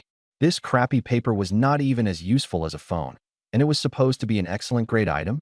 I looked at the leaderboard. Huang Jingwen's team was in 59th place. Not bad. If I asked her for everything on her ship, she should give it to me. After a wish comes true, the other party's memory will be erased, so there's no need to worry about any fallout. First, I needed to confirm who had the bottle. I sent a message. You show, classmate Huang, don't stay silent. Have you run into danger? Do you need my help? Huang Jingwen stared at the bottle intensely, but found nothing at all. It's taken you so long to reply. You must have done it on purpose. Huang Jingwen. Heh, I got the rainbow bottle. It has nothing to do with you. Strange. We had no interaction at all, so why should I care whether she lived or died? Maybe she thought I was in first place, and that casual concern for me meant someone would be there to chat with her? I laughed. As expected, she was Captain Huang Jingwen. Everything on the ship belonged to her. I said to the craft paper, you will give all the supplies on the ship to Yusho for free. Huang Jingwen was just about to snap back when a voice came from the bottle. You will give everything on the ship to Yusho for free. The voice had magic in it, making her dizzy and disoriented. The sentence kept echoing in her mind. Am I crazy? Huang Jingwen struggled to resist, but it was useless. Her body was being controlled unconsciously, and she had lost control over it. Qian Xiangyao saw Huang Jingwen move, and in the night, the supplies vanished one after another from her hands. Her face went blank, and with her eyes half closed, she looked as if she were dreaming. Sister Jingwen, what are you doing? Huang Jingwen gave no response. The rainbow bottle disappeared without a trace. In the chat log, Huang Jingwen's message came out haltingly. I voluntarily gifted these supplies to classmate Yusho, with no compensation required. The system judged it valid. The transaction could not be revoked. I received. Qin Shangyao took a deep breath. How many supplies did I get swapped out for by Huang Jingwen? Her voice was trembling. Su Jiman saw this and said seriously, nothing was left. Qin Shangyao froze. How is that possible? I rowed, fished, and carried things for her. That couldn't possibly be worth zero. She had worked for Huang Jingwen all day with her hands rubbed raw, only to be treated like she was worthless. I replied calmly, Huang Jingwen is probably already in the water. Then I told her about the message in the drift bottle. A bottle had flown out of a fish's belly, and Huang Jingwen picked it up, activating the teleport command. I hadn't expected it could even teleport a person. Qin Shangyao was stunned. She stared at me for several seconds, trying to find a flaw in my words. I met her gaze calmly. My mental power had been strengthened, and I could control my micro-expressions with ease. The teleport window popped up again with timber. Several planks rolled out, with nails in them. One of the boards had a C-shaped crack. It was part of Huang Jingwen's boat railing. Huang Jingwen really had been controlled by the rope command. She was probably in the river. Qin Shangyao wasn't too troubled. She had been bullied since childhood and never fought back or argued. Huang Jingwen had always deprived her of food and even stolen her clothes. Now that Huang Jingwen was gone, she no longer had to swallow her anger. The young man and woman in front of her, me and Su Jiman, didn't seem to have any malice and looked fairly decent. Maybe it wasn't so bad after all. Affection, -20-16. I saw the prompt and knew it was exactly as expected. Qin Shangyao had never liked Huang Jingwen much to begin with. She said softly, "Can you let me go first?" Her voice was almost drowned out by the sound of the water. She looked at Su Jiman and felt that she was easier to talk to than I was. Su Jiman said, "I listened to you, Shou. Let you go for what? Trying to run." She panicked. "Run? I don't even have a boat anymore. How could I jump into the river? Wait, that name sounds really familiar." She suddenly remembered. Wasn't you Shou the one at the top of the rankings? He seemed like a decent person.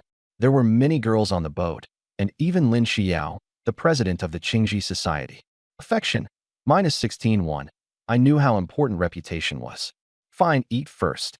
I could tell she was so hungry she could hardly breathe properly. She looked like she had been rescued when she heard that. Su Jiman took out the cooked fish. I said, "From now on, stay with us." She replied, "Okay, I'll definitely behave." Affection, 111. I wanted to chat a few words in a natural way and save some hypnotic mental energy, but Qin Shangyao was a bit dull. She didn't know that's what I was thinking. She really was quiet, with a 95-point appearance, but only about 60 points among her WeChat friends, and half of them were relatives. But she wasn't stupid, and she knew I wasn't a good person. I treated the fish well, and the boat was big, so she was willing to accept it. There were 2 girls on the boat, and I would also take their feelings into account, so I wouldn't make a move on her for now. I didn't plan to do that. She'd been brought over tied up and hadn't said a word, looking pitiful. She was hungry and tired, so I let her rest first. I walked out of the shelter and came to the bow. Timber, canvas, metal ingots, nails, 3 low-level energy cores, 20 turbine components. All of it was ready. The upgrade materials were complete. I took a deep breath and pressed upgrade. The ship's already level 6 on the first day. Feels like I'm riding a rocket. My blood was surging. Without River, that money-bringing boy, I was afraid it wouldn't have been this fast. From now on, I'd still need the purifying angel to step in as backup. The ship began to shake, and the wooden planks creaked. Ordinary planks were replaced layer by layer with sturdy ones. The ship's railings were raised, waterproof canvas was fitted over the cabin roof, and metal strips were pressed along the edges. The energy cores were embedded into a recess in the middle of the hull. 3 blue crystals, each the size of a fist, floated and rotated. Blue light leaked out, illuminating the deck brightly. Qin Shangyao's face was tinted pale blue. Fish juice dripped from the corner of her mouth down to her chest. What tier of vehicle is this? She even forgot to eat her fish, mouth open as she stared at the glowing crystals. Su Jiman helplessly covered her face. She hadn't untied Qin Shangyao yet, and still had to feed her. What a fuss over nothing. Yusho will upgrade the ship to the highest level. Wasn't it also me who stirred things up when I said Huang Jingwen had nothing? If you've got something to say, don't even think about eating. Qin Shangyao hurriedly forced a smile. No, you guys did great. I'd long since had enough of Huang Jingwen. Thanks, sis. Qin Shangyao favorability toward the host. 1119, I didn't care about favorability right now. First I had to figure out what changed after the upgrade. The fuel room was at the stern, The fuel engine was still there, but the fuel lines were much simpler. Fuel and energy cores could both be used. Burn fuel when saving energy, or switch flexibly to cores for acceleration. The speed increase wasn't huge. The core still wasn't being driven to full power. Then I noticed something new. To the right of the mast at the bow, there was an extra metal base, round, 1 meter wide, with anti-slip texture. Sitting on it was a short, thick cannon, over a meter long, its barrel angled slightly upward. A turret? The body of the cannon was cast in one dark gray piece, and there was a loading port beneath the barrel that could accept a low-level energy core.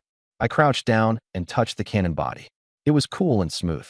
I pulled up the info panel. Ship-mounted energy cannon consumption.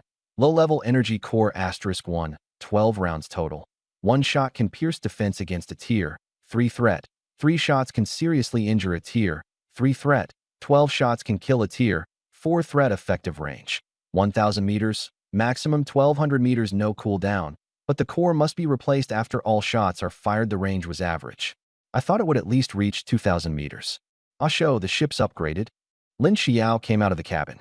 Yes, the materials were enough. It was almost 11 o'clock, and she said, "Come back and rest." I looked at Yin Shiji, who was full of energy. She turned to me and said, "Benefactor, don't worry about me. I've already slept for several hours." I thought to myself, yeah, it really is time to rest. If I'm not at full energy, I've hypnotized too many people. I went back into the cabin with Lin Xiao, and Su Jimon followed too, knowing everyone was watching me. Later on, there probably wouldn't even be room for a single hair. Qian Xiangyao lay in the shelter, still tied up, though the ropes had been loosened a bit so they didn't hurt anymore. The shelter blocked the wind, so it wasn't cold, and it was very quiet. She thought to herself, there are so many girls on the ship, and they all seem to care a lot about Yu Shou. I'm probably just overthinking it. I might not even be the one he likes. Forget it, I won't think about it anymore. In a daze, she fell asleep. In the distance, a stout middle-aged man was fishing in the river. His arms swept through the water with brute force, and he slapped the surface, sending spray half a meter high. He had broad shoulders and bulging deltoids. He grabbed a big carp by the gill cover with his bare hands, his 5 fingers hooked in like iron claws, digging deep into the soft flesh. The giant carp struggled wildly, its tail whipping up a fishy wind. With his other hand, he gripped the fish's tail tightly. Huff! The carp was almost subdued, its eyes rolled white, belly up in the water. At that moment, a young man at the bow shouted, "Coach Qian, the situation has changed." He was holding a glowing compass. "What is it?" Qian Yong asked, turning back. "The divination says your daughter's direction has changed. Before it was northwest, but now it's shifted a lot toward the north. It's not due to the current." Qian Yong wiped his face, frowning tightly. "What happened?" "I'm not sure either." Qian Yong looked into the distance. "Is she still alive?" "Of course she's alive." Zhao Chen replied quickly. Qian Yong took off his wet undershirt, wrung it out, and put it back on. "You should have said so sooner. She's still alive, but we can't drag this out. I'm SS rank, as fish in water, a humanoid weapon underwater. The ship just leveled up to 4, and it's much faster now." He looked at the moon. "Even if this isn't the Xiangyao region, with you here there's still a chance we'll run into her." Zhao Chen sighed. "I don't have enough mental power left. The divination is blurry. I've got less than 10 mental points left and over 20 physique points just to keep the compass at its limit. If I divinate again, I'll pass out." Qian Yong frowned. Troublesome. He lowered his head and looked at the fish. The giant carp was almost dead, stunned by the blows, its eyes cloudy. "Kill it. It's a level 2 threat, and you'll gain some attributes." Qian Yong pointed at the fish. Zhao Chen froze. "You killed it. How am I supposed to finish it off?" Qian Yong handed him a dagger. "Not appropriate. My physique is enough, I don't need the points. Finding Qian Xiangyao is more important." Zhao Chen took the blade, slipped into the water, and stabbed into the fish's brainstem. His hand was as steady as a rock. The fish rolled onto the water's surface, twitched a few times, and died. Kill a level 2 threat, physique +5, mental +5, obtain bronze treasure chest. Zhao Chen's expression remained calm. Those 10 attribute points, plus a treasure chest. He only lacked mental power and didn't want to tell Qian Yong. He had his own score to settle. His ex-girlfriend had strung him along for 2 years and blocked him right after he gave her gifts. Zhao Chen smirked inwardly. The compass had originally pointed toward Qian Xiangyao, but he deliberately shifted it northward. Qian Xiangyao was to the west, and he separated father and daughter. That way Qian Yong would keep supporting him all the time. At night, inside the cabin, I was surrounded by 5 girls, being watched. Am I a test subject? Why are you all just staring at me? Lin Xiao smiled. We want to appreciate what you look like when you sleep. Is that not allowed? Wang Jilei shook her underwear. Want a blindfold? I glanced at the line of her chest. I don't refuse. A warm blindfold covered my face. She whispered in him, it would be a surprise if it worked. If not, it wouldn't affect hypnosis or affection gains anyway. I didn't hesitate. Mana, wind 10 mana, water 5. By now, private messages were flooding in. Su Kaibei sent a message, and Wu Luiying replied first, but that was while I was asleep. Let's check Su Kaibei first. Wu Luiying didn't send a photo, not thoughtful. Su Kaibei, morning, you're awake. I woke up early and kept wanting the first person you saw when you opened your eyes to be me. Su Kaibei. But then I found out it wasn't. I was so sad. Su Kaibei. Image, I opened the photo. A girl in pajamas had taken a selfie, her hair hanging loose, lips slightly pursed. The lighting illuminated her face. Her features were clear, her collarbone exposed, and the neckline showed a pronounced valley. You show who taught you this? Anyone can tell that's a stock line. Su Kaibei. I learned it from companions who know this stuff. But I really wanted to greet you. I was afraid you'd forget me. That fished. I gave her 2 fish. Affection. 2022, I raised an eyebrow. Just follow the contract and give fish. And her affection still goes up? Su Kaibei. Thank you. I get to eat big fish in the morning. My companion said the fish would be smaller in the future, but it looks like she was wrong. You're the best. You show. Who's your companion? Su Kaibei. Are you going to chat with her instead? You show. I'm just making sure I don't get scammed. Su Kaibei. Her name is Yu Rian. I'm the captain. All the supplies are fished up by her. She spends all day fishing up pure-hearted little Chunan Da. I thought to myself, good thing I'm immune. Just then, Qian Xiangyao woke up. She slept outside and was watching me standing at the bow. Morning light shone on my back. Affection, 1921, I glanced at her. She was lying on her side facing me, eyes half open, half closed. Just looking at me increased her affection. I opened Wu Luiying's private chat. Wu Luiying. Sorry, we ran into a statue ship. It was dangerous, and my rationality dropped into the 20s. My bestie dragged me away to a statue ship? My eyes lit up. What level would a statue ship be if it could drop the rationality of someone in the top 10 to that extent? Level 3? Level 4? A little concerning. What if the statue ship didn't come after me? I'd use the immobilization card, and their tricks wouldn't work. Forget it. I'll give Wu Luiying 2 kitchen knives. You show, got it. I'll give you 2 rare kitchen knives. 3 seconds later, she replied. Wu Luiying, really? You show, hurry and trade. Exchange for a cup of drinking water. Wu Luiying. Okay. The trading window appeared, with the water packed in a round conical canvas bag. I put in the 2 kitchen knives and completed the trade. This water was for another person keeping an eye on this place. I carried the water over. Qian Xiangyao was lying on her side, her face buried in her arm, only one eye visible. What did you trade the knives for? She was secretly watching.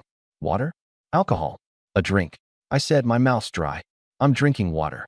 She looked at the canvas bag, then at my face. For me, seeing that 2 knives had been exchanged for water, she suspected there was something drugged in it. Afraid that I liked to take the initiative and throw myself at her, she couldn't fall for it. I'm not thirsty. She shrank back. Affection, 2119. This was the first time I'd ever seen affection drop. She was afraid I drugged it. I'll take a sip first, okay? I drank a little and handed it to her. She held it, but didn't drink, continuing to observe my condition. I sat down by the pillar, my eyes wandering between her and the water and her face. I thought, no hypnosis, and her psychological defenses are high. Her affection won't budge. In the end, she drank it, swallowing a small mouthful slowly. Affection, 1929, so delicious. Yusho Jr., you're such a good person. The corners of her eyes and mouth curved up. Great, I'd been stamped with a good person card. Her looks were 95, one of the prettiest girls I'd ever met. Straight bangs, a single ponytail, pleated skirt. Just like a shy goddess reading in a corner of the library. If you asked her whether anyone was around, she'd first look up and shake her head, then lower her head and continue. She wasn't easy to fool. I might as well just hypnotize her.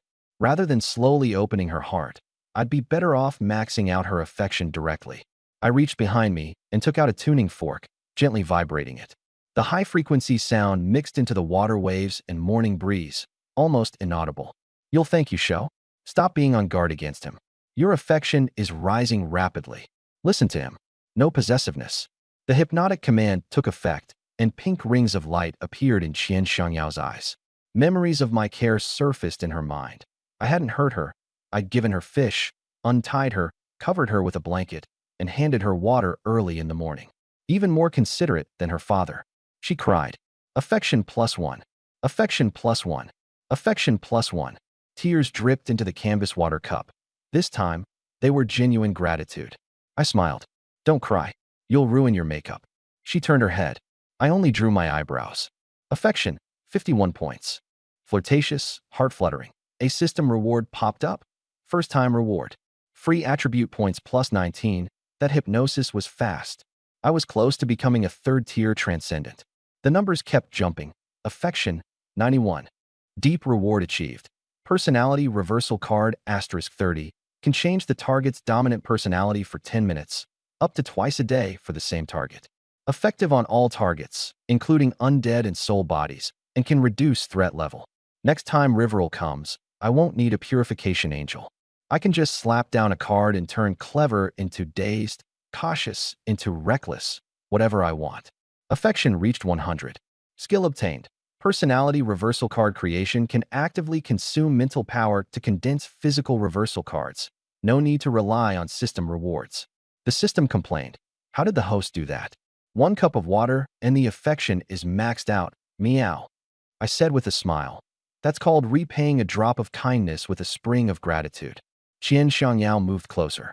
Her bangs brushed my forehead, and she stared at my lips before gently kissing me. I didn't dodge. You gave me water. I have to pay you back. Physique plus 0.2, just from kissing, only 0.2 physique points? Cultivation for 20 minutes of the tempering method gives 0.5 and leaves me drenched in sweat. Yan Shiji, standing nearby, was dumbfounded. The benefactor is way too popular. They were still at odds yesterday, and today they're already like this. Her face turned red. More than 20 minutes later, physique plus 3. Physique plus 2. I said, Senior Qian, I'll help you untie the rope. After I finished untying her, I hesitated. You need water again. She didn't answer, only rested quietly, eyes half closed, tears hanging on her eyelashes. Her lips were slightly swollen. Her hair had fallen over her shoulders, and the hem of her dress covered her thighs. I took out Water Ball spell and checked the photos, but I couldn't find the pink skull photo. I flipped through every page, but it still wasn't there. I could only train the skill first.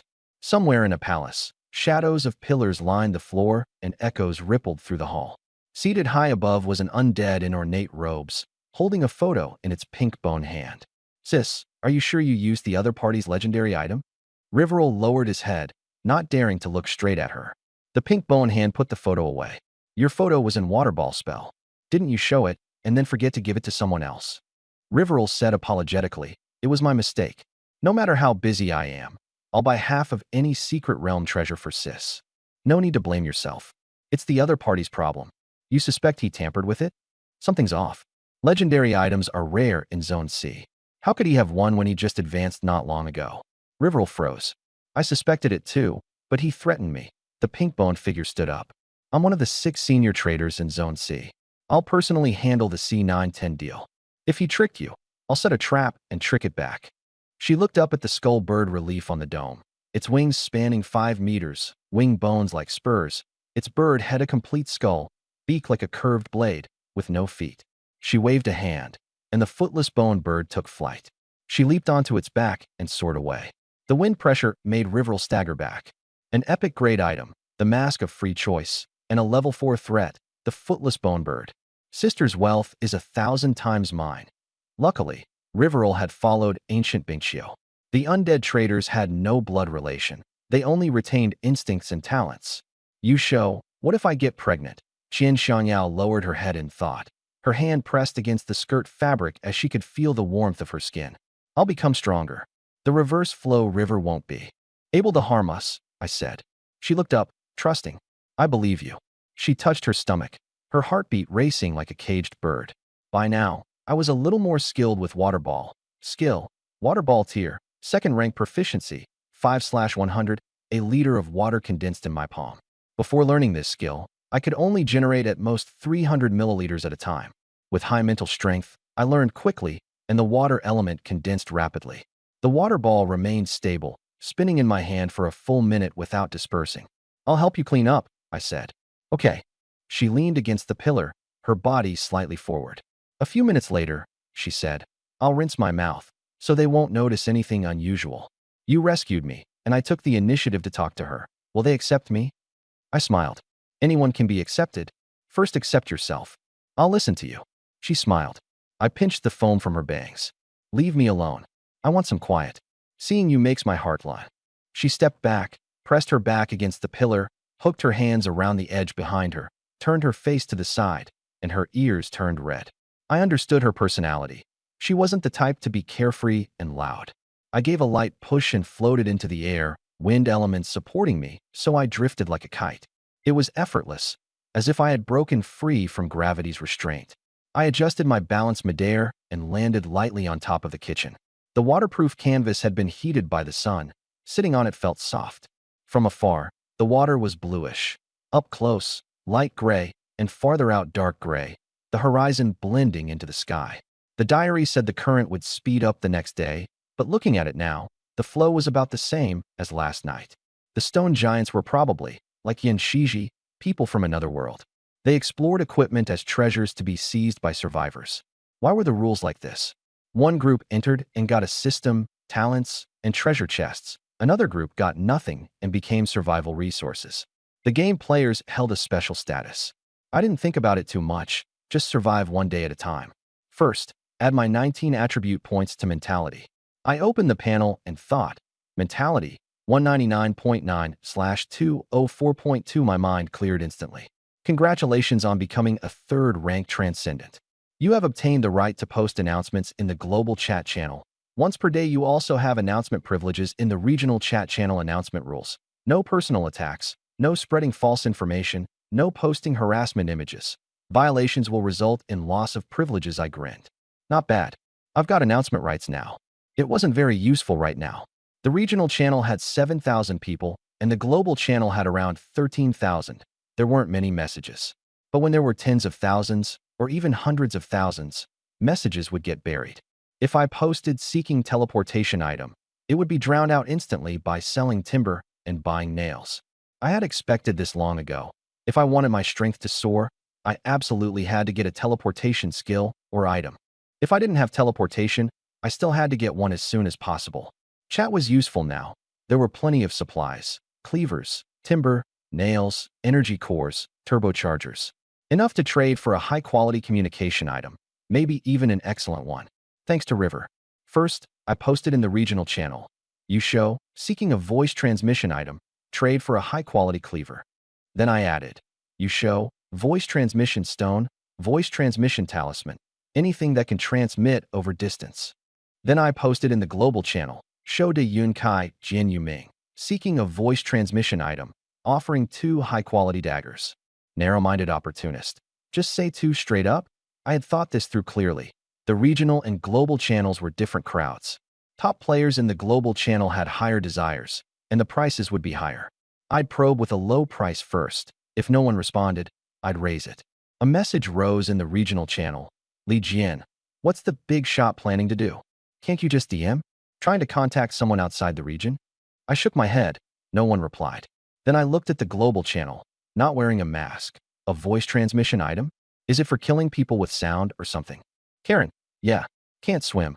Communication items are way too rare. I opened more than a dozen treasure chests and never saw one.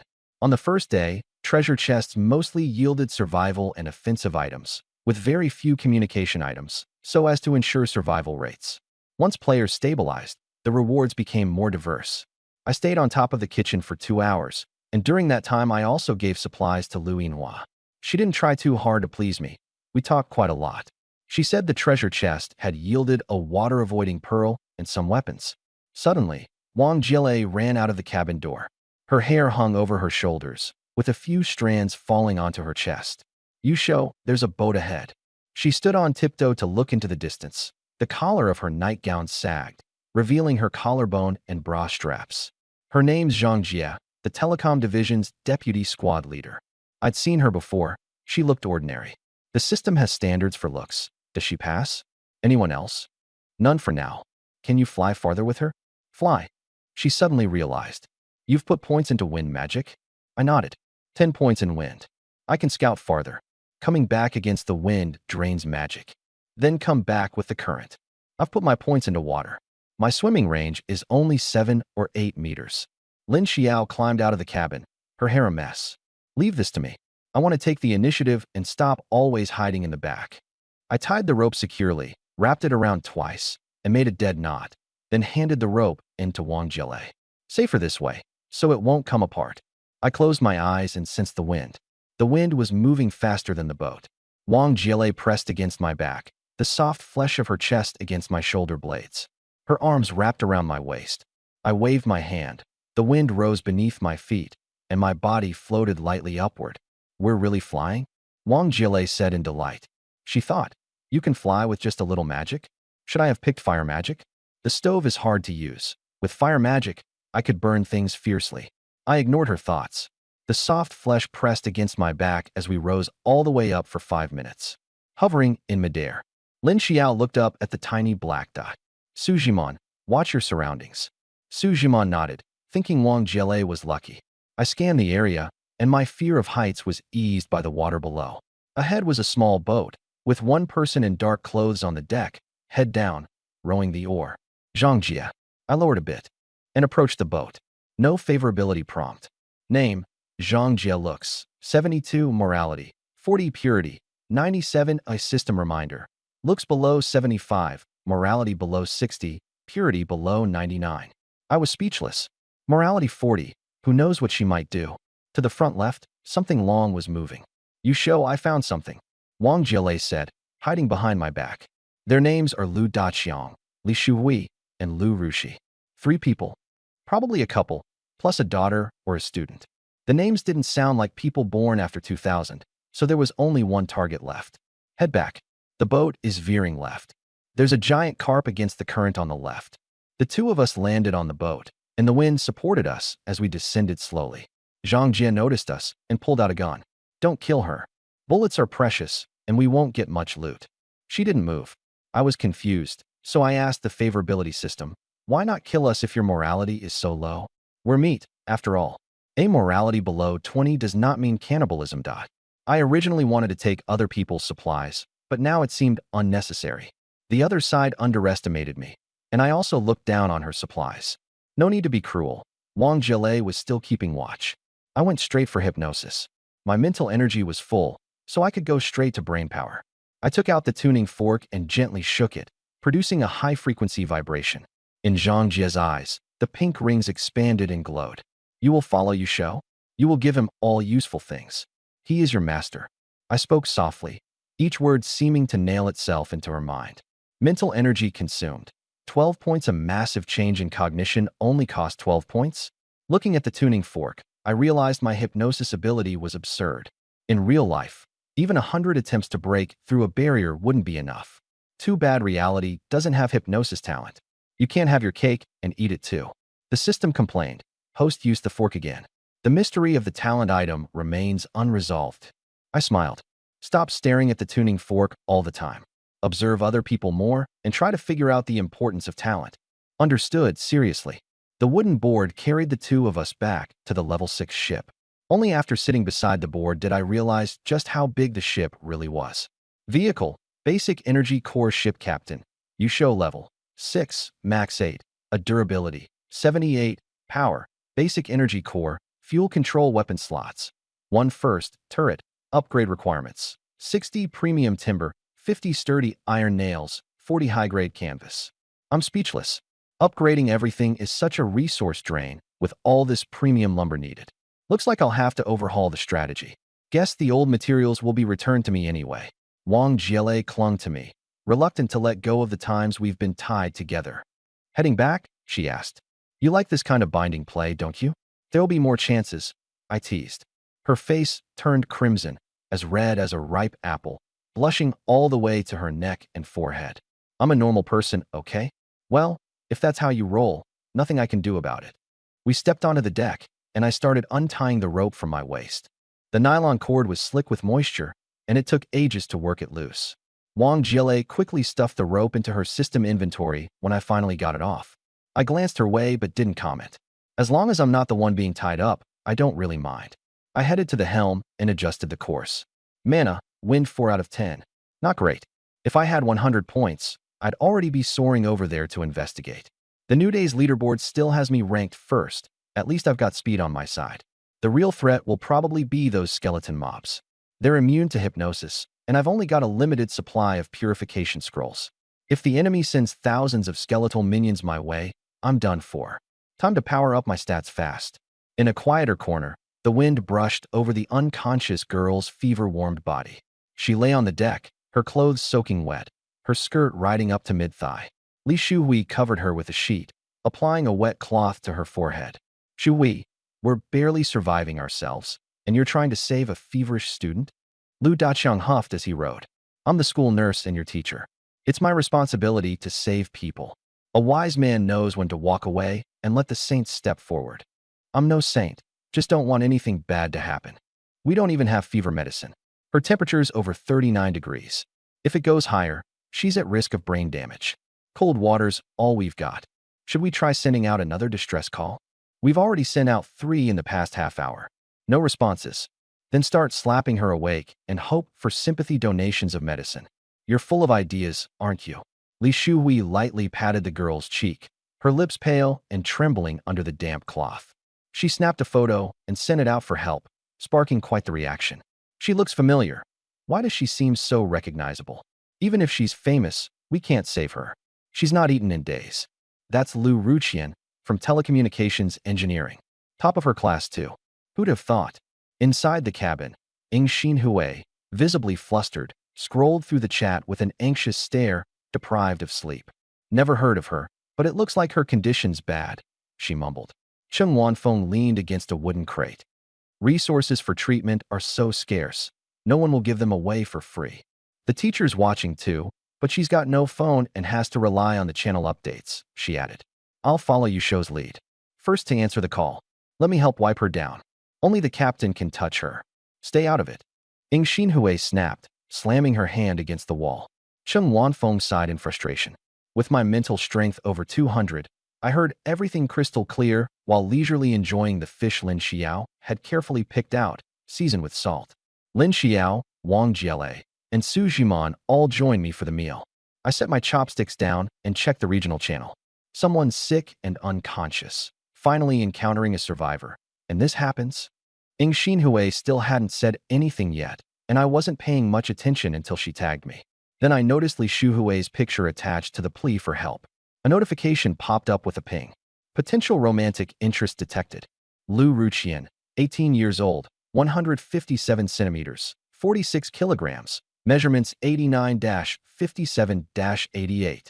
Appearance, 91, rationality, 35, morality, 93, favorability, stranger 1, freshly introduced status. Hobbies, listening to classical music at the library, journaling with a combination lock diary, plays guitar but rarely performs. Cool and aloof on the outside but soft-hearted underneath. Can't resist petting stray kittens. What a dedicated student type, like a tiny but hard-working potato in human form, I thought to myself. I kept browsing the chat logs. Anyone have medical supplies? Haven't found any from treasure chests. There are definitely supplies, just not in your inventory. I've got a physique recovery potion. Post a picture, and then we'll see if we believe you. Once I give it, it's yours to keep. Recovery potions won't help. She'll need an antidote or something similar. I'm willing to donate some. I shook my head.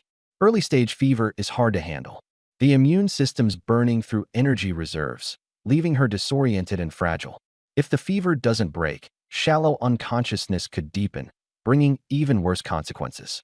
Her talent level isn't impressive, so she doesn't pose much of a threat. Her boat's slow too. Spiritual soothing could wake her up, combined with a rationality-boosting music box to stabilize her condition. I mused. A fever like this is also an opportunity. Using hypnosis could raise favorability. If I play my cards right, she might even drop medical rewards afterward to turn the tide. Out of nowhere, something warm, soft, and savory pressed against my mouth. Wang Jiele had fed me a piece of fish. Lin Xiao and Su Jiman leaned in, as if competing for attention. If this is how the day's going to go, I suppose I shouldn't complain. I gobbled down 3 slices in a row. The fish is incredibly fresh. The boat headed northwest for half an hour. I turned the energy core to medium. The speed picked up, splashing water everywhere. At last I spotted Lu Ruqian's boat, a few sizes smaller than my level 5 ship. Wang Jiele was sure of it. That's the one. I was thrilled. It was all thanks to the favorability system. If I could get a healing reward, I'd feel much more at ease. Across the way, Lu Daqiang shouted, "Shu Wei, something's up." She looked up and saw a huge stern trailing water toward them. Passing by or a threat? Don't know. I gripped the oar tightly. I lifted into the air, and the wind supported my body as I landed steadily on the other ship. I pulled out the hypnotic tuning fork, and its high-frequency vibrations spread out. All of you listen to Yu Shouhua. Think he's reasonable, and give him your good stuff. Pink ring rhythms spread into both of their eyes. I walked up to the bed where the unconscious Lu Ruqian lay and touched her burning forehead. I'm here to save you. Then I struck the tuning fork again. Favorability, power up. It's already 7 points. 360p isn't even full yet. System, your speed is already astonishing. The 1080p 3-year goal is not a 3-day goal. Too slow. 3 years from now, they'll be 3 years older if they follow me. System, understood. I'll do my best to issue rewards. I hypnotized her. You like the person speaking, so your favorability goes up. Relax, you're not sick, you're just asleep. Favorability +1. +1. +1. Her wet clothes clung to her body, so I used wind elements to make a screen and took out a dry cloth to wipe her down and cool her fever. With the cotton square, I wiped from the neck upward to absorb moisture, then wiped her round shoulders, pale arms, elbows, wrists, fingers, and armpits with fresh cloth. She was still weak. Favorability +1. Reached 51 points. First reward, 18.2 points, 91 by 20%. Lu Ruqian's brow relaxed, and her mouth parted slightly, showing her teeth. It was psychological. Once a sense of safety came, her body relaxed. Favorability 91 points. Deep reward. Healing candy times 30 can heal fever, poisoning, weakness, and other illnesses. The same type won't recur within 24 hours, and you can use up to 3 pieces per day on the same target. I froze. The healing item was finally here, and it was a childlike candy. I helped her put on a white short-sleeve top and a dark blue pleated skirt. The lace collar and the hem covered half of her thighs.